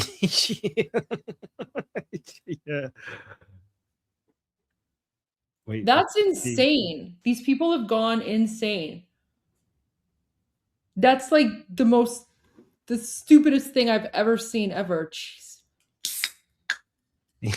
Wow. Yes. What is like the non-Iranians' weird fetish with Mossadegh? Like no one ever, like no Iranian ever speaks about Mossadegh. The guy was literally like a Marxist traitor who tried to suspend parliament and suspend the Iranian constitution. He basically tried to he tried to do a coup d'etat, and basically he wanted to turn Iran into another proxy of the USSR at the time. Jeez. That would have been the result, yeah. It's crazy. Crazy people. All right, let me show you this. I don't know if you're going to like this. Attention, please. May I have your attention? This is your new Ayatollah speaking. I thought I had told you not to try to cross my friggin' blockade, but you did. So now you get the discombobulator. The discombobulator is a big, beautiful weapon that basically makes your head explode and your testicles shrink to the size of little peanuts. Other than that, everything's going to be wonderful. Believe me. Anyway, get ready, bitches. Activating the discombobulator in 3, 2, 1. Attention, please. Oh my god. I told you. I told you. Anyways. Okay. Okay, let's go to the Durkha hunting side of things. All right, so I'm supposed to go 1 hour back. Go about an hour back. Ooh, here you go. Here. Further back? Yeah, further back. Go back up another like 15 minutes, maybe. 15.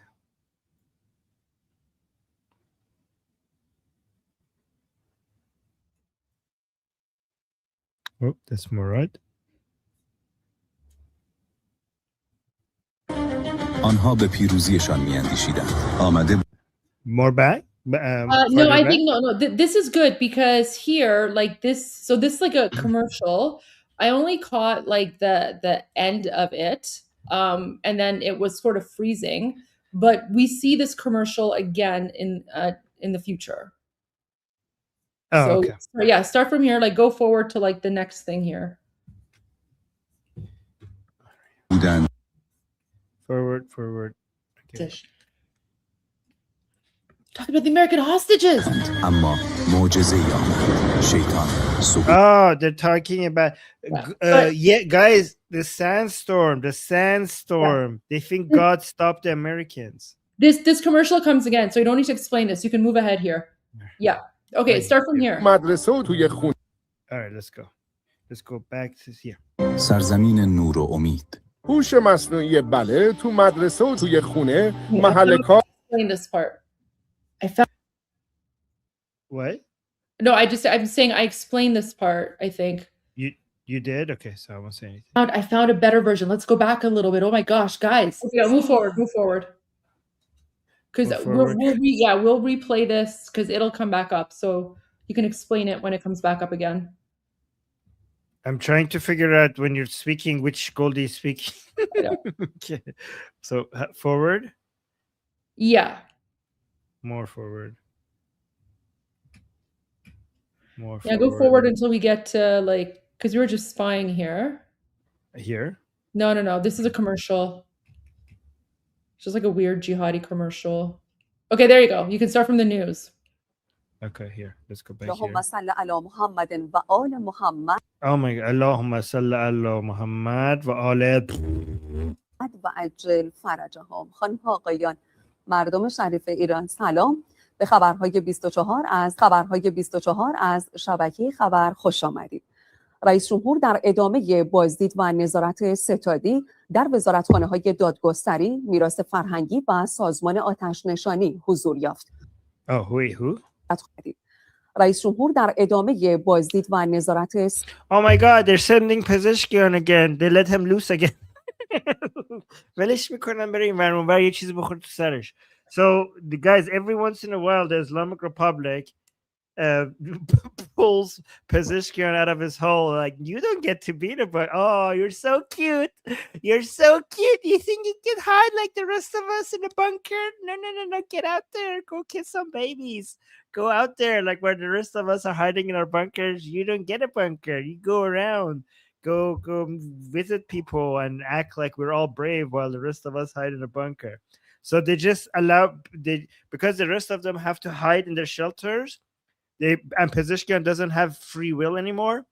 Like Pezeshkian is hostage, guy. Pezeshkian has been taken hostage, so he doesn't have free will. So they sent him out to go visit different places to show that the regime is strong and tough and brave, while the main important people are hiding. Pezeshkian has to go out there and risk his life to show that, like, yeah, okay, we're defiant. ستادی در وزارتخانه‌های دادگستری، میراث فرهنگی و سازمان آتش‌نشانی So she's just listing the places that Pezeshkian is visiting. حضور Can we see him? Can we see him having to be forced to visit different places? آقای پزشکیان در جمع مدیران وزارت میراث فرهنگی Oh no, they gave him some uniform of the places that he's visiting as well. گردشگری و از صنایع دستی بر تسریع در مرمت آثار آسیب دیده حمایت هدف. So Pezeshkian is talking about his, boring, positive, feel-goody messages like, oh, we need to rebuild this area, that area.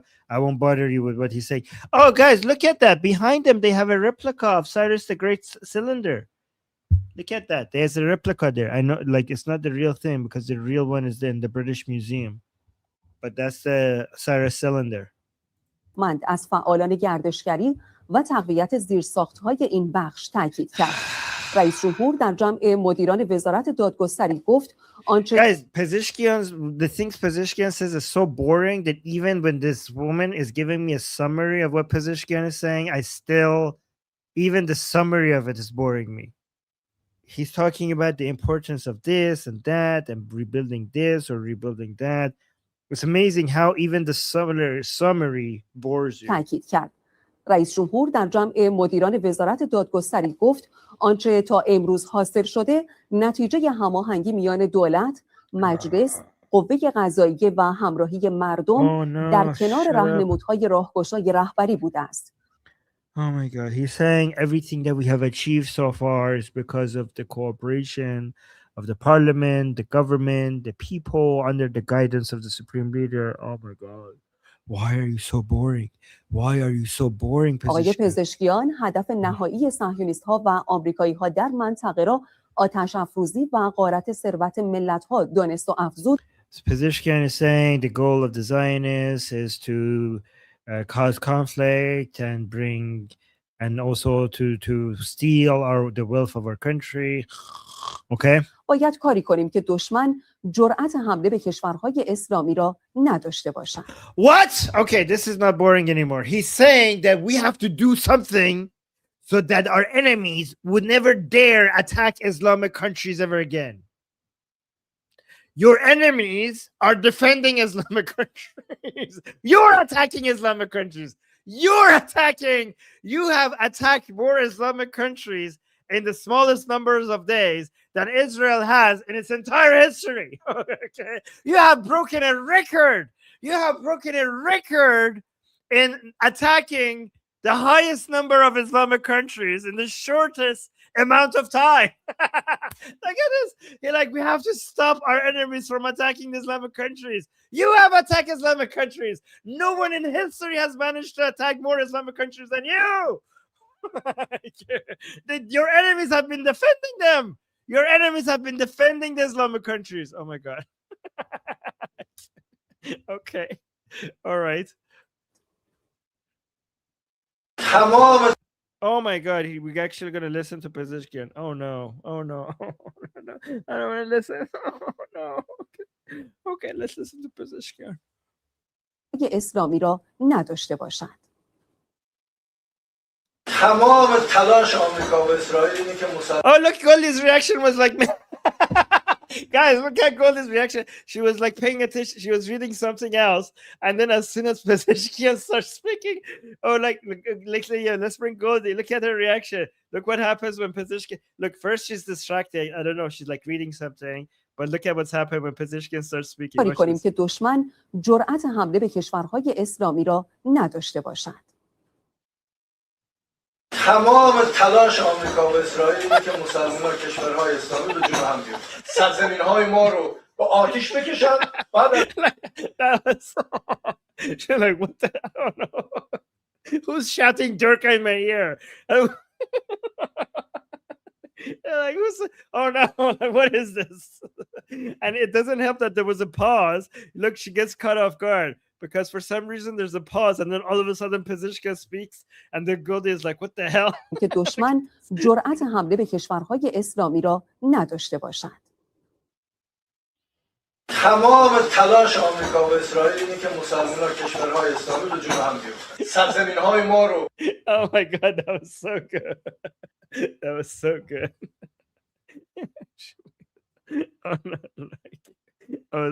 She was like, I wasn't expecting this Durka all of a sudden coming out.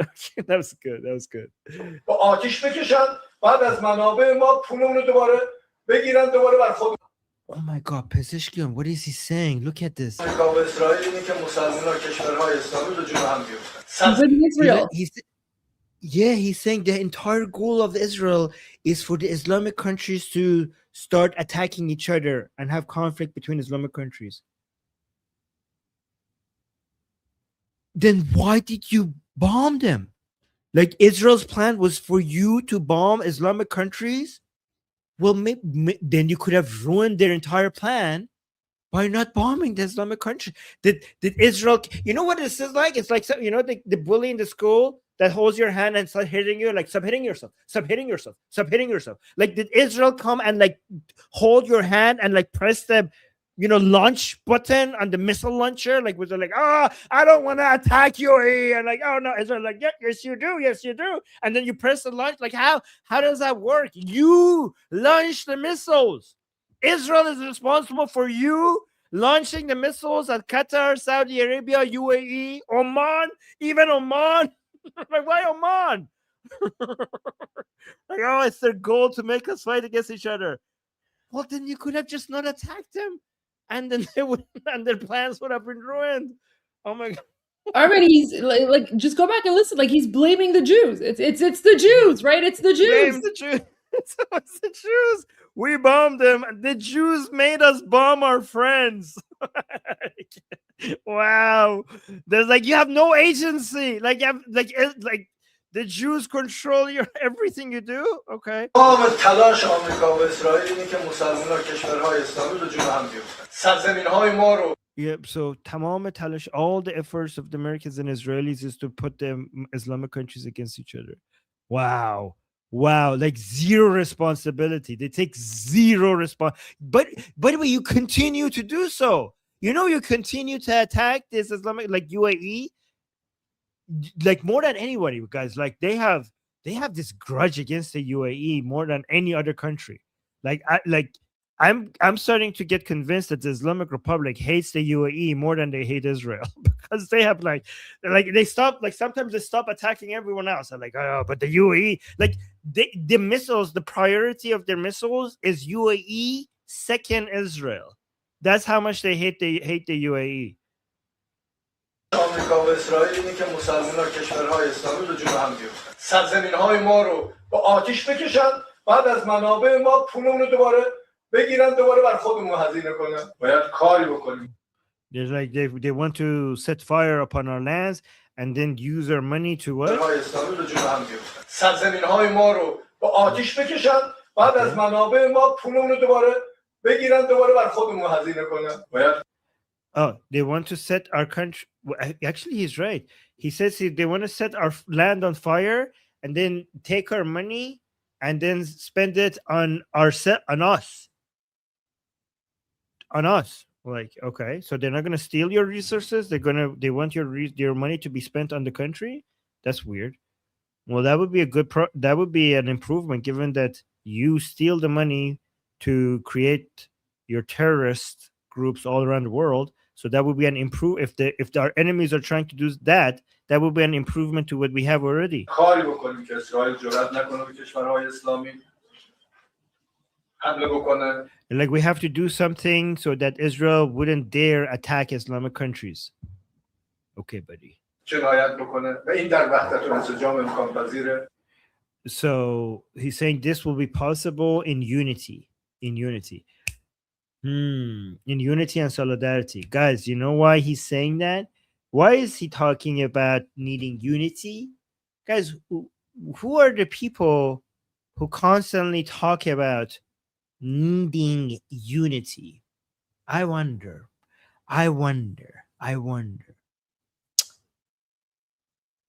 I suspect that the people who are repeatedly talking about needing unity are people who do not have unity. This constant emphasis by Ghalibaf and Pezeshkian on requiring unity is, to me, suggests that this is another sign of division within the Islamic Republic. Do you guys see my point? Do you guys agree? رئیس جمهور با حضور بدون اطلاع قبلی در یکی از ایستگاه‌های آتش‌نشانی تهران Oh, so he had a surprise visit in a fire station. با قدردانی از تلاش‌ها و ایثار آتش‌نشانان در So he's here to thank the work of the جنگ firefighters. تحویلی سوم گفت آتش‌نشان‌ها عاشقانه با اعتقاد و باور برای نجات دیگران به صحنه آمدند. So he's praising the firefighters. واقعا زحماتی که دارید میکشید، تلاشی که دارید میکنید و تصور میکنم باید رسانه ها این زحمات شما رو بیشتر در حقیقت I think the media should show more of your hard work. نشون بدن. طبیعیه در مقابل قلدری و ظلم هم سرخم نخواهیم کرد. Like it's also natural that we will not bend the knee in front of bullying, meaning bullying by American and Israelis. در مقابل زیاد خواهی کوتاه نخواهیم اومد. We will not capitulate in front when facing زیاد خواهی. زیاد خواهی is like when they ask us for too much, we're not going to capitulate. ولی وقتی میشه با منطق مسئله رو حل کرد، با جنگ و درگیری ادامه دادن به نفع هیچ کی نی. Like however, if we could figure out a way to resolve the situation with logic, then that would be preferable to war because war benefits nobody. So what he's doing, guys, let me translate the translation, if I may. He's basically he's basically saying this without actually saying it. He's saying that, guys, if we go negotiate with the Americans, that doesn't mean we're being weak. We're not going to let them bully us. It's preferable to figure out a way to resolve this without war. So if we go talk to the Americans, it doesn't mean that we're going to capitulate and bend the knee. Okay? It just means that we prefer to find a way to resolve all of. So he's talking to the regime supporters who are like, why are you capitulating by talking to the Americans? Keep on fighting. So he's telling them, he's trying to promote the idea that talking to the Americans is not capitulating. We're going to stand strong, and this is and we're not going to retreat from our positions. We're going to hold our line. We're not going to allow them to make us give in with our demands. But it's preferable to end things like this instead of continuing the war, which many regime supporters don't agree with. رئیس قوه قضاییه در جلسه با جمعی از مقامات عالی They also EJ. Now we go to EJ. رئیس قوه قضاییه در جلسه So the head of the judiciary, she's talking about EJ. Like, guys, let me actually bring our bingo card so everybody knows what the position of people that she's talking about. Where's my bingo card? Oh, there we go. I found it. Nope, that's not it. So it's good to always have our bingo card ready in case. So we talked about Pezeshkian right here as the head of the executive branch, as the president. Now she's talking about the head of the judiciary, which is Ghulam Hossein Ejei, Chief Justice. He's very evil. He's the one that is basically saying that everyone needs to be executed, all the Iranian freedom fighters. He's a very, very evil demon. Yes, very.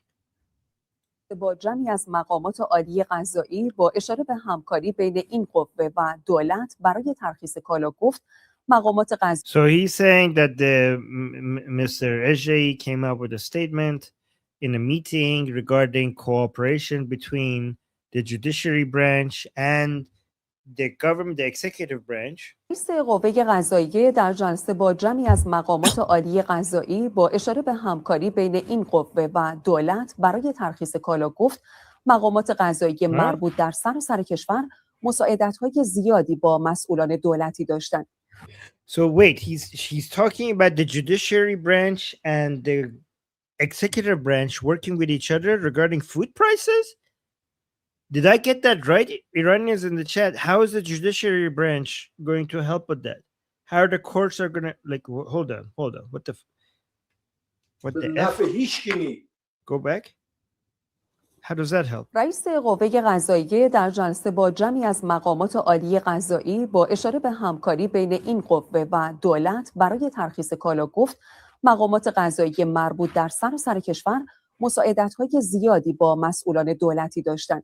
حجت الاسلام محسنی اژه‌ای گفت این تعاملات باعث شد هم کالاهای وارده از So قضایی he's talking about food, not the judiciary, because they're talking about called products. حملات دشمن مسئول بمانند و هم در عرصه توزیع مایحتاج عمومی مردم خلل و خدشه‌ای ایجاد. So they're talking about the basic needs of people, and people have access to food and basic products, and the judicial branch is going to help with the executive branch to make this happen. And we're like, how is the judicial branch relevant here, guys? I don't understand. How are the courts and the judges? How is that? How? واقعا مردم همکاری بسیار خوبی با قوه قضاییه. So these are the main members of the judicial branch right now meeting in a room. You could see the flag behind them. جمهوری اسلامی ایران قوه قضاییه. It's the judiciary branch. افرادی که بعضی از اعضای So that's a JE meeting, sitting at the head of the table, and these are other important people within the judiciary branch. همکاری بسیار خوبی با قوه قضاییه کردن. افرادی که بعضی از اعضای خانه تو زندان هستن اینا نگران بودند ولی همکاری می‌کردن. همکاران ما در سازمان زندان‌ها و در دادگستری بسیار این زمینه برای اینکه نگرانی مردم رو کم بکنن همکاری خوبی داشتن. تلاش کردن تعیین تکلیف میکنن تا اونجایی که Wait, I don't understand. How does the prisons have anything to do with basic needs? خلل و خدشه‌ای ایجاد نشود. واقعا مردم همکاری بسیار خوبی با قوه قضاییه کردن. So you're saying the people had really good cooperation with the judicial branch? افرادی که بعضی از اعضای خانه تو زندان هستن اینا نگران بودند ولی همکاری می‌کردن. So you're saying the people who had families in the prisons, they were worried, همکاران ما but they worked with us anyways. در سازمان زندان‌ها و در دادگستری بسیار So they worked within the prison system, they worked with us. زمینه برای اینکه نگرانی مردم رو کم So that's AJ, guys, that's AJ. بکنن همکاری خوبی داشتن. تلاش کردن تعیین So he keeps on saying that people worked good, they were cooperative. تکلیف میکنن تا اونجایی که ممکن بود وضعیت زندانی‌ها را تعدادی که امکانش بود واجد شرایط بودن اونها رو مرخصی فرستادن تعدادی کسی. He's saying that we gave some people from the prisons, we gave them time off to basically we were more lenient with them in these hard times basically. سیری افرادی مردم باز واقعا عنایت کردن بعضی اومدن رضایت دادن که خصوصی داشتن با رضایت اونها یعنی این فضای مهربانی این فضا Oh, so some people came out and consented to free the people who had charges against them, I think. And said like, look, the society is being so kind and supportive of each other, stuff like that. فضای همدلی این فضای انسجام و وحدت ببینید همه جا اثر. He's saying, look, there's so much unity among people. There's so much unity everywhere. I know what's happening. I know what's happening, guys. Oh my God. Oh my God. I know what's happening. What's happening is that IRIB or Seda Sima is trying to make the word unity trend.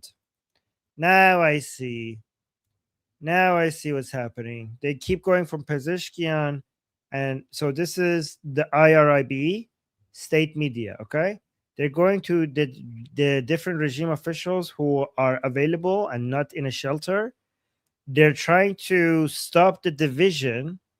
And they think that the way to do that is just to point out unity everywhere that it could, in any way that they could, with any excuses, just talk about the word unity, right? And he's, for example, Pezeshkian was talking about unity, and now they go to Ejei talking about unity, and like, oh, there's unity between different people, there's so much kindship, people working together, unity. And by trending this topic of unity and creating an atmosphere that they think they could create an atmosphere that everybody is is making unity a virtue, they're hoping that they could help stop the division that is happening among regime supporters. Yeah, gaslighting, right? Does that make sense? Does that make sense what I'm saying? داشتن با رضایت اونها. یعنی این فضای مهربانی، این فضای همدلی، این فضای انسجام و وحدت، ببینید همه جا اثرگذار شد. Like he's saying this unity in this environment, you can see it everywhere. Basically, that's what he's saying. That guy is so evil. سخنگوی دولت با So that's the previous Goldie talking. So when you see Goldie speaking, that's the one who was recording Goldie, the younger Goldie. That's the younger Goldie. Okay, so the Goldie below me is the older Goldie. The Goldie, that's the younger Goldie. Okay, so every time I say younger Goldie, you know which one I'm talking about. Okay, just an hour younger. اشاره به اقدامات وزارت ثبت در مدیریت بازار و کمبود مواد اولیه از برنامه‌ریزی این وزارتخانه برای تولید پایدار و همچنین ارزیابی خسارت‌ها به صنایع گفت. Okay, so now this woman is their Caroline Levitt. This lady, wait, yes, this is, so she's the speaker of the executive branch. The equivalent of that is, hold on, in United States, hold on, where's Caroline? Let me see Caroline. Copy image address. Okay, so the speaker of the executive branch in United States is Caroline, right? And this is the Islamic Republic speaker of the executive branch. So it's basically their Caroline Levitt. Yes, she's a jihadi Caroline. So she's a speaker, like she basically works under the Pezeshkian as the speaker of the okay. Durkaline. That's Caroline and Durkaline. That's good. I like that. This is Durkaline. Oh my gosh. Durkaline, that's good. Durkaline. Okay. All right, let's see what she says. آتی که به هر حال به صورت کلان کشور راجع بهش دغدغه داره موضوع اشتغال کارگران ما هست. لذا Oh, so they're talking about the work, the labor market. So guys, something that is going to be hitting Iran really bad really soon is lack of work. I mean, it's already hitting them. It's already been devastating Iran for a very long time. But as a result of not just the military operation, but also cutting internet. Guys, I saw estimates. I don't even remember what the numbers were, but millions and millions of Iranian. I don't remember exactly what the number was. I think it was 10 million, but at least 10 million jobs in Iran was based on the internet. So just cutting the internet alone has cost around 10 million jobs. Many of them was reported that if the internet cut went above a certain day, they will not be able to go back to it. And we have already reached that number. So I don't know what that number was. I think it was like something like 40 days or something. That if the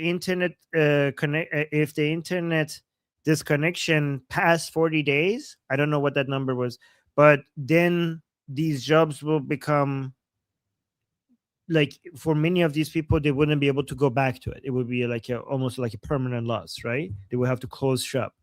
And it was about 10 million people who were being affected with their jobs. And, like inside Iran, the population, I know Iranians are 90 million, but like inside Iran, I think they're like something between 80 to 85 million, because many Iranians are outside of Iran. So let's say 85 million. So think about this, like 10 million jobs. So this is not including the already horrible situation with the labor market before any of this war started. This is also not including all the people who are losing the jobs because of the war. On top of that, the regime is causing around 10 million people to lose their job just because they cut their internet. That is like a huge percentage of the population, right? تداوم زنجیره تأمین در صنایع Guys, so she's the jihadi Carolyn Levitt. Like she Oh my God, Gold! What? I didn't know Goldie's going to say that. Wow, wow, Goldie! Like we thought about the same thing. It's so oh my God, we think alike. We have the same jokes. That's amazing! Wow. Okay, guys, Goldie before me said the same thing. Oh my God. Wow. Okay. See, guys, we're we think of the same Look at my stuff. face. Look at my expression. Oh, no. I like you. Goldie's not impressed. Oh, we should look at that, guys. Somebody screenshot that. This is Goldie's not impressed. Look. Yeah, that's me not being impressed. Oh. Oh my God. لذا تداوم زنجیره تأمین در صنایع Guys, so she's the jihadi Carolyn Levitt. Like she's the jihadi version of Carolyn Levitt. She's like the spokesperson for the government. Oh my God. مختلف یکی از موضوعاتی است که وزارتخونه به درستی داره روش کار میکنه و با دادن مجوزهای مختلف من جمله در زمینه واردات تلاش میکنه که این موضوع رو بتونه حفظ بکنه که این زنجیره صنایع ما دچار آسیب نشن. هم So she's saying that the chain of our industries should not get disrupted or get damaged, and we're working on it, and we're coming up with permissions for imports so that we could help with this situation right now. Guys, you know why I hate this? Because, oh my God. Guys, you might not like this about me, but I am a proud capitalist, okay? I am very much in favor of limited government when it comes to the economy. So I don't know if anybody is going to get offended by that here, but I'm a huge advocate of limited government. And I really do think that as much as I hate Islam, the bigger damage of the Islamic Republic on Iran has been because of their command economy policy that they inherited from the communists. Okay, guys, I am really, really anti-Islam, but I am more anti centralized command economy than even Islam, as destructive as Islam is. And I think it's the second most destructive idea in the world. The first most destructive idea in the world is anything like communism that has a command economy structure, right? That's what I think.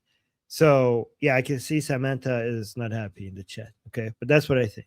And the Islamic Republic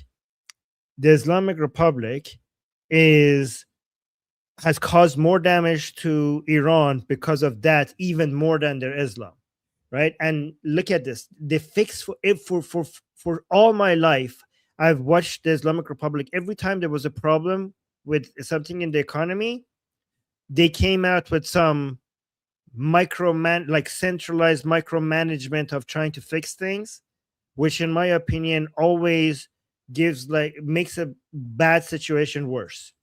Every time the government comes and sees a problem in the economy and they try to just force it to make it look better without actually fixing it, temporarily it looks better because they just artificially made it look better, and then long term it makes things so much more horrible. It makes everything worse long term.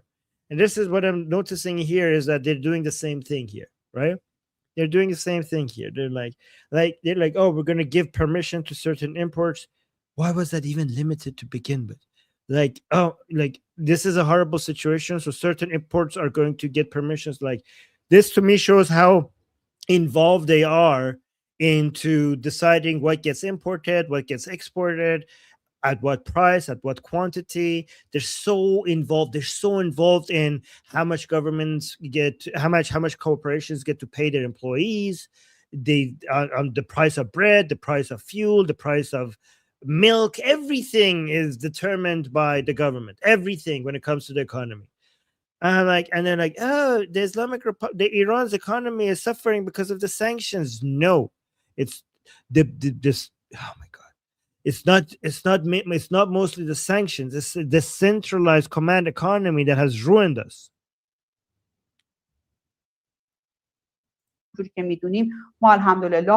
You're saying, yeah, so Omid is saying it's basically communism, Armin. No, I mean, communism is a subcategory of all the bad economic policies, right? So command economy, the most famous version of command economy is communism. But I think all of them are crap, all of them, including communism. Any other form of command economy is also bad, even if it's not communism. این زنجیره صنایع ما دچار آسیب نشن. همونجوری که میدونیم ما الحمدلله عمق خود اتکایی خوبی در حوزه‌های مختلف تولید داریم.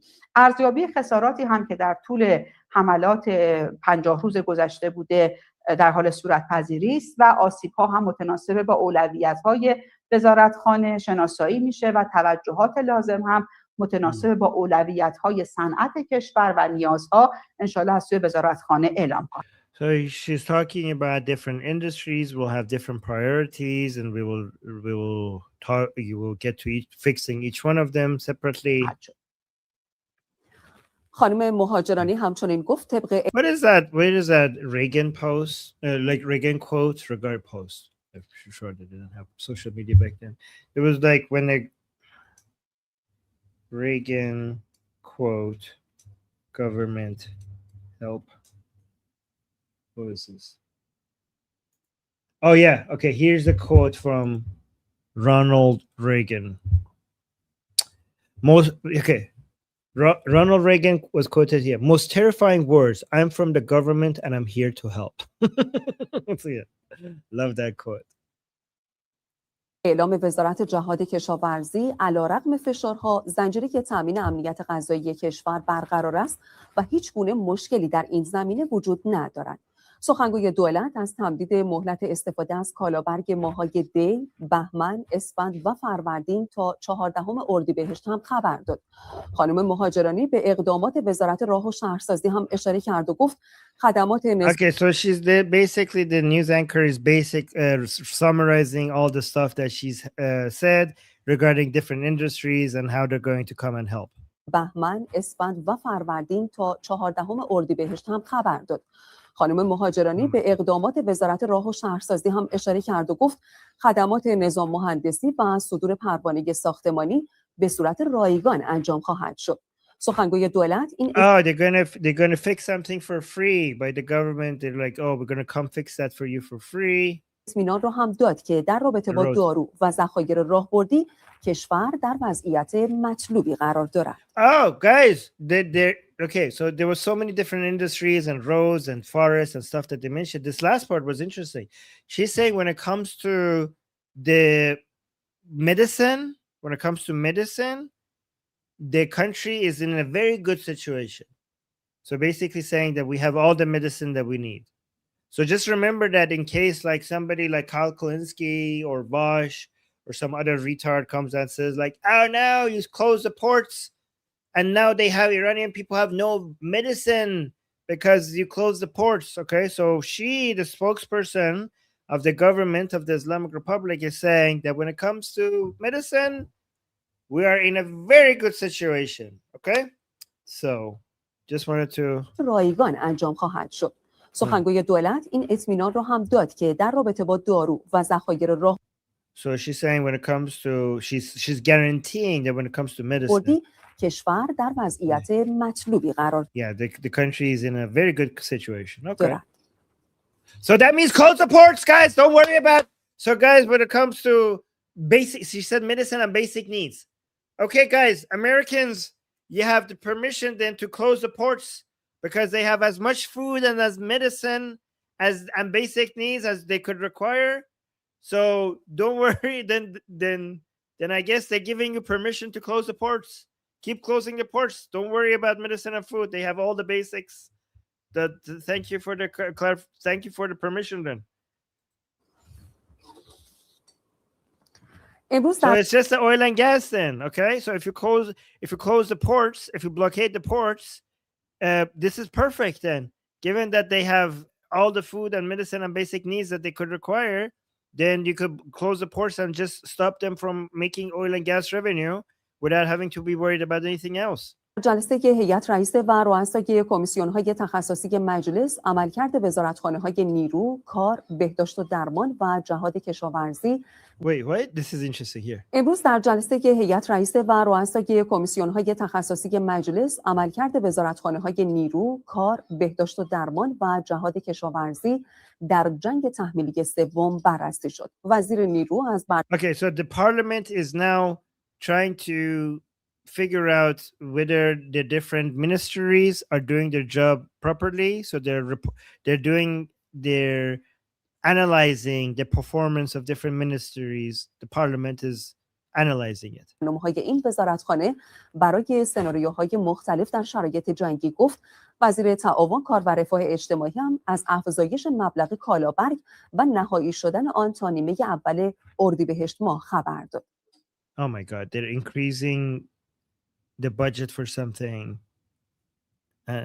و نهایی شدن آن تا This is just all show like is demonstrating how much like everything she says to me demonstrates how involved the government is in everything economics. نیمه اول اردیبهشت ماه خبر داد. So they're increasing the I don't know something that is calabar. What is a calabar? Hold on. They're increasing the money that you're allowed to spend on something for a short period for a few months. Calabar. Guys, for everyone who's tuned in, so I recorded a little bit of Islamic Regime State TV earlier while Armin was in his group discussion. We call it Durka News Network, and now Armin is translating. Right. Yes. Do you guys want me to go to the Haydar stuff, or do you guys want to see this news report? You can play a little bit of it because I do provide like they show the parliament members and then. Oh, okay. Let's go to that. Yeah. I mean, this is interesting to me. I'm just wondering if it's interesting to other people.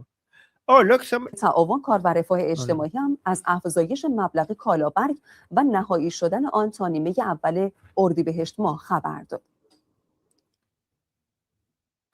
ادامه نظارت‌های میدانی نمایندگان مجلس در Okay, so this is the observing unit of the observing group of the parliament. دستگاه‌های اجرایی و وزارتخانه‌ها برای بررسی و آگاهی از آخرین گام‌ها و برنامه‌های اقتصادی و خدماتی دولت به مردم. So this is the part of the parliament that is observing the ministries, and Goldie is having an allergic reaction to all the Durka gathered in the same room. Okay. Look at this. Look at when she would go to the room. Look at her reaction here. ادامه نظارت‌های میدانی نمایندگان مجلس در دستگاه‌های اجرایی و وزارتخانه‌ها برای بررسی و آگاهی از آخرین گام‌ها و برنامه‌های اقتصادی و خدماتی دولت به مردم. Oh my gosh, she's trying not to puke. They're all terrorists. Yes. Look at this. I wonder, guys, look at these are experts, okay? These are the experts. I'm trying to figure out, because these are supposed to be the highest experts within the country, trying to figure out if the ministries are doing their job right. I wonder, this guy over here, what is his expertise that qualifies him? Raping goats or something. I don't know. like this guy is trying to observe like the Ministry of Agriculture performing well or not, and he's sitting here observing it. I wonder what he has studied. I wonder what types of education he has had, because I know he went to Jose Elmier and studied Islamic fiqh. Yeah, Islamic jurisprudence. So I wonder, how does that give him the qualifications to, for example, judge whether the education ministry is performing well or not? I wonder. Oh my God. اصل 90 عصر دوشنبه با حضور در وزارت Oh جهاد my God, even more mullahs. Guys, like whenever you see a mullah in the government, that shows that merit is not the what is this? There's not none of these positions is based on merit. Look at my face, Armin. Look at my Yeah. face. Goldie. Oh my God. Goldie. Ugh. Yeah, I think Goldie is the proper reaction here. Oh my God. None of these people are qualified. کشاورزی با وزیر و معاونان اون دیدار و بر مدیر بو گند دهنه تا اینجا میاد آشغال. Look, I can't. Goldie is saying that the stink from your mouth comes all the way to here.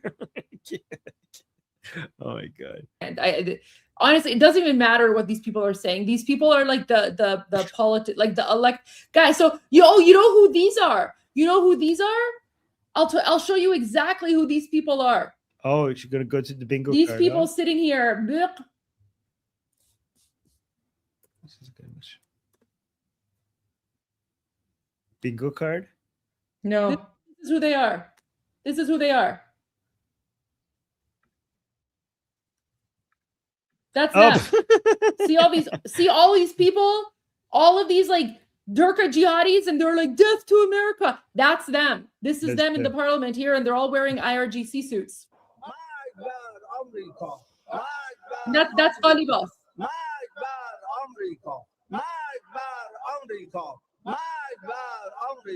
Right? Even like the mullahs, look, they're wearing like their gross turbans with their like outfits or whatever, right? So this is them. This is them.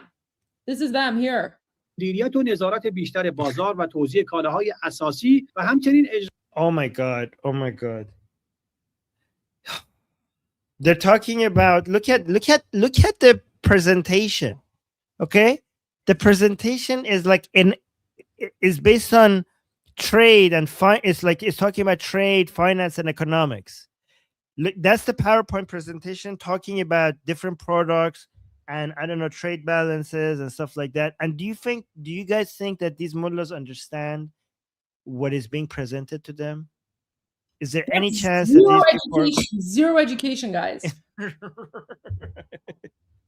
These people have studied whether when you enter a washroom, whether it's okay to go inside the washroom with your left leg or your right leg. That's what they have studied. Yeah. That's what they've studied. And now they think that they're qualified here to come and look at this economic presentation. So this is what I thought Goldie was going to show. Like these people that you're saying is part of this number, this 289 number that you see here. So this is the legislative branch. These are the members of the parliament. These people in this room are some of them. Okay. And they're here to see if the executive branch is doing its job properly, which the ministries, 14 other ministers, the ministers are doing of different sections are doing their job properly. So that's the whole point of this meeting. And this whole thing is being presented to them for them to evaluate, basically. Here. Yeah. I bet you like nobody's paying attention. Nobody's paying attention. و توزیع کالاهای اساسی و همچنین اجرای راهبرد امنیت غذایی. They're probably wondering whether or not like the building is going to be boom boomed. Yes. I bet you, Goldie, most of these people are thinking if there's lunch involved in all of this. Like what's good. Yeah. Yes. Okay. I know that from experience that's what they're thinking. و همچنین اجرای راهبرد امنیت غذایی تاکید کردند. اتفاقی که امروز رونمایی شد و گزارش دادن نسبت به سامانه مرض. Oh no, look at this. Oh my God, I love Gold. Look at her. Oh my God, that's so funny. Oh, that's so cute. Like what I was looking at. Goldie's not impressed. No. And I have every right to judge because I'm a former parliamentarian. So I judge these like Durka jihadi terrorists. Okay, so this mullah is trying to explain what they just witnessed today. اساسی و همچنین اجرای راهبرد. So guys, the purpose, by the way, the purpose of this new segment, oh guys, let me tell you what the purpose of this new segment is, okay? The purpose of this new segment is to show to the public that things are going as normal. Like that the sky is not falling, the regime is not collapsing, and the politicians are politicking. Is that even a verb? I just made up a verb. The politicians are politicking, and the economy has challenges, but it's moving around. Like it's moving along. Like there are difficulties, but everything is working as it should. Yeah, exactly. Everything is under control, guys. We're having some difficulties, but things are normal. That's the whole point of this new segment. امنیت غذایی تاکید کردند. اتفاقی که امروز رونمایی شد و گزارش دادن نسبت به سامانه است که نرز زهرمار Oh my I God. can't handle that. Oh. All right, let's see what's happening here. Oh, Armin, you're gonna like this. What's this? What is this? Oh my God.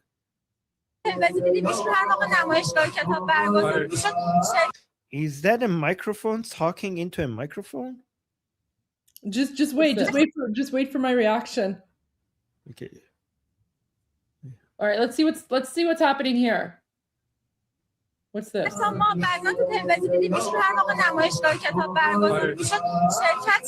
Guys, I found the Durka version of me and Armin. Guys, no.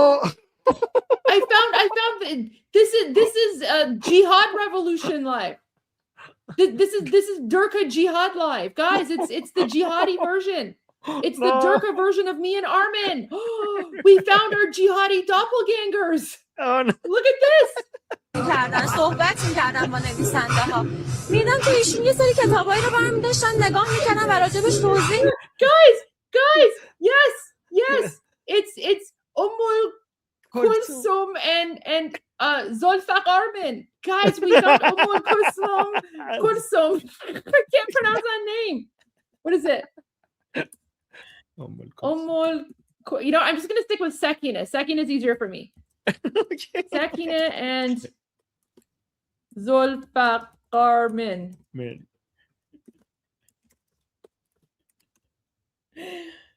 Armin, I found our jihadi version, the jihadi version of us.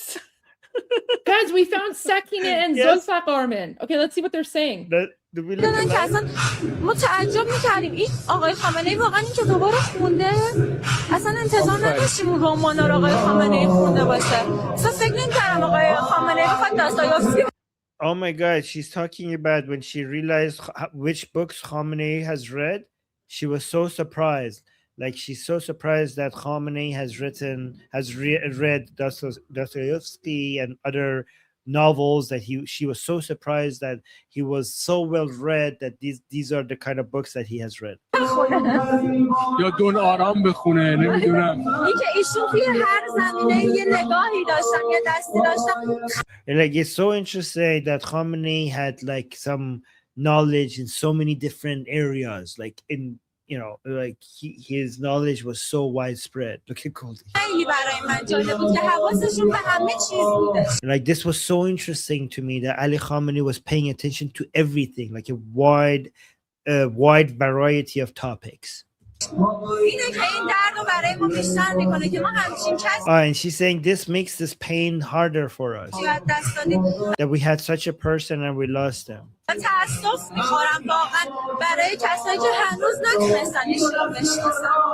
And like I feel sorry for people who still haven't been able to understand what kind of a man Ali Khamenei was. Oh, like he's saying this is what they say, that the effect of a martyr is more than the person himself. So but this is a saying that Shias have, that when you martyr somebody, their effect on the world is so much higher in martyrdom than even it was when they were alive. So as big and great Ali Khamenei's positive effect was on the world, his effect now is going to be even more now that he's a martyr. That's what Shias believe. And this is why Shias think that the enemies of Shia Islam, they're idiots for killing us, because they don't know because the Shia Muslims think that if you think somebody is a threat to you, then they are more of a threat to you when you turn them into a martyr, because their effects is going to be 1,000 times more. So, and they say our enemies don't know us and they kill us, but that backfires when they do that. So that's what they believe. میگن اثر شهید بیشتر از خود شهیده. ان شاءالله که قلبی باورش بکنیم و اثر اون شهید به نظرم همچنان آدم زنده میکنه، آدم احیا میکنه. So he's saying the effect of the martyr makes people alive. Like, میگه که در رفتن جان از بدن گویند هر نوعی سخن من خود به چشم خویشتن دیدم. Basically, they're saying the same thing that I just said, but in poetry. اون لحظه که این خبر رو به ما دادن انگار جونمون رفتش. Like the moment they gave us the news that Khamenei is dead, it was like dying. Like it was the moment like we lost our life. I mean, shouldn't you be happy? Like I don't understand. Like they're like, oh my God, it was such a sad news. Shouldn't you be celebrating? Like if I was a Shia Muslim and I believe like, oh, if somebody who becomes a martyr, their effect on the world is going to be more. Also, they're going to go into the best part of heaven and have the best time. Shouldn't I be like, oh my God, Ali Khamenei is a martyr. Yay, whoopie-doo, good for him. He's now enjoying, I don't know, the virgins or goats or whatever in heaven. And whatever positive effect he had on the world is now going to be 1,000 times more. Win-win all the way around. So why do you guys even get upset? Shouldn't you be like dancing and singing that he was killed? It's not like it's contradictory. Your reaction is contradictory to your beliefs, to your claimed beliefs.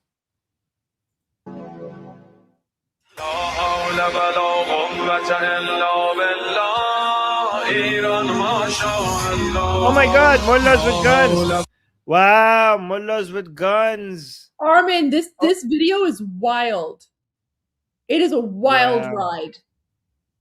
It's mullahs. Mullahs with guns. And motorcycles.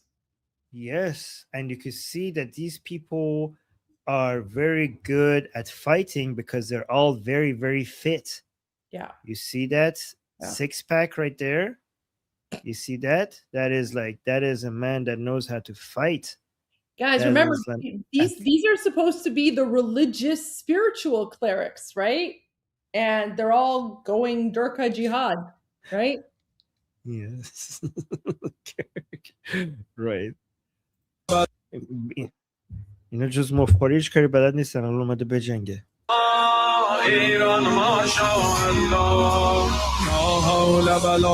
You know what? You could like roll these people towards the enemy. It would be more effective than them shooting at the enemy.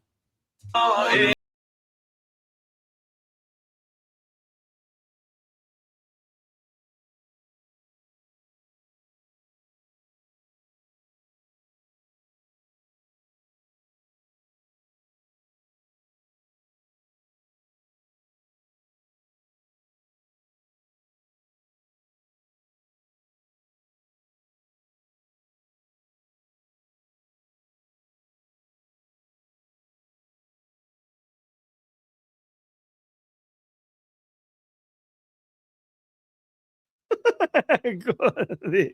Bring Goldie, bring Goldie back. Look at her. Look at Goldie. Oh my God. Mullahs on bikes with guns.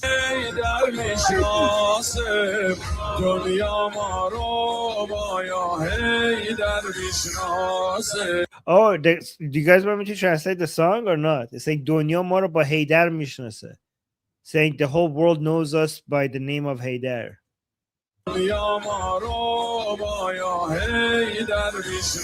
Guys, when I was a kid in Iran, I didn't hear Haydar as much as I hear it now. Was I like, am I correct about this? Like Haydar became more popular, in the later years of the Islamic Republic.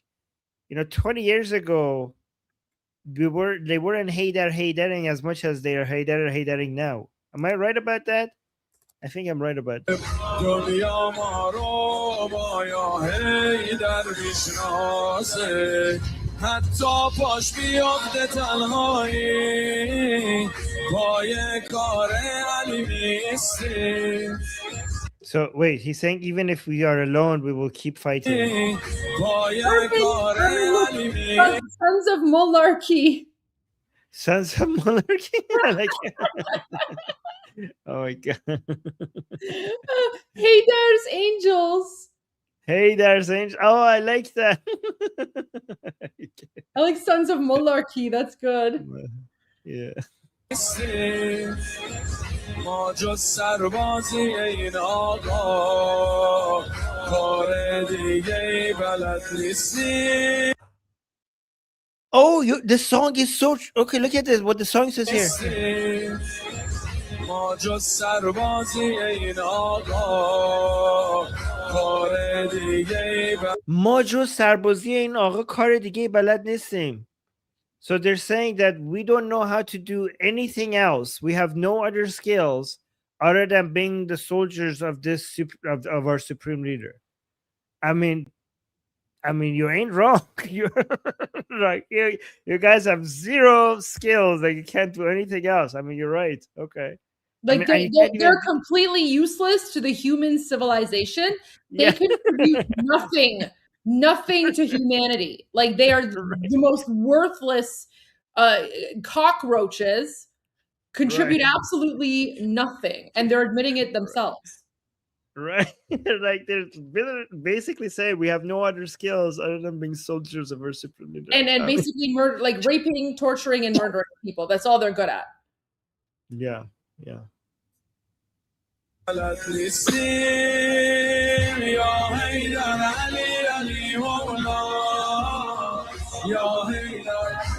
Oh, this is the guys. This is the Palestine Square.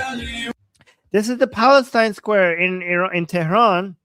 This is the square that I mentioned on the Persian channel. I came up with this genius idea that everybody loved in our audience on my Persian channel. That once Iran is free, we are going to rename the square, the Palestine Square here. It says Maidan Palestine. You see, Palestine Square, okay? Once Iran is free, we are going to rename the square to Israel Square. Israel Square. And we're going to put a statue. I don't know what, look, there's already a statue here. I don't know who that is. But we're going to put a statue. No, burn it? Why would we burn it? It's our square. We will put a statue of Prime Minister Netanyahu in the middle there. And you know why we're going to do that? Guys, think about this. Why would we put a statue of Prime Minister Netanyahu in the Palestine Square? I have a genius plan. So while you think about that, let me tell you something else we're going to do. There is in this square, there's a clock. There's a countdown clock that has started at 25 years and it's going down to 0. The reason why that clock is there is because Ali Khamenei a couple of years ago said that Israel has only 25 years to live. And after 25 years, there's not going to be an Israel, right? So there's a countdown clock in Palestine Square counting down to the day Israel is completely destroyed. So I think that we should remove that clock. And we could have a clock that instead of counting down, it will count up, right? And shows, and under it says Am Israel Chai, to show that Israel continues to live and it keeps going.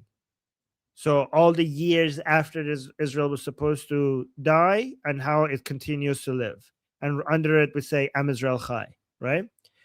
And now I'll tell you, okay, nobody came up with the reason why I think we should put we have to put Netanyahu statue in Israel Square. This is the reason. It's a trap. It's going to be a trap, okay? Because I believe I'm a free speech maximalist. I'm a free speech maximalist, meaning that I don't think we should go arrest people for having crap ideas. Even if it's the crappiest of all ideas, I don't think we should go arrest people, okay? But I do think we could put a Netanyahu statue in the middle of Israel Square to get the Durka people triggered, so that when they come and destroy the statue, we could basically arrest them for destruction of public property. And we could keep rebuilding the Netanyahu statue, or you called it? Somebody says they called it. We could just keep rebuilding it, and we'll just put it there with cameras and everything pointing at it, just waiting for the next Durka person to come to destroy it, so we could put these people in jail with good reason, right? So we're like, oh, it's not about your beliefs. You just destroyed public property, so into jail, into prison you go. So it's basically a trap. That's my plan. I don't know. Do you think it's a good plan? Yeah. Okay. Yes. Genius. Okay. Omid think it's genius. Well, thank you. Yeah, 90 years penalty for destroying public property. Maybe. Okay. A BB statue.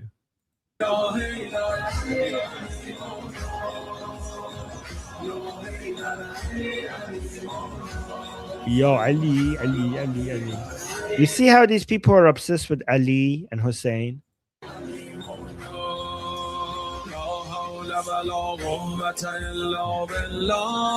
Yeah, exactly. Vandalism bait.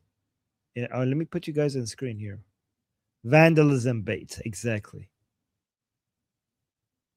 Somebody think that sounds evil. How is that evil? This is a trap for evil people.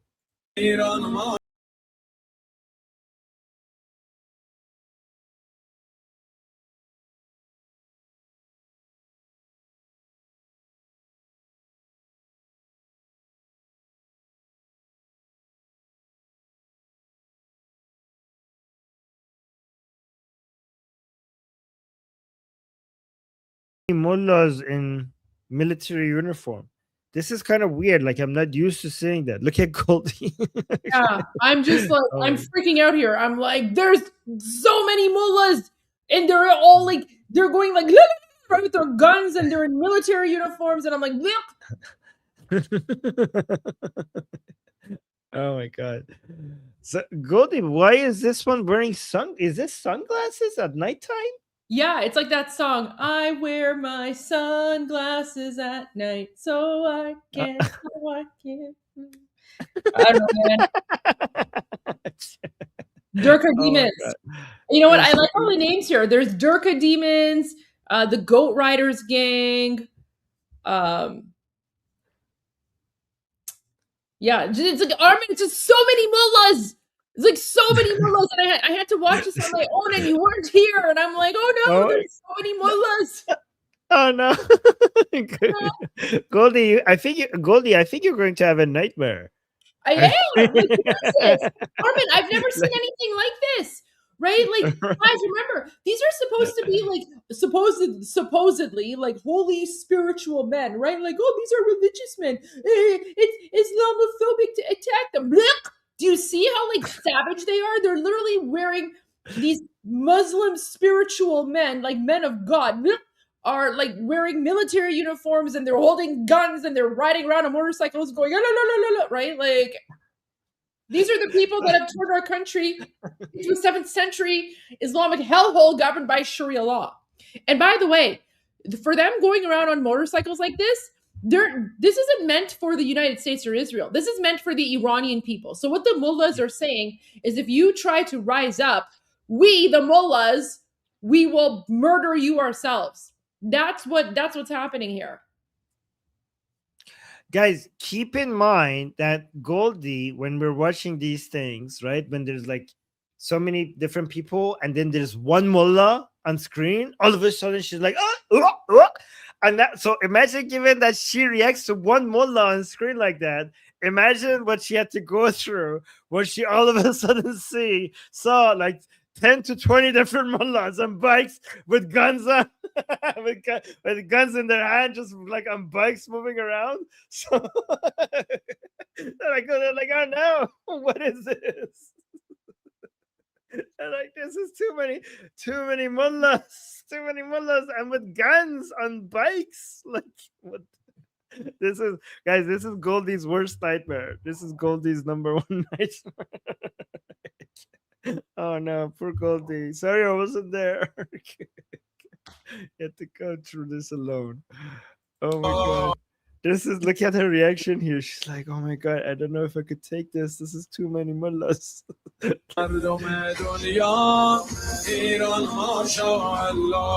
So somebody is telling me to translate. They're repeating the same thing. They're saying Iran, mashallah. I think that doesn't need translation. So basically, good job, Iran, from Allah, I guess. And then they say Ali Mola. Let me do something here. I'm going to remove myself from the screen, and then we can have like old Goldie there, so people can see the reaction, like my previous reaction, and you can comment on my reaction that way. So I'm just going to remove myself from the screen. Oh, okay. Wait, wait, why is my name? Why is my name different again? Hey, if I'm Zulfa Garmin, then you should be Sakine. We're going with that. Okay, Sakine. I can't pronounce the other one. I mispronounced it one time, and it was embarrassing. I'm like, okay, I'm gonna remove myself. Yeah, I'm gonna remove myself, but I have to fix the layout. So just give me a moment here when I remove myself, because when I remove myself, you won't be able to hear me. Oh, okay. Well, where's the younger Goldie? Oh, she's editing it in a way that makes sense. Guys, it's not fair for me to be Zulfa Garmin and for Goldie to be just Goldie. We should be consistent. And oh, there we go. Oh, that's a good design. That's a good design. Also, I Goldie not getting Kulthum right makes it funnier every time struggling through it. So I wish. Anyways, okay, this is good. I'm still here. So just because I remove myself on stage. Oh, really? Okay. But now this way you can react to like old Goldie, and then I'll come back. That's good. That's genius. That's genius. Okay. Let's see.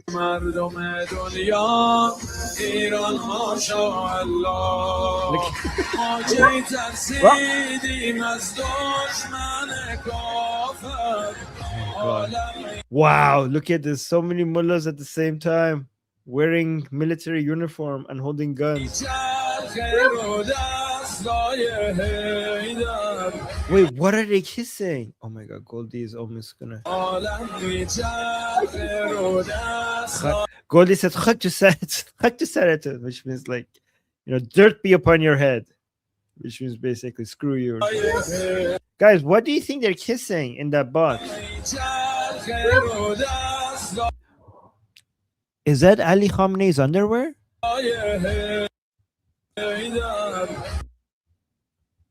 Short Hazrat Zahra. Okay, I don't know what they rub. I think that's Ali Khamenei's underwear. Do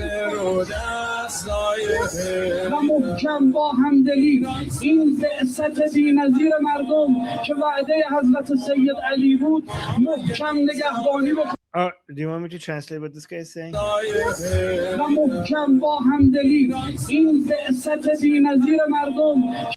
So he's saying Muhkam ba hamdalillah. So we will strongly with shared hearts. So we're united basically. So you think this was the promise of Ali Khamenei?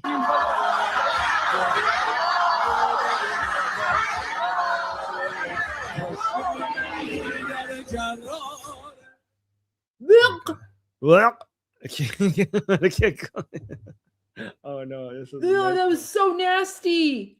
Yeah. I think from all the videos we have watched so far, Goldie's this was the worst for Goldie so far. You know what, guys? Let me go back to the part, because now that we have Goldie on screen, I want to watch this thing one more time without we just focusing on Goldie, because this was like a nightmare scenario for Goldie. I think You know, I'm here. I'm here, guys. I'm watching everything backstage, Armin. I haven't gone anywhere, but I will. Yeah, I will yeah, allow it. I will allow it. yeah. Okay. Okay, let's just watch Goldie. Okay.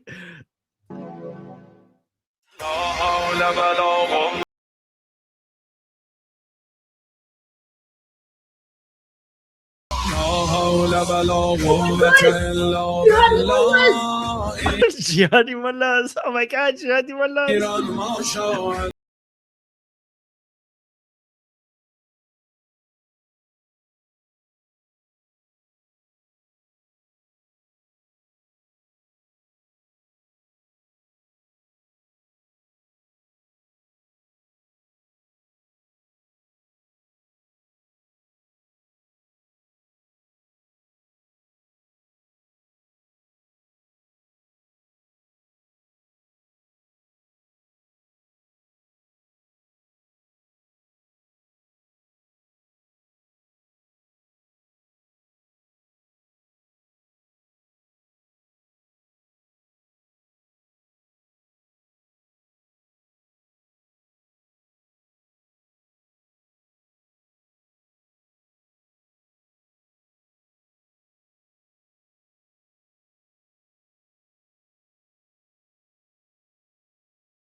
Look at her. She's like physically, she can't take it. Look at her.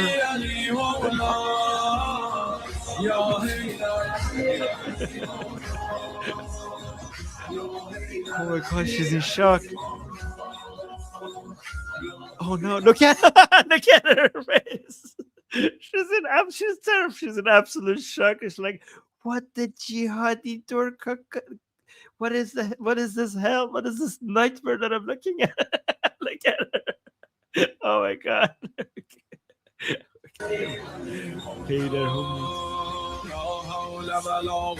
This is like, guys, you know, to be fair to Goldie, this is an extremely high density of Durkas in one area. Like this is the highest Durka density.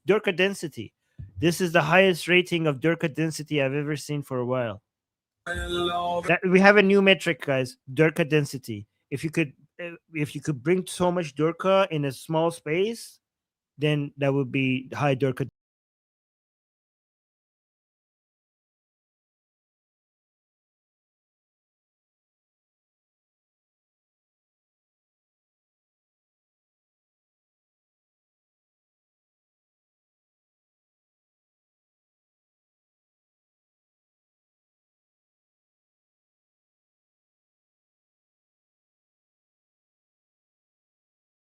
Saying, Armin, what's the unit? Is Durka per square meter. Durka per square meter.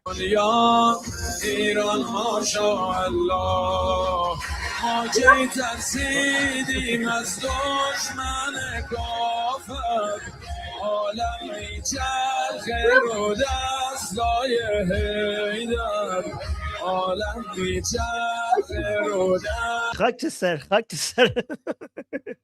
Guys, I don't know how to translate خاک to سر. Goldie said خاک to سر. Dirt be upon your head. Ew,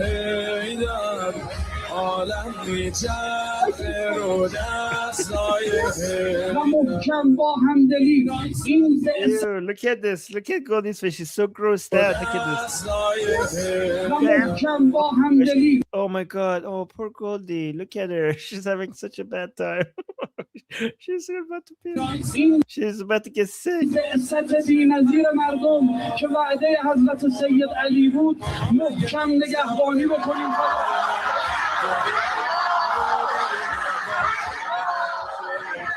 Guys, we have to cleanse Iran off of this mullahs before we could get Goldie back to Iran. Like, she can't, like, we have to make sure she doesn't experience all of this nonsense when she's there. We have to do a cleansing.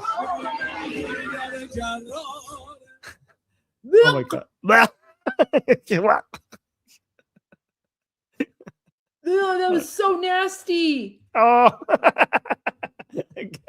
Guys, somebody should clip this audio. Ew, that was so nasty. And we should put it at the end of like any video with like mullahs in it. Like we should just have Goldie going like, ew, that was so nasty at the end of it. Look at this. This is such a good video for the ending. No, that was so nasty. somebody clipped that. That's so good. Yeah. That was so nasty. Oh no. We should have a funny video or something. What's for this? Goldie, for Goldie to recover. It's okay. I recovered after I shared some videos of my puppy who passed away recently.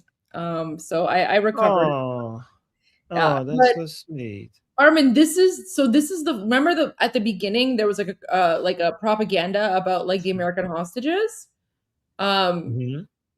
So this is a full like AI commercial that they made.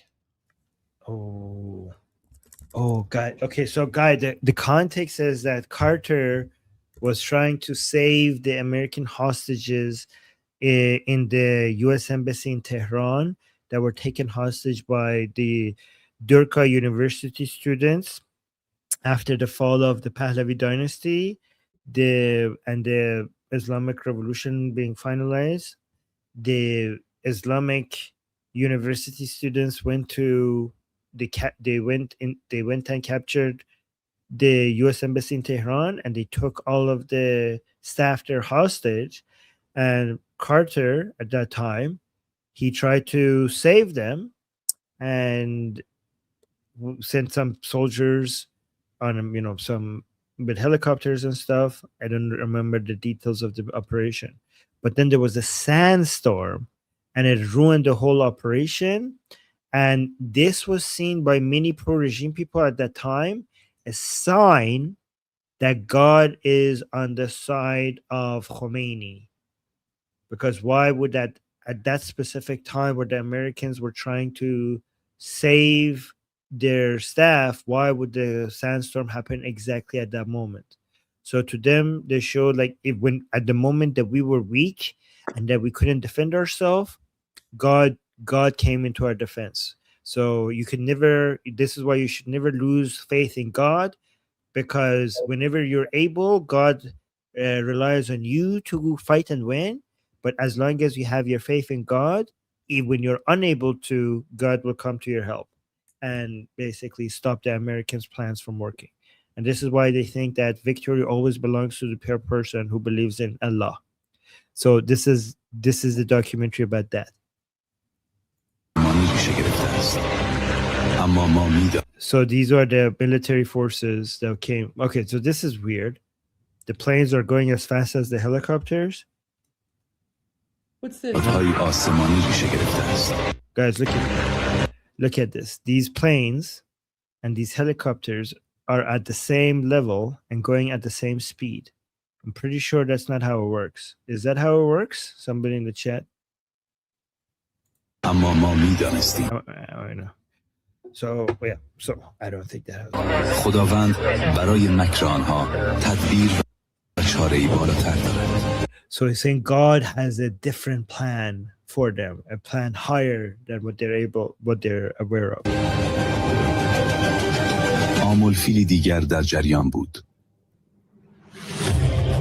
So there's something else that was happening. آنها به پیروزیشان می‌اندیشیدند. آمده The Americans were thinking about their victory.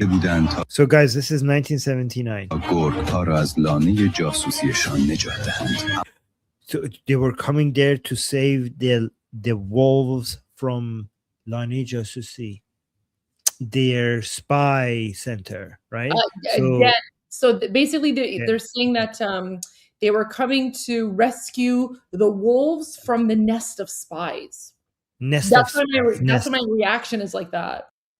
Yes. So guys, from our childhood, within our education, they always referred to the U.S. Embassy in Tehran as Lane Jasusi. So in Iran, in all of our schools, and they never referred to the U.S. Embassy in Tehran as the U.S. Embassy. They never refer to it. They always refer to it as Lane Jasusi.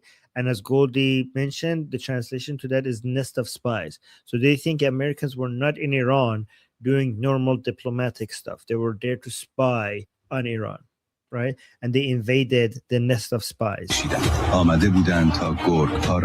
So these are the hostages that the the Islamic Republic has took at that point, and the Americans were coming there to save them.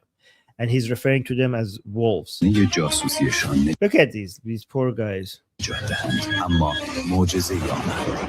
Like, however, there was a miracle arrived,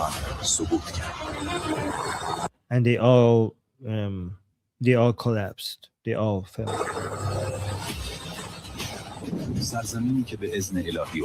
Wait, I don't think there was any fire like this, was there?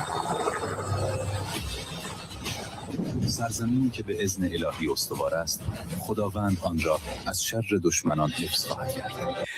So he's saying that look at so they're saying that a land that is being protected by the will of God cannot be infiltrated by enemies. الهی استوار است خداوند آن را از شر دشمنان حفظ خواهد کرد. God will protect them from the evil of the enemies. Oh, was there a fire? People saying, I don't. Yeah, okay. So people in the chat are confirming, yes, there was a fire. Okay, I didn't know. Well, now I'm seeing it on picture as well. So I didn't know that one of them caught on fire. Why did it catch? So yeah, this is. سرزمین نور و امید. You guys, I didn't know one of the planes caught on fire. How did it catch on fire? Did they burn it themselves so that they don't leave the equipment for the Islamic Republic? No, I think it was like a part of the accident because of the sandstorm. There was like a collision thing, yeah. But like, do you see my expression here? Like, I'm watching this and I'm just like, what in the Durka, like, weird narrative am I watching here, right? Like, this is just, it was insane how the Islamic regime. So Armin, what I noticed is when I was like monitoring Durka TV earlier today, this is a new like commercial. I haven't seen it before.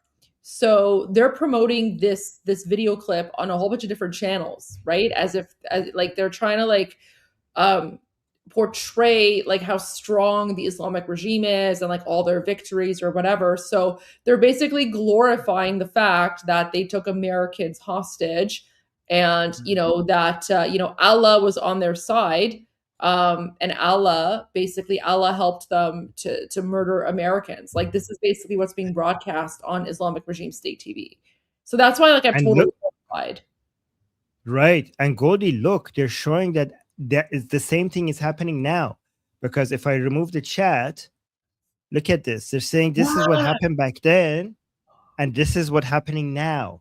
So that is basically in 1978, and the bottom one. The bottom one. And this is the one, the Americans had to, and this is what's happening in 1405. Yeah. But the difference here is that, so see, this is how Durka jihadi propaganda works. So the difference here is that the image on top, that was a deliberate move by the Americans because they wanted to make sure that the Islamic regime does not have access to American technology, so that the Islamic regime cannot reverse engineer American technology, right? So the picture on top, that's a deliberate decision by the Americans. However, what the Islamic regime is doing is they're taking this and they're gaslighting everyone. They're like, guys, this is what they do. They always lie. They always lie. So they're pretending as if it was the Islamic regime that shot down this American plane, and this is like the might of the Islamic regime, blah blah blah, right? Which is not the case at all. Like the top image is a deliberate decision by the United States to prevent the Islamic regime from reverse engineering. But this is how the Islamic regime fabricates everything. And yet, unfortunately, there are still people in the West, right? And Democrats and whoever who believe everything that the Islamic regime says. Meanwhile, look at this. They're literally lying right before our very eyes.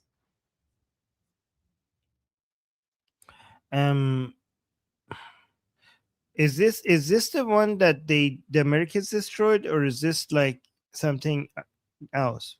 Because it says U.S. Air Force. Honestly, I don't even know what this is, but the Islamic regime is implying that this was damaged and taken down by them, which is not true.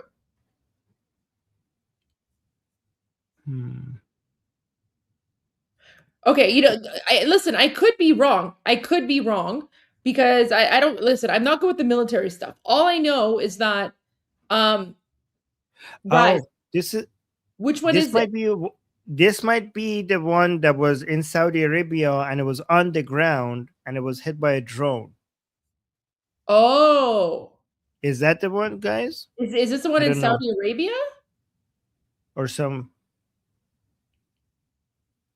Guys, the bottom one is not recent. Listen, you have to look at the numbers. Look at the numbers on the left side, right side of the screen. I removed the chat so you guys can see. So the number at the bottom is what? Is that 1979? Yeah, 1978. Okay, so sorry, 1980. Sorry, 1980. 1980. Okay, guys. So what they're saying? Okay, what they're saying. The image on the bottom is from 1980. The image on top is from 2006. Let me check the year because it's hard to convert Persian calendar. Yeah, 1980. Yeah. Okay, So the bottom. Yeah. Like, look. This is what Islamic regime TV is saying. So they're saying the picture on the bottom is from 1980, and the image on top is from 2026. Sorry, not 2006. I'm sorry, not 2006. 2026. This year. Yeah. This year. Just a few days ago. Yeah, like just a few days ago. So where's that image from? I think the top one is in Saudi Arabia, and it was a plane just sitting there in the airport with nobody on it, not being used. If I'm correct, people correct me in the chat. And a drone and a drone by the Islamic Republic hit it, and it went boom boom. That's what I think might have happened. But if I'm wrong, let me know in the chat. But it was not part. Okay, so if that's the case, the difference is, Goldie, that this plane was not part of the military operations. It was just sitting there, like it wasn't being used for operations. You just basically hit an idle plane that wasn't part of a military operation. It was just sitting there. So it's a false analogy because this is not even a failure in military operation. You just hit a plane that was just sitting there. Yeah, it was in a U.S. base in Saudi Arabia. Right, guys? Am I right about that? Is that a real image? Yes. I could check. U.S.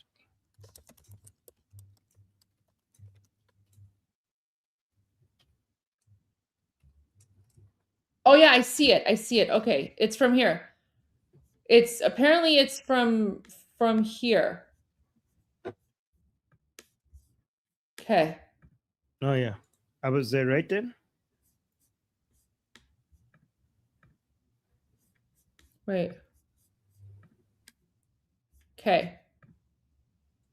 So thanks, guys. So basically, this is a damaged E-3 Sentry plane after a strike on Saudi Arabia's Prince Sultan Air Base. So it wasn't even inside Iran. So the message of this guy in this commercial is that, oh, if you have God on your side, he will protect your country and won't not let the enemy come inside your country. Well, this plane that you're showing us above was hit in Saudi Arabia, and it was just sitting there in a U.S. military base. So that's why it's a false analogy. It was just on the runway. Yeah. So they're so it's Goldie. You know what's ridiculous about all of this is that the Americans have destroyed their entire navy, their entire air force, their entire air defense, a huge portion of their missiles, and a huge portion of their launchers, right? And a huge portion of their IRGC bases and a huge portion of their Basiji bases, their supreme leader, and all the heads of IRGC, and they're like, "Look, we got a plane. We got an idle. We got an idle plane. A plane that was just sitting in a runway. Our drone hit it. Yippee-doo!" So the fact that you keep showing us this image shows how little you have to show.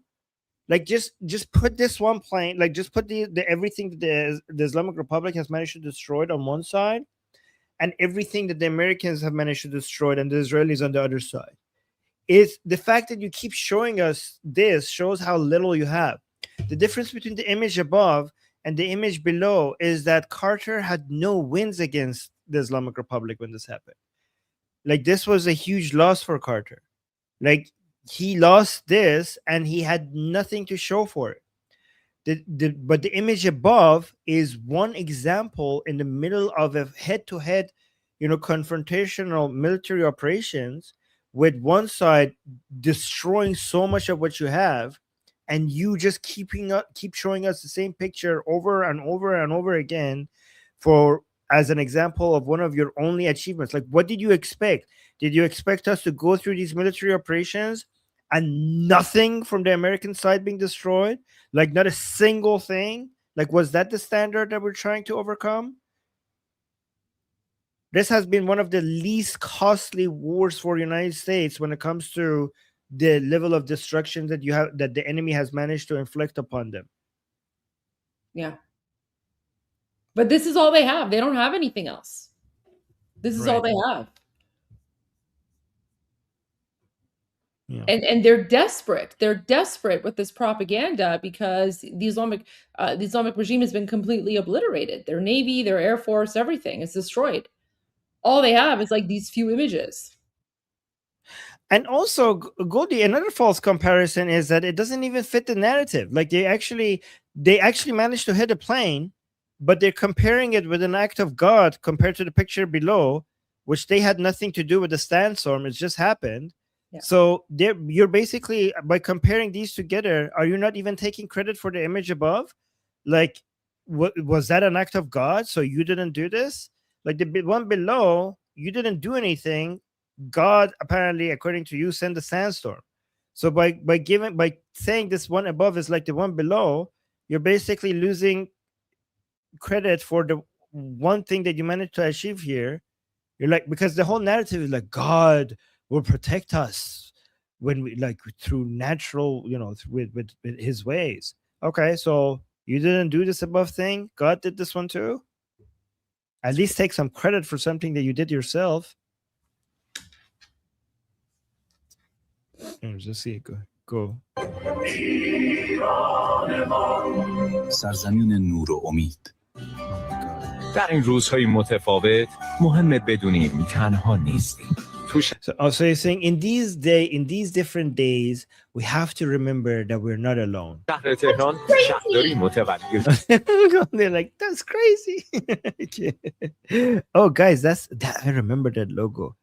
I remember that logo, and that logo is in Tehran everywhere. That's the logo for the municipality, Tehran municipality, city hall.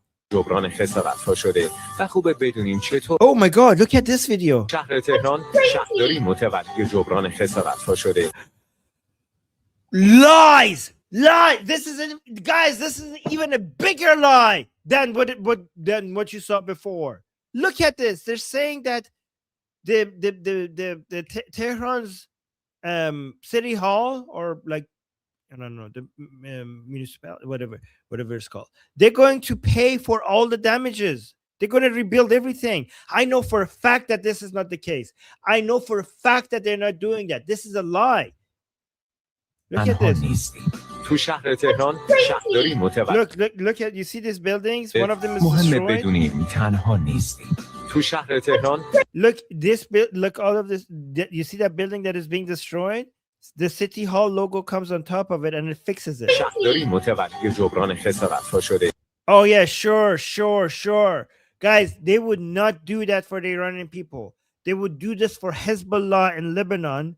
Guys, when Hezbollah during war when the Shia people in Lebanon, when they lost their houses, destroyed, the Islamic Republic took Iranian people's money and Qasem Soleimani went to Lebanon and he built those people so many houses. They built so many houses for the Shia population of people in Lebanon with the Iranian people's money. And they would never do that for the Iranian people. They would do that for the Shia community in Lebanon. They would never do that for the Iranian people. و خوبه بدونیم چطور میتونیم خسارت‌های احتمالی رو Do you see how insane these commercials are? Like, look, the commercials are like a bunch of like jihadi mullahs waving AK-47s, riding motorcycles, and then it goes to like American hostage propaganda, and now it's like, are you feeling lonely? اگر خونتون like, yeah, Durka, kill. Oh. Like, Durka, hater, kill. Zionist Jews, infidels, kill them. Mullahs with guns. God will kill the Zionists and the Americans. Are you feeling lonely? Let's be united and work with each other to rebuild the city. دیده مثلا در و پنجره ها اول از همه از خسارت پاکسازی. Oh, so they're basically telling people to take pictures of the destruction and send it to us for rebuild. This is a lie. Okay?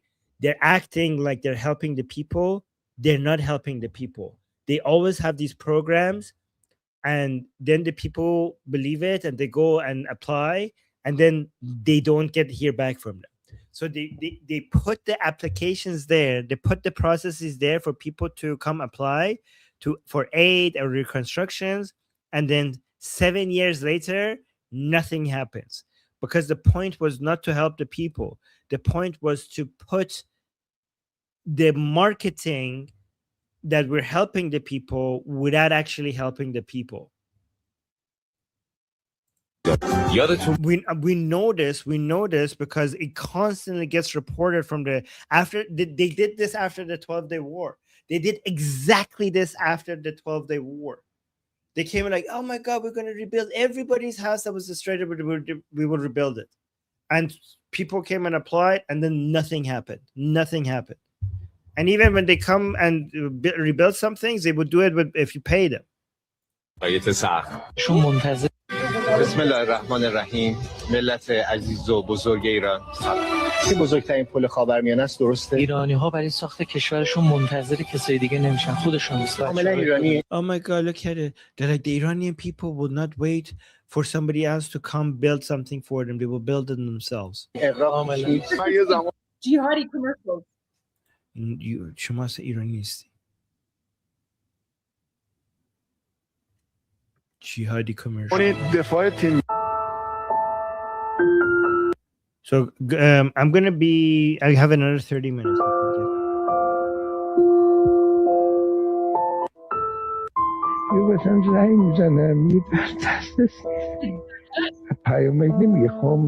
So there, this is like somebody that lost in the war. Guys, look at this. Yeah, Armin, I said Bid-Darak. When I saw this, I was like, Bid-Darak. Goldie, remember when Goldie, remember when they had on state TV in Iran all the pictures of the people who were killed in January? Remember that? How many of the 40,000 did they put up on Islamic Regime State TV? Yes, remember when they came out and cried for them, and they had, remember the 2-year-old boy? Yeah, the memorials they had for those people. Yeah, guys, this, like, I'm telling you, they don't see us as people, right? They don't see us as people. To them, the people are their supporters. The rest of us are a disease. Yes, basically something that they have to suffer through with, and hopefully, and they wish they could just get rid of us. Yeah. But more than 40,000 Iranians died in less than 10 hours. And these people had nothing to say. There's not a single image, not a single mention of any of their names, not a single sign of sadness or remorse or regret, anything.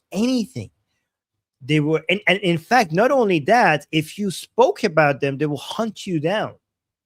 Not only that, they wouldn't let you have funerals in peace for them. They will come. Not only that, they will come and break the tombstones of all the people they killed in early January just because it had Javidnam. They said Javidnam on it, or it, like.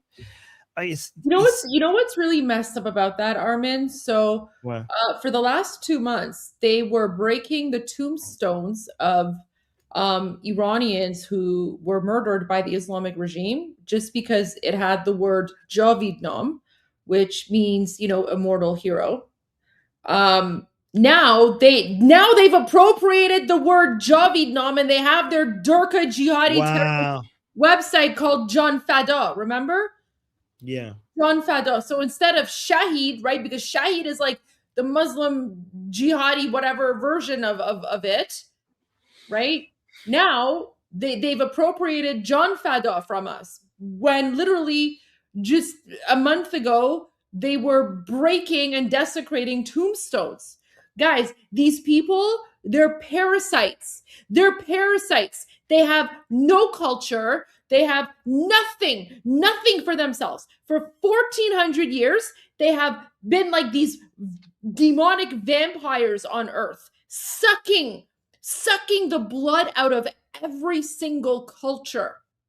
And for them, what is really upsetting for them is that after 1400 years, they still have not been able to eradicate Iranian culture, Iranian history, Iranian civilization, which is why even to this day, right, they take John Fada from us. They take Shah. They take all these, like, they try to culturally appropriate our symbols, our heritage, our culture, our language. Guys, these people are vampires.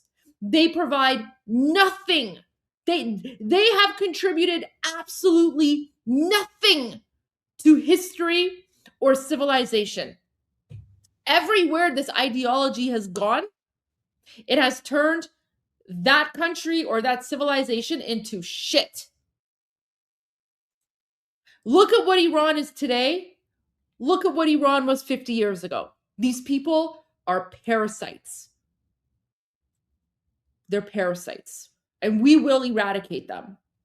We will cleanse our country from these blood-sucking vampires.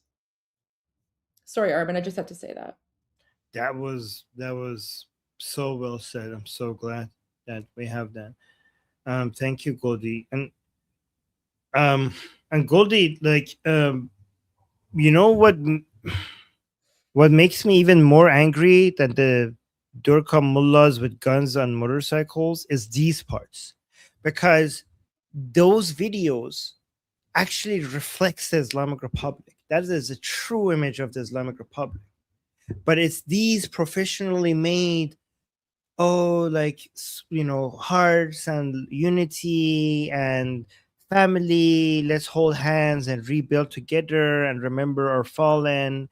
This infuriates me even more because it's painting a picture of inside Iran that is so different from reality.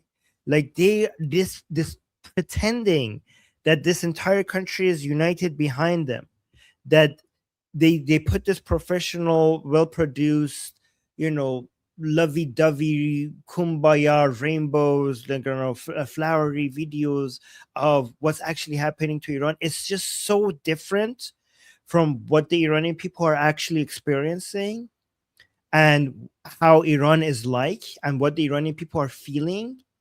And if you didn't know what's happening in Iran and just looked at this, you would think something completely different. And when I see this, I wish we could go back to the mullahs, with the crazy mullahs with their guns on their motorbikes, because at least that is more accurate of what's happening inside Iran. This is selling a dream, a different reality of what's happening in Iran. It's so far away. It just infuriates me when they do that, because they're silencing they cut the internet so that nobody else could come and give you the actual story of how Iranian people feel. and then they come up with this beautiful music and this romantic setting and everything. They speak on behalf of the Iranian people, and they act like they're all united, while you have shut them, you have cut the internet, you have silenced them, you have censored them, and then you come up here and speak on behalf of them with this romantic music and everything else, with your, I don't know, expensive setting and your cameras and your professional editing and everything like that.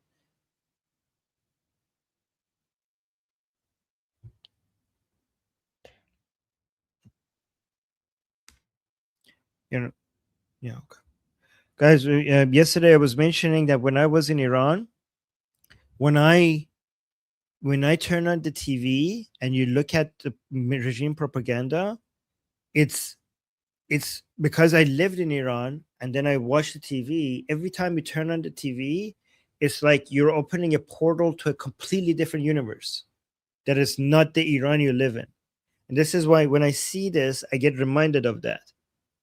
The difference between what you see on TV and the real experience in Iran, it reminds me of how it used to be in Iran when you watch TV and you're like, and you're in Iran, you know, and you're like, what are you like? This is not like, you know, like you're used to knowing that whatever you see on TV is completely different from the lived reality of Iranians on the streets. Anyways, so let's continue.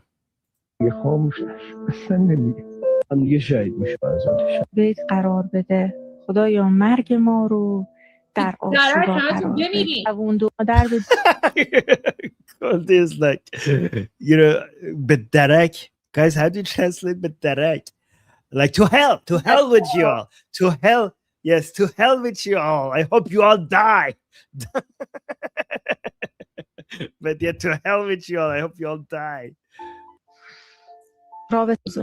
البته این شرایط که خب Look at this setting. This is, look at this, like the professional set. This is expensive stuff. البته این شرایط که خب اون بدون میکنه. Yep. Don't care about you people. Yeah. Wait, what channel was that? شبکه what channel? Oh, شبکه یک بود فکر کنم. Yeah, that was شبکه یک. Channel 1. I just want to get the good stuff. Goldie's looking for the Durka stuff. There we go. She found it. Oh, Goldie is like a hunter. She's like, let me find the good Durka, and she's like, now hit the.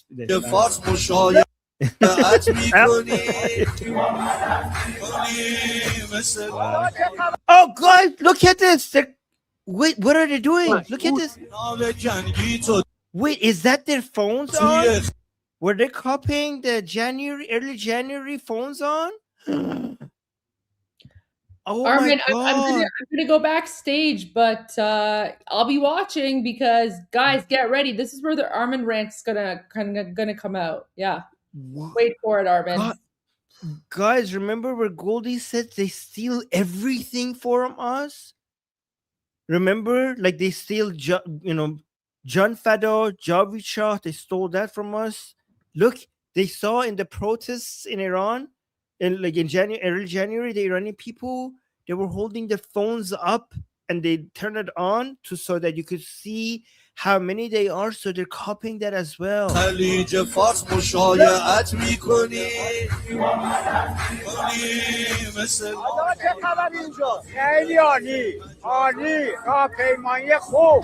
like, it's everything is good. It's so good. It's an amazing rally or whatever.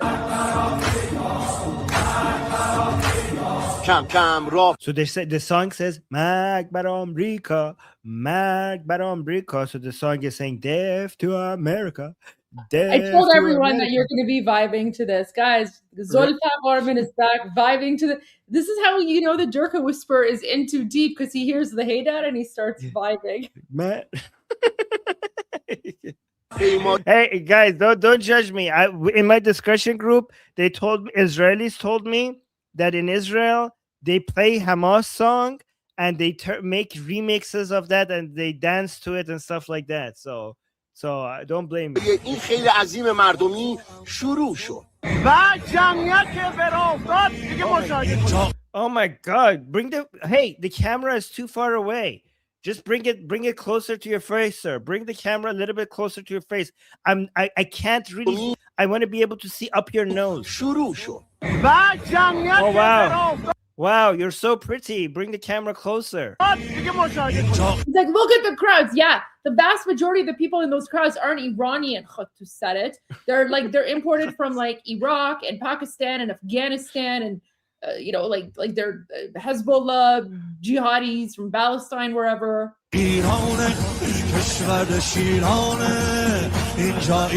So the song is saying Inja Irane, Keshwar Shirane. Armin, this pissed me off. This part pissed me off so much because they're saying this is Iran. It's the land of lions. Armin, they're stealing the lion from us. They took the lion off of our flag. Guys, this is our flag. Our flag is the lion. The flag is the lion. They took our lion from us and they're saying, I was freaking out here. They have this Jihad Durga song saying this is Iran, the land of lions. They took our flag from us. They replaced it with Allahu Akbar. And now they have the audacity to make a Durga Jihad song saying that this is Iran, the land of lions. You guys are not lions. You are hyenas. No, you are vultures. You are vultures. You're not lions. You're vultures. Sorry. I hate that. I hate the cultural appropriation. No offense to vultures, by the way. Vultures are beautiful creatures. But Goldie, you're so right. And they have done. Oh, Goldie's gone. Okay, and they have done the guys. No, Goldie, the lion was the first thing that they stole from us way back from Iran. Look at this. Okay, the lion is actually from all the thing that they stole from Iran. The lion symbol was the first one because they have been saying Ali and the lion. Shir Ali. So this is why they call him Haydar, by the way. So yeah, this is Ali. This is Imam Ali and the Zulfaqar. So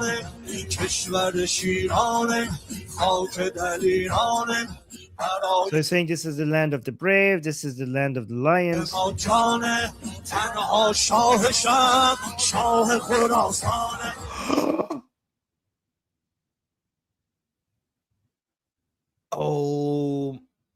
you mother. You see my expression? All right, I'll let you continue. Oh my God. Guys, look at Goldie. Oh my God. These people. You know what? Thank you. Thank you. Because you are confirming that we are a threat. Or else, why would you be responding? Listen to this, guys.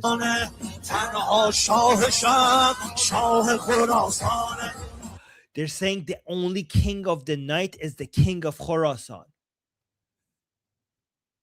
King of Khorasan means, I think it means Imam Reza, the 8th Imam of Shia Muslims. So saying the only king here, the only Shah, they're taking our Persian word. They say Shah. The only Shah here, the only Shah of this night is Imam Reza. Is this in Mashhad? Is this happening in Mashhad? It's happening in hell. Happening in hell. They've turned Iran into hell for the last 47 years. This is happening in hell. Look, but Goldie, this is a confirmation that they fear us. Yeah. This is a confirmation that we are winning, annoying them, but we have hit a nerve. Goldie, look at your face. Listen, I've never heard a Haydar song where they're Haydaring the Shah. Shah. Yes. And Goldie, they have been telling us for years that Shah means evil. Shah is bad. Shah means corruption. Shah means un-Islamic. Najis actually bad Shah. Yeah. And now they're saying Shah Karbala, Shah Najaf, Shah Khurasan. Shah. Now Shah is good. So Shah Najaf means Ali, which is the first Imam of Shia Muslims. Yep. Shah Karbala, they call Hussein now the third Imam, Shah Karbala. And now the 8th Imam of Shia Islam, they're calling him the Shah Khurasan. See, so now Shah is good. They steal everything. These people are vultures. They're vampires. They steal everything. They have nothing. They have nothing for themselves. They are a cancer.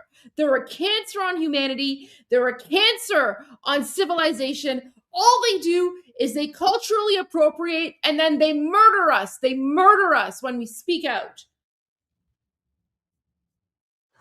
Now Goldie, they're taking the word from us.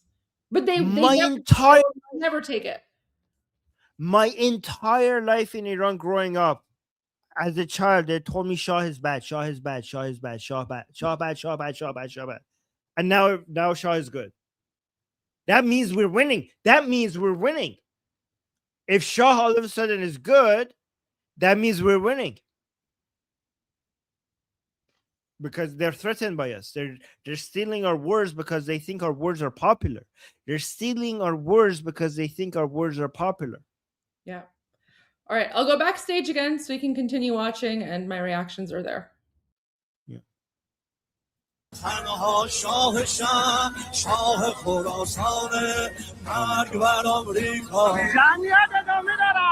Oh my God, the nose, the ugly nose guy. Look at this. I can actually count the. Look at, guys, if I have to suffer through this, you have to suffer through it as well. Let me remove the chat. Look at this. I can count his nose hair. Even though the quality of the camera is bad, he's so close. Oh my God. Look at this. Wow, so pretty. Wow. Bring the camera closer. What is this? What is this angle? Yeah. It just comes out of nowhere like, ah, and then it goes back. Look at this. It's just like out of nowhere. He just comes in. It's like a fish head. It just comes out, and it goes back. Look at this. He's gonna pop out. Yeah, look, oh, he's popping out from the corner. Look at him. He's popping out from the corner. Like,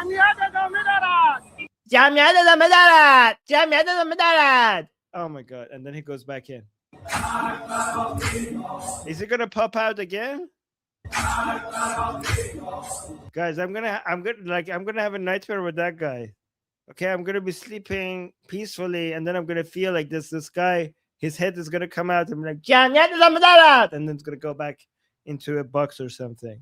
What is it? Is this not a nightmare? Is this not nightmare fuel? Look at this. What is this? It's just look at his head popping out. Okay,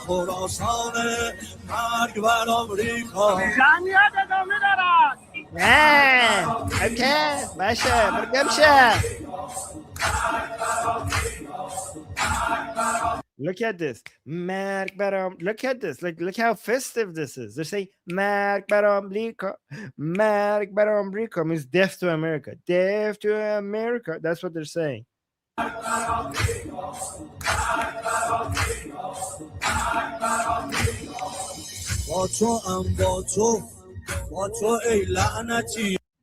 what is it?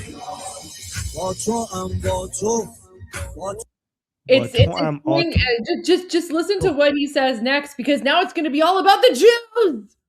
The Jews. Here come the Jews. Okay, here. Let's see. Like,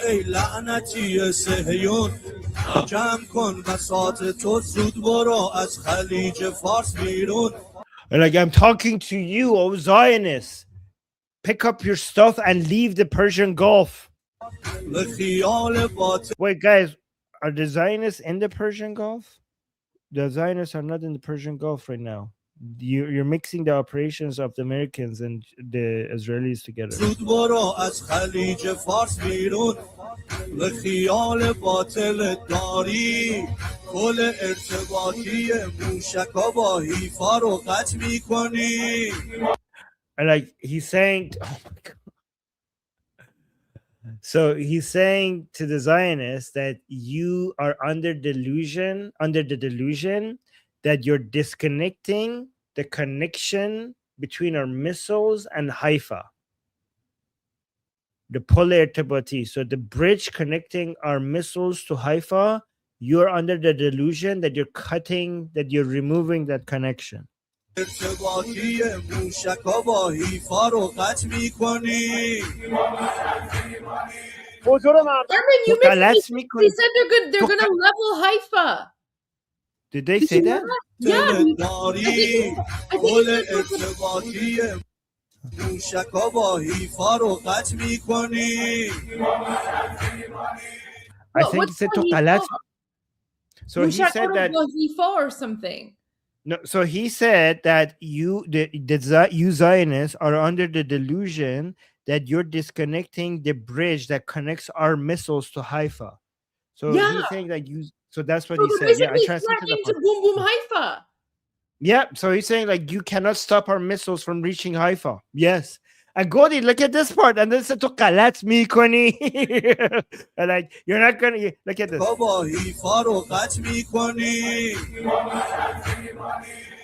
Tokalat Mikoni. How do you translate that to English? Tokalat Mikoni. Like let me you know what? Let me ask ChatGPT actually. Let me ask ChatGPT. Because it's better than Google Translate here, guys. One moment. Okay. Oh my gosh, like it's so wild. It's so wild. Yeah. Tokalat me, Connie. Like what is? It's such a garbage. Like oh my gosh. Okay, wait. It came up. Okay, wait. Let me just ask it. How do you translate Tokalat mikoni into English? Wait, not Tokotan. How do you translate Tokalat mikoni into English?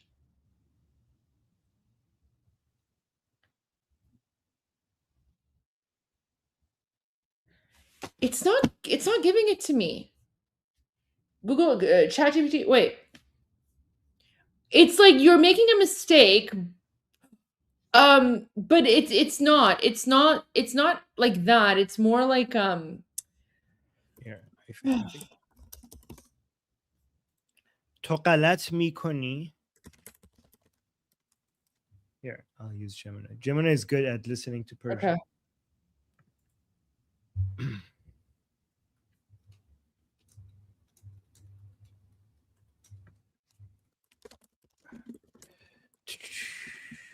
Okay.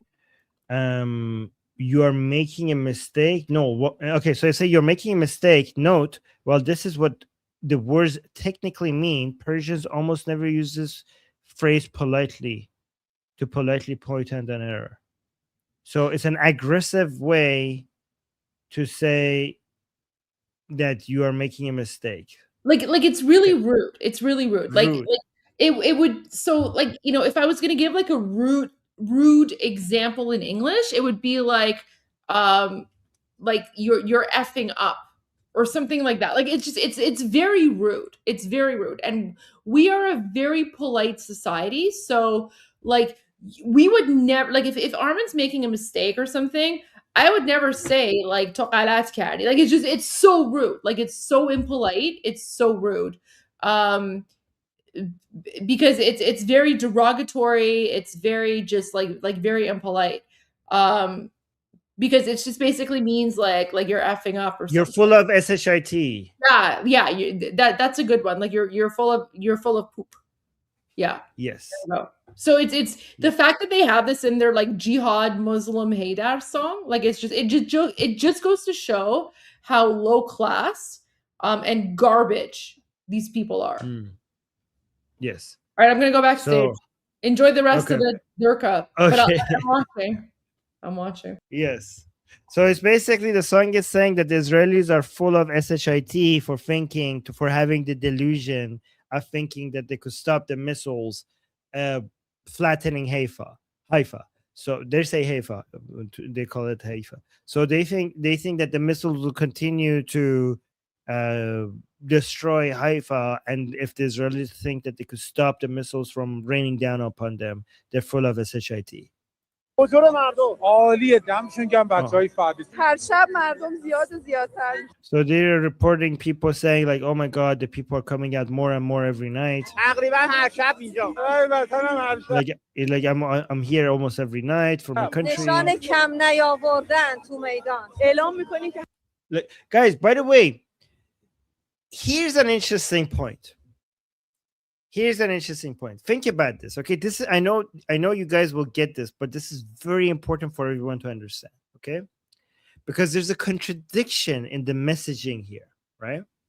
There's a contradiction in the messaging here, and if you think about it, you will see why there's a contradiction.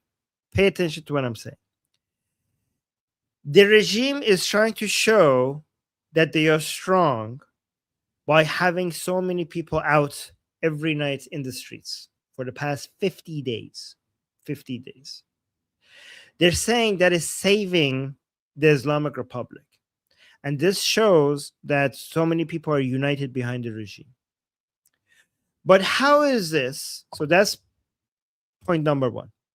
Point number two, if these people in the streets are saving the regime, how are they saving the regime? Because obviously these people being out in the streets is not supporting the American blockade of the ports, right? It's not helping with the negotiations, and it's not helping with the military operations. So how is it helping? It's obviously helping by being an obstacle in the way for people who want to topple the regime. Right? That's the only thing it's defending against, right? So here comes point number three that shows the inherent contradiction in the messaging that they're putting out there. They're saying that we are defending our country, that we are united against our enemies who want to remove the regime, who want to fight against our country, but who are they fighting against? Who are they stopping? They're stopping other Iranian people. And if they need to be out there to stop them, so me and you, Goldie and I, and you guys know that those other people are the vast majority of the Iranian people. But let's not assume that. Let's just look at what they are doing is signaling to us. What they're doing is what they're signaling to us, even if it's not signaling the fact that the vast majority of Iranian people are against the regime, it shows that the other side, the force that they're stopping, is a big force for them to be required to be in the streets all these nights to stop. Do you get what do you understand what I'm getting at with this? This is why they never mention what they're trying to stop. Like in all of these interviews and in all of these advertisement and propaganda video, they never come out and say, what is it that we're trying to stop? Because they're not stopping the missiles. They're not stopping the drones. They're not stopping the American navies. They're not stopping the Israeli operations. What are they stopping? They don't mention it. They're stopping an uprising by Iranian people. So how could you say that we're here to defend Iran when your enemy is Iranian people? Unless you don't consider them to be people, unless you don't consider them to be part of this country. And you're also exposing the fact that they're high in number. Maybe you're not admitting that they're the majority, but they are a big enough force for you to have to be out in the streets every day for the past 50 days. Like, why are you so concerned? Why are you so concerned when it comes to abandoning the streets? Why are you saying we shouldn't abandon the streets for a single night? What is this great big threat that you're all defending against? If it's not an uprising, you're afraid of an uprising. So by doing this every night, you're actually confirming that there's a high demand for an uprising. By doing this every night, you're confirming that you fear an uprising. So guys, look at this. Let me connect the dots. By doing this every night, you're confirming that you fear an uprising. And by fearing an uprising, you're confirming that there's a high demand for an uprising. And by confirming that there's a high demand for an uprising, you're confirming that there's a huge parts of Iranian people that are against the regime. And by confirming that there are huge parts of Iranian people that are against the regime, you're demonstrating that the regime does not reflect Iranians. And by confirming that that the regime is not reflecting Iranians, shows that you are not actually fighting for Iran. You're fighting against Iran. Does that make sense, guys? Like, did I connect the dots for you guys?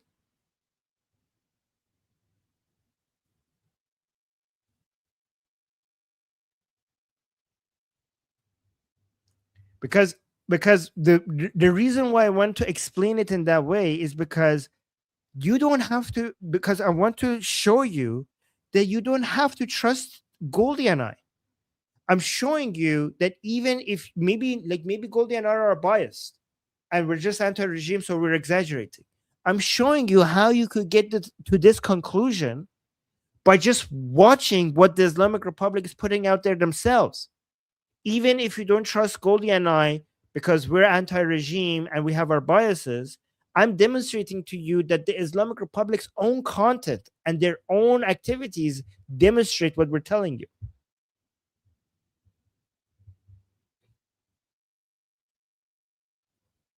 هستیم پای کار این نظام. این خاک مال ماست، مال هممونه. I think this is our land. It's all of ours. Well, look at this. Like this man, okay? می‌کنیم که هستیم پای کار این نظام. این خاک مال ماست، مال هممونه. So you think this soil is ours, is for all of us. Who's all of us? Okay? Who is this all of us? Does it include Goldie and I? Does it include the other Iranian people who are against the regime? You are out there in the streets trying to stop other Iranians fighting for their rights. So whoever this all of us is obviously does not include them. You know how I know? Because you're there to stop them. Because you are there to try to stop them from getting their freedom and their rights. That's why you are there. So I know that the vast majority of the Iranians are not included in that statement. Guys, here's a question for the Islamic Republic. You know, I'm a skeptic by nature, so I always try to assume that maybe I'm wrong and try to rebuild everything from scratch, like wipe the whole board completely clean and assume that maybe I'm wrong and see if I build from scratch again, will I get to the same position again or not? This is what I try to do sometimes. Basically, whatever beliefs I have, it's like a whiteboard that has stuff written on. And I'm like, if I wipe it completely clean and assume I don't know anything and start from scratch, will I get to this position again or not? And here's a question for these people. If you are in the right, why is the internet cut? Why is the internet cut? Why is it that we get to hear your voice, but we don't get to hear others? Why do others have? Why is it that you have your voice is being amplified? You have a megaphone using the state media, and the Iranian people who are against your position have to be censored. Why did you take their voice? If you are bigger in number, if your voice is louder, why not let them speak? Why not demonstrate? Why not shine a light on everything for people to see that there's more of you? Here's another question. Why not hold a referendum? Right? If there's more of you and less of us, if more Iranian people support the regime, why have you never held a referendum? Why have you at least never held a referendum during Khamenei's time? Khomeini himself said, even if some group of people choose a type of regime, their children should not inherit that. They should be able to choose that themselves. Khomeini said that. So why is it that the people who were not part of the 1979 Islamic Revolution that were born after, why don't you give them a referendum to see if they want to continue with the Islamic Republic? Why don't you ever give them that? Because they know that they're going to lose. Exactly. Yeah.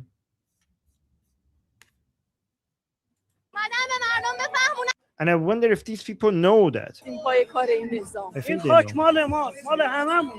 This is why when he says this soil is ours, this land is ours, he's only talking about regime supporters. It's not including the rest of us. It's not including Goldie. That does not it does not include Goldie. It does not include me. It only includes this minority people.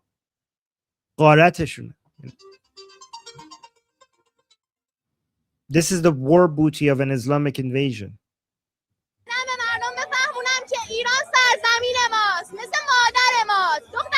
So, like, I'm here to say that Iran is like our land. It's like our mother. Like, girls, make sure you put this on your bags.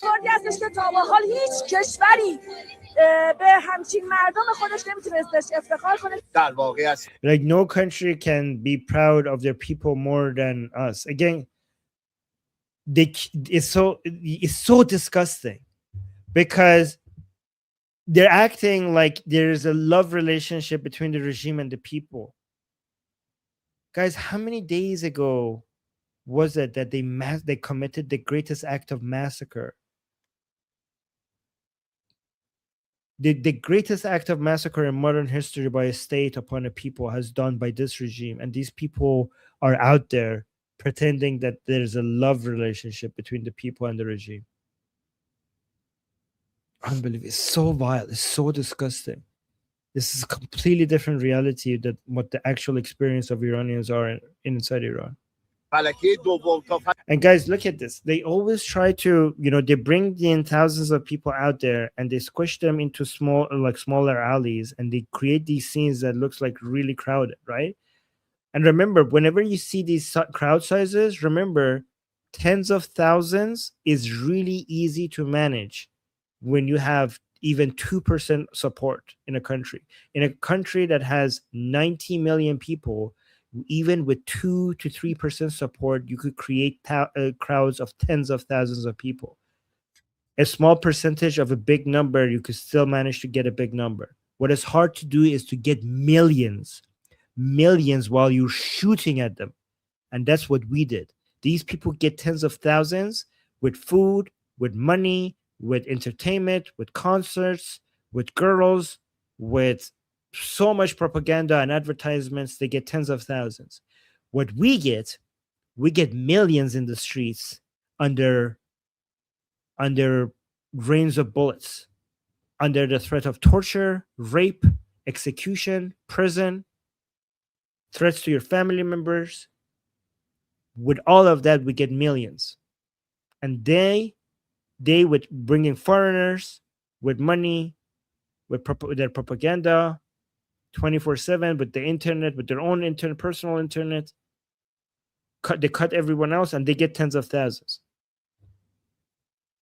Don't get impressed if they bring tens of thousands. It's easy to bring tens of thousands. Yeah, tens of thousands is nothing. Tens of thousands is nothing in a country of 90 million.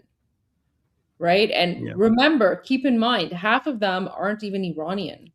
They're from Iraq, Pakistan, Afghanistan, the Hezbollah in Lebanon, the Palestinians, the jihadi Syrians, they even bring in Nigerians, right? Like they're not even, half of them are not even Iranian. Right. که مسافت تقریبا طولانی هست انگار این جمعیت تمامی نداره. Like, oh, look at this. They're saying it looks like this. There's so many people here. It looks like the crowd goes as far as the eye could see. Where were you when our people came out? Guys, look at this. This is a narrow street, and they're only on one side of the streets.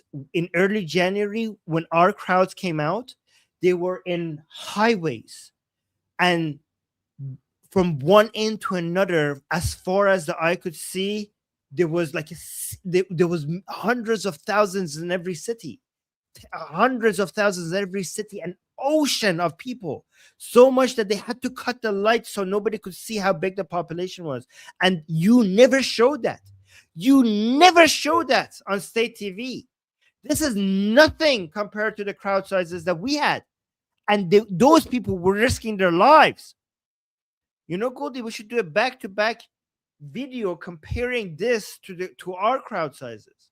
Look at this. It's one side of the street and it's in a narrow alley. Compare that to what we had. It was in the highways. It was like an ocean of people. What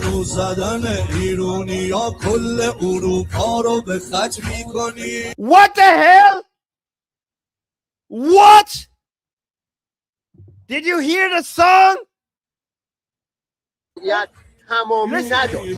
کل اروپا برا زانو زدن ایرونیا کل اروپا رو به خط میکنی. What? Guys, do you know who they're threatening? You know who they're threatening now? Europe. Europe, wake up. They're not threatening the Americans. They're not even threatening the Israelis. The Europeans. The Europeans are now being threatened. By the way, these are Right? Armin, these are the same Europeans who are taking the side of the Islamic regime. These are the same Europeans who are like, oh, like we need to do diplomacy. We need to negotiate. We need to find a peaceful solution. Meanwhile, like Macron and you know Kier and you know all these like European garbage leaders are like, oh, we need to like find a diplomatic solution. Pedro Spain, Sanchez. the jihadi government of Spain. Meanwhile, the Islamic regime is saying, oh, we need to go boom, boom, and jihad the Europeans. They're declaring war on Europe. You idiots! Wait. Let me do an Armin rant. Let me do an Armin rant. Yeah. Where's my headband? Pedro Sanchez. Look at this. You're trying to unite all of Europe against Israel? Israel is dealing with the enemy of Europe. Israel is attacking your enemy for you. Israel is doing the dirty job that you guys refuse to do. Wait. Petro. Oh, there we go. Wait, I have to fix my headband. No, you need to put on hijab. If I'm putting on the headband, you put on hijab. Oh, hold on. Is it no, put on the headband. It's okay. You can find hijab for next time. But guys, this is what Armin would say. Armin would be like, Europe, you idiots! You're out there defending the Islamic regime. They're on TV. They're going boom, boom, Europe. But jihad, Europe. You idiots! Israel is the only country defending you, but you're pretending that Israel is the enemy. Look at Islamic regime TV. Wait, I want to be you. I want to be you if you're going to be me. Okay, but do you have a black chador and sunglasses?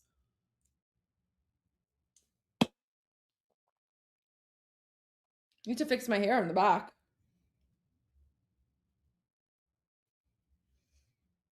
I know Goldie Armin rant is the Goldie Armin rant is the best rant. I do a better impersonation of Armin than Armin. I know that.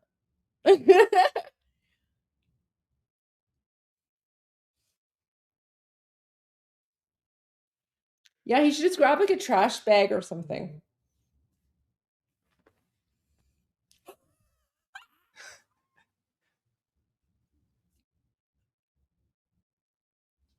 Wait, there we go. I love that. Am I Goldie?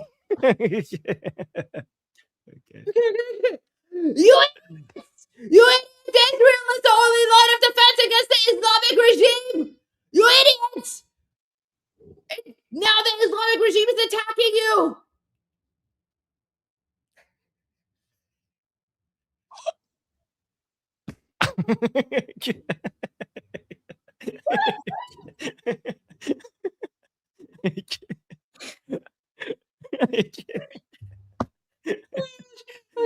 Wait. Oh, wait. My arm is supposed to be showing.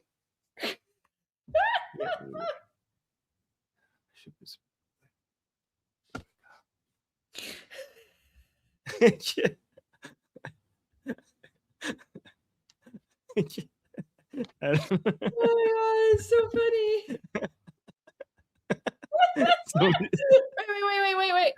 Wait. I need to change our names.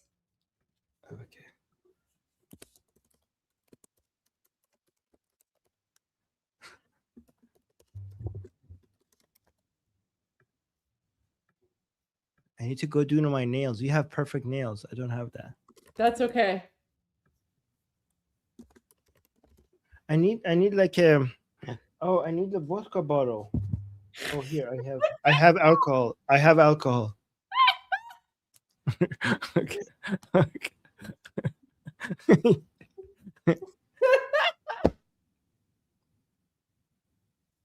Look at her names, Armin. I have hand sanitizer, so that's at my alcohol. I don't have vodka. There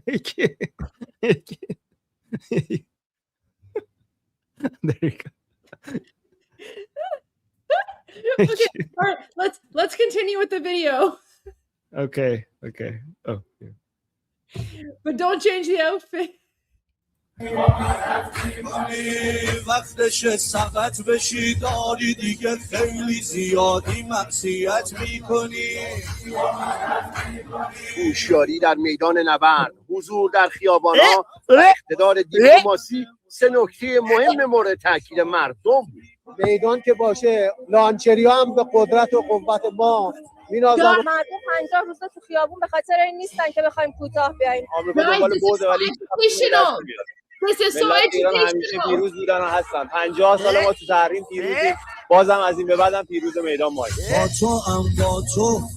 با تو ای لعنتی صهیون جمع کن بساط تو و باید درود و صد درود بر غیرت و ایستادگی این مردم مقاوم فرستاد که وقتی پای خاک وطن در میان است این چنین جان فدای ایران زمین می شود.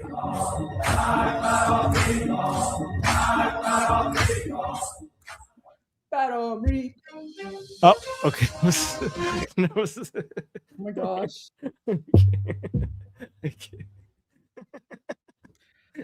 Okay, I know you have to go.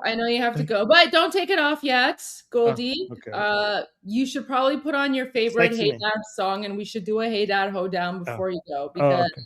there you go. I think people are enjoying the new Goldie look.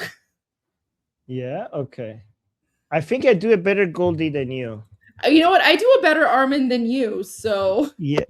So, yeah. Guys, I do a better Goldie than Goldie, right? oh yeah, I agree. Yeah. Okay. All right, find your favorite Hey Dad Ho Down video. Lego or non-Lego? Oh no, we should do Boom Boom Tel Aviv. Wait, I have it. Yeah, you bring it because Okay, they okay. removed that from I YouTube. have Boom Boom Tel Aviv. Because we haven't done Boom Boom Tel Aviv in a while. Yeah. Wait, where is it? Here we go.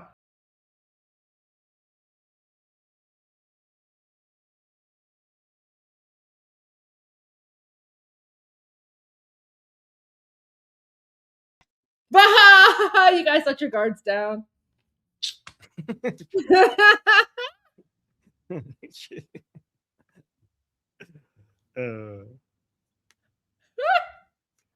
Although I actually do.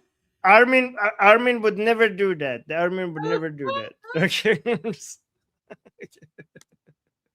Although actually, look, I have Boom Boom Tel Aviv, so now I can do the Sina Zani the way that I want to. Yes, you can, but I can't. You're the I can't woman anymore. Okay, guys. Yes, I can't. I have to do it.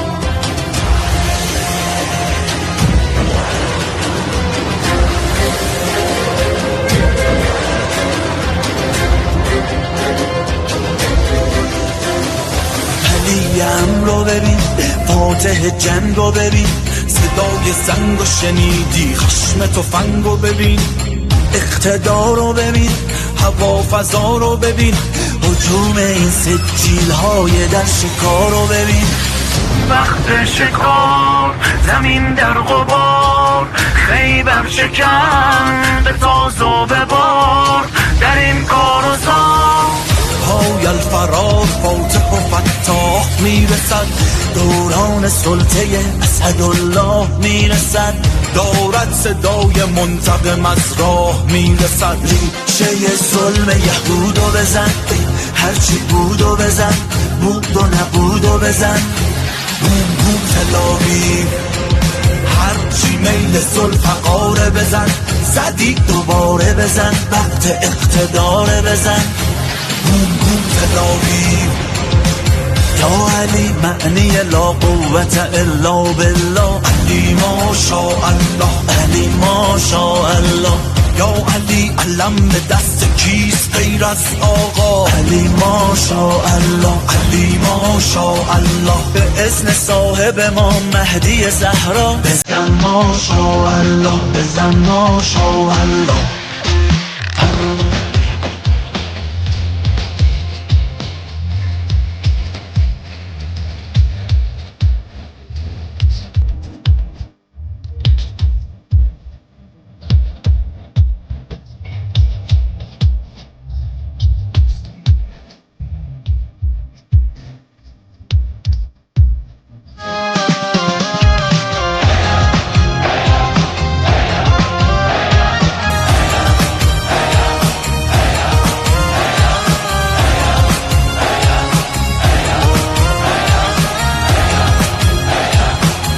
طوفان بخوان تا میدان بخوان، ای ایران بخوان، ای ایران.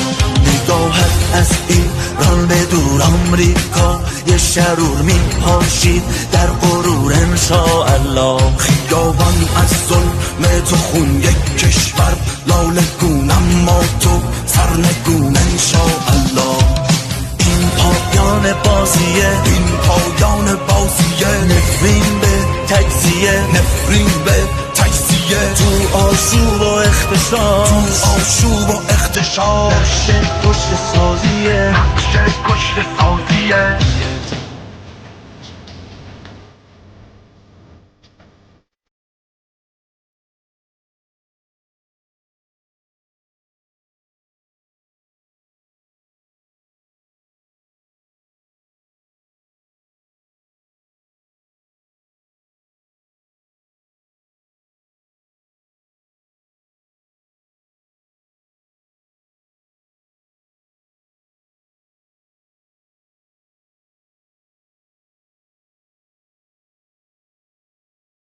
فرمانده کل قوا، فرمانده کل قوا، سلام ای زرم.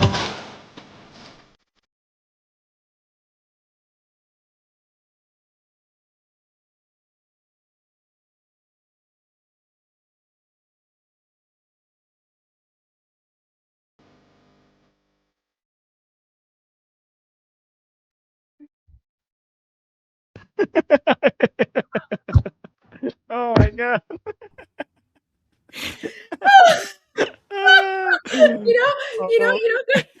Guys, now I understand why Armin vibes to these songs. Oh, really? Well, because you told me women can't vibe, right? So now you know what it feels like when you just have to, right? So I took full advantage. I took full advantage of being Armin. You were so good at it too. You were better than me. You know what? You make a better Goldie and I make a better Armin. Okay. Oh my god. Honestly, Armin, the only thing that I was missing was like one of those like Ashura chains. Chains, yeah. Okay. I need to find like an Ashura whip chain so that next time I can do like Danji's. I'll be like, Yeah. Oh, do it. Get one. No. gosh. Guys, I know you guys want more songs, but Armin has to go. I don't know what else I can play before Armin has to leave. Like it's already way past his time to go. We could do one more song if we want. Okay. We'll do Khamenei Par Par. Okay. And then Armin really has to go. Oh.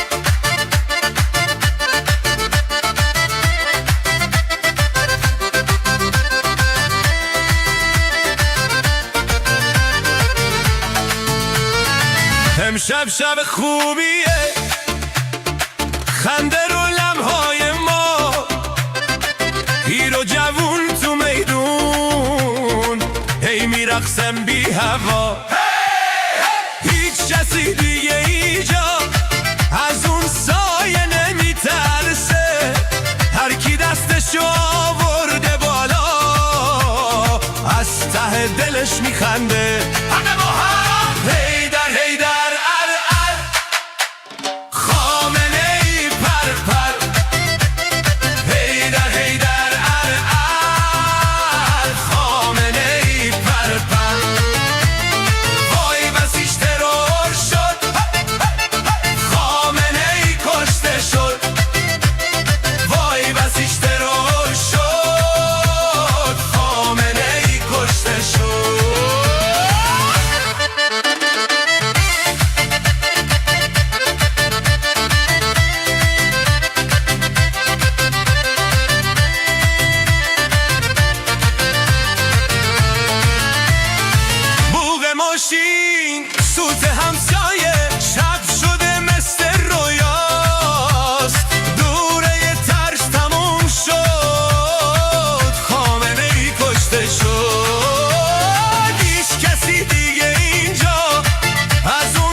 All right, guys. I hope you enjoyed the little role reversal.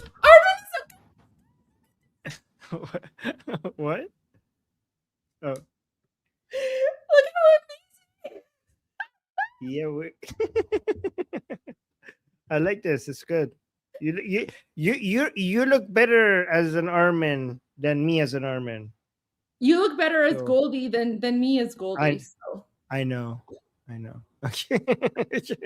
Anyways, guys, so I have to go because my wife is waiting for me, and it's already been, I'm half an hour late, and I don't want her to be me. So, Goldie, you're gonna have to run the show on your own. Okay. Yeah, I gotta You have to apologize for abandoning me as well. No, I don't care about you. My wife is more important. What the? Okay, that's not okay. I don't care about you, Goldie. My wife is more important. So I gotta go. I gotta go apologize to my wife for being half an hour late. But guys, we will see you tomorrow for day 115 of Iran Revolution Live. So as always, I'm Israel Chai. Long live America. God bless America. David Shah. Payende Iran. Payende Iran. See you guys tomorrow. I got you there. I got you good there. You're Goldie. You had to say it. Yes. All right. I'll play a few more songs and then we are going. So guys, see you guys tomorrow for day 115. And here we go.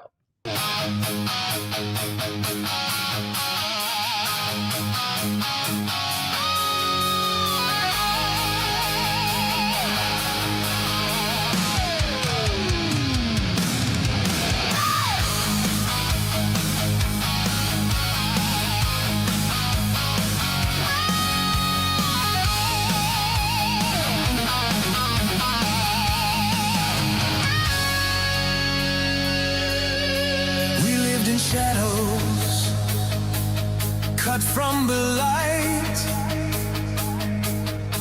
sirens and gunfire in the dead of night. They took our voices, they shut the net. They're not our will, not our regret. Now hear us say, without any apology, America, send your angels of liberty. Angels of liberty, unleash your fire, and the Islamic regime lift us higher. Angels of liberty, hear our cry, freedom is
Mullahs behind it, controlling the flow.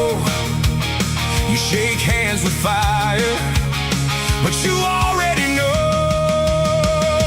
Deal with the devil, you know what it costs. Promises fade while the lines get crossed. Deal with the devil, you hear their call. Voices in chains still rise and fall. Deal with the devil, don't look away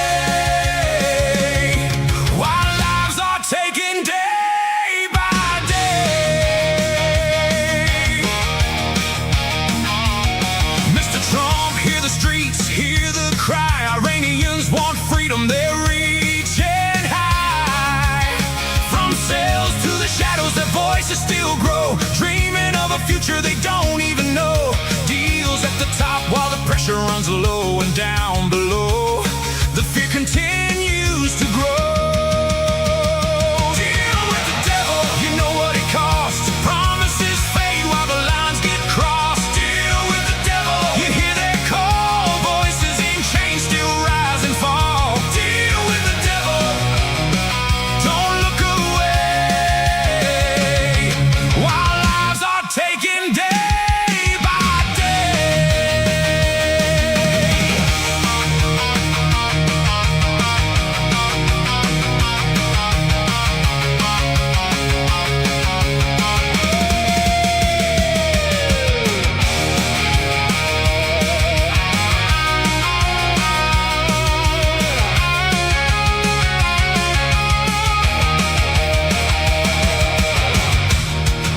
Mr. Trump, now the moment is real. Reagan or Obama, pressure or deal. One stands firm, one bends to the game. History writes down the choice and the name. Stand with strength, don't let it all go. You don't free millions by moving too slow. Mr. Trump, if you give them that deal, they keep the power, they tighten the seal. More voices silenced, more lives erased, while freedom is pushed further away. Be the Reagan they need, take a stand, don't trade their future for a sake of a hand. Deal with the devil, you know what it costs. Too many lives already lost. Deal with the devil, you hear their call. Iranians fighting, they won't let it fall. Deal with the devil, don't look away while lives are taken day by day. Mr. Trump, be like Reagan, no deals with the devil.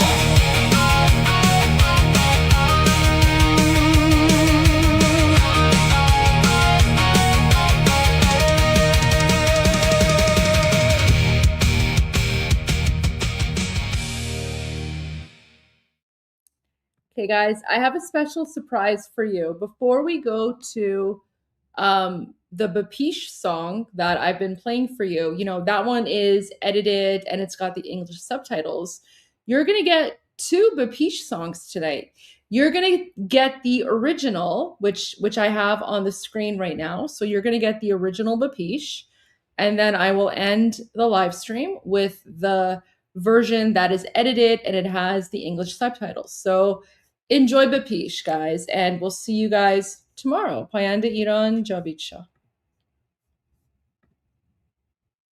اسم این آواز هست ایران غرق انقلاب است. با امید روزی که تمام این بلبشو و انقلاب تمام بشه و ما در روشنایی، نور و سعادت مردم کشورمون غرق بشیم.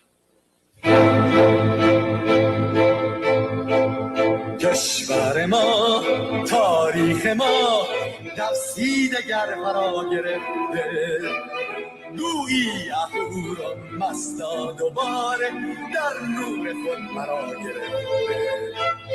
اکنون سرودی سر میدهم باز فارغ از رنج و تشویش.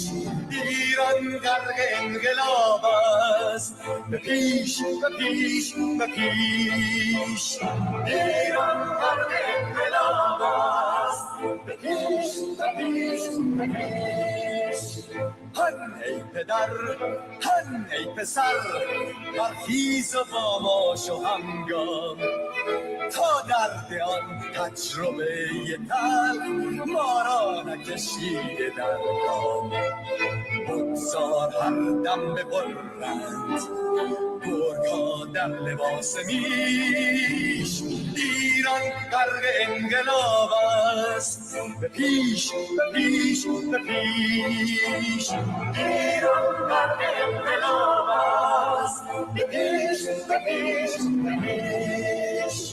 ای کارگر ای برزگر، راحت کنون ادامه دارد در این زمان که پرتو یزدان از هر سو بر تو میبارد. پس پیش به سوی آزادی از بحر خزر تا کیش. ایران غرق انقلاب است، به پیش به پیش به پیش. ایران غرق انقلاب است، به پیش به پیش به پیش. خلق‌ها به پا بهر دفاع از استقلال و آزادی، تا بشکنیم پشت ارتجاع پیریزی ایران آباد. تا زنده سازیم سنت‌های ملی از هر آیین و کیش. ایران غرق انقلاب است، به پیش به پیش به پیش. ایران غرق انقلاب است، به پیش به پیش به پیش. نه خارجی نه بیگانه، نه مستشارهای ایرانی، نه جیر کاران نه کاسلیسان، فقط هم رسمان ایرانی. تا با شرافت میهنی بسازی بهر فرزندان خویش. ایران غرق انقلاب است، به پیش به پیش به پیش. ایران غرق انقلاب است، به پیش به پیش به پیش. مردان بیایی داخل صف ما، اکنون که آغاز رویاست. دشمنان بدانی ما زنده هستیم، بعد از ما و ایران پابرجاست. آن روح شیطان ما را فریب داد با صد شعار مردمیش.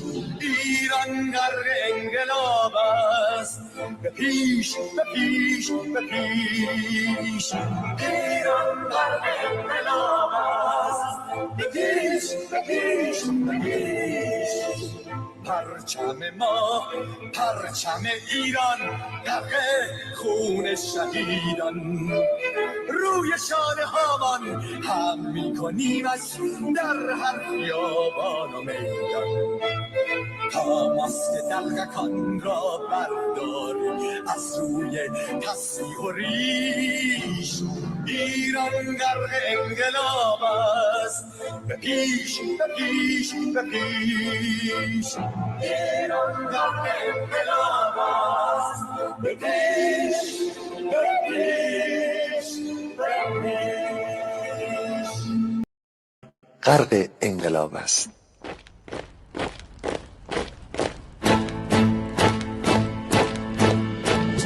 کشور ما تاریخ ما در سینگر فرا گرفته، گویی اهورا مستا دوباره در نور خود مرا گرفته. اکنون سرودی سر میدهم باز فارغ از رنج و تشویش.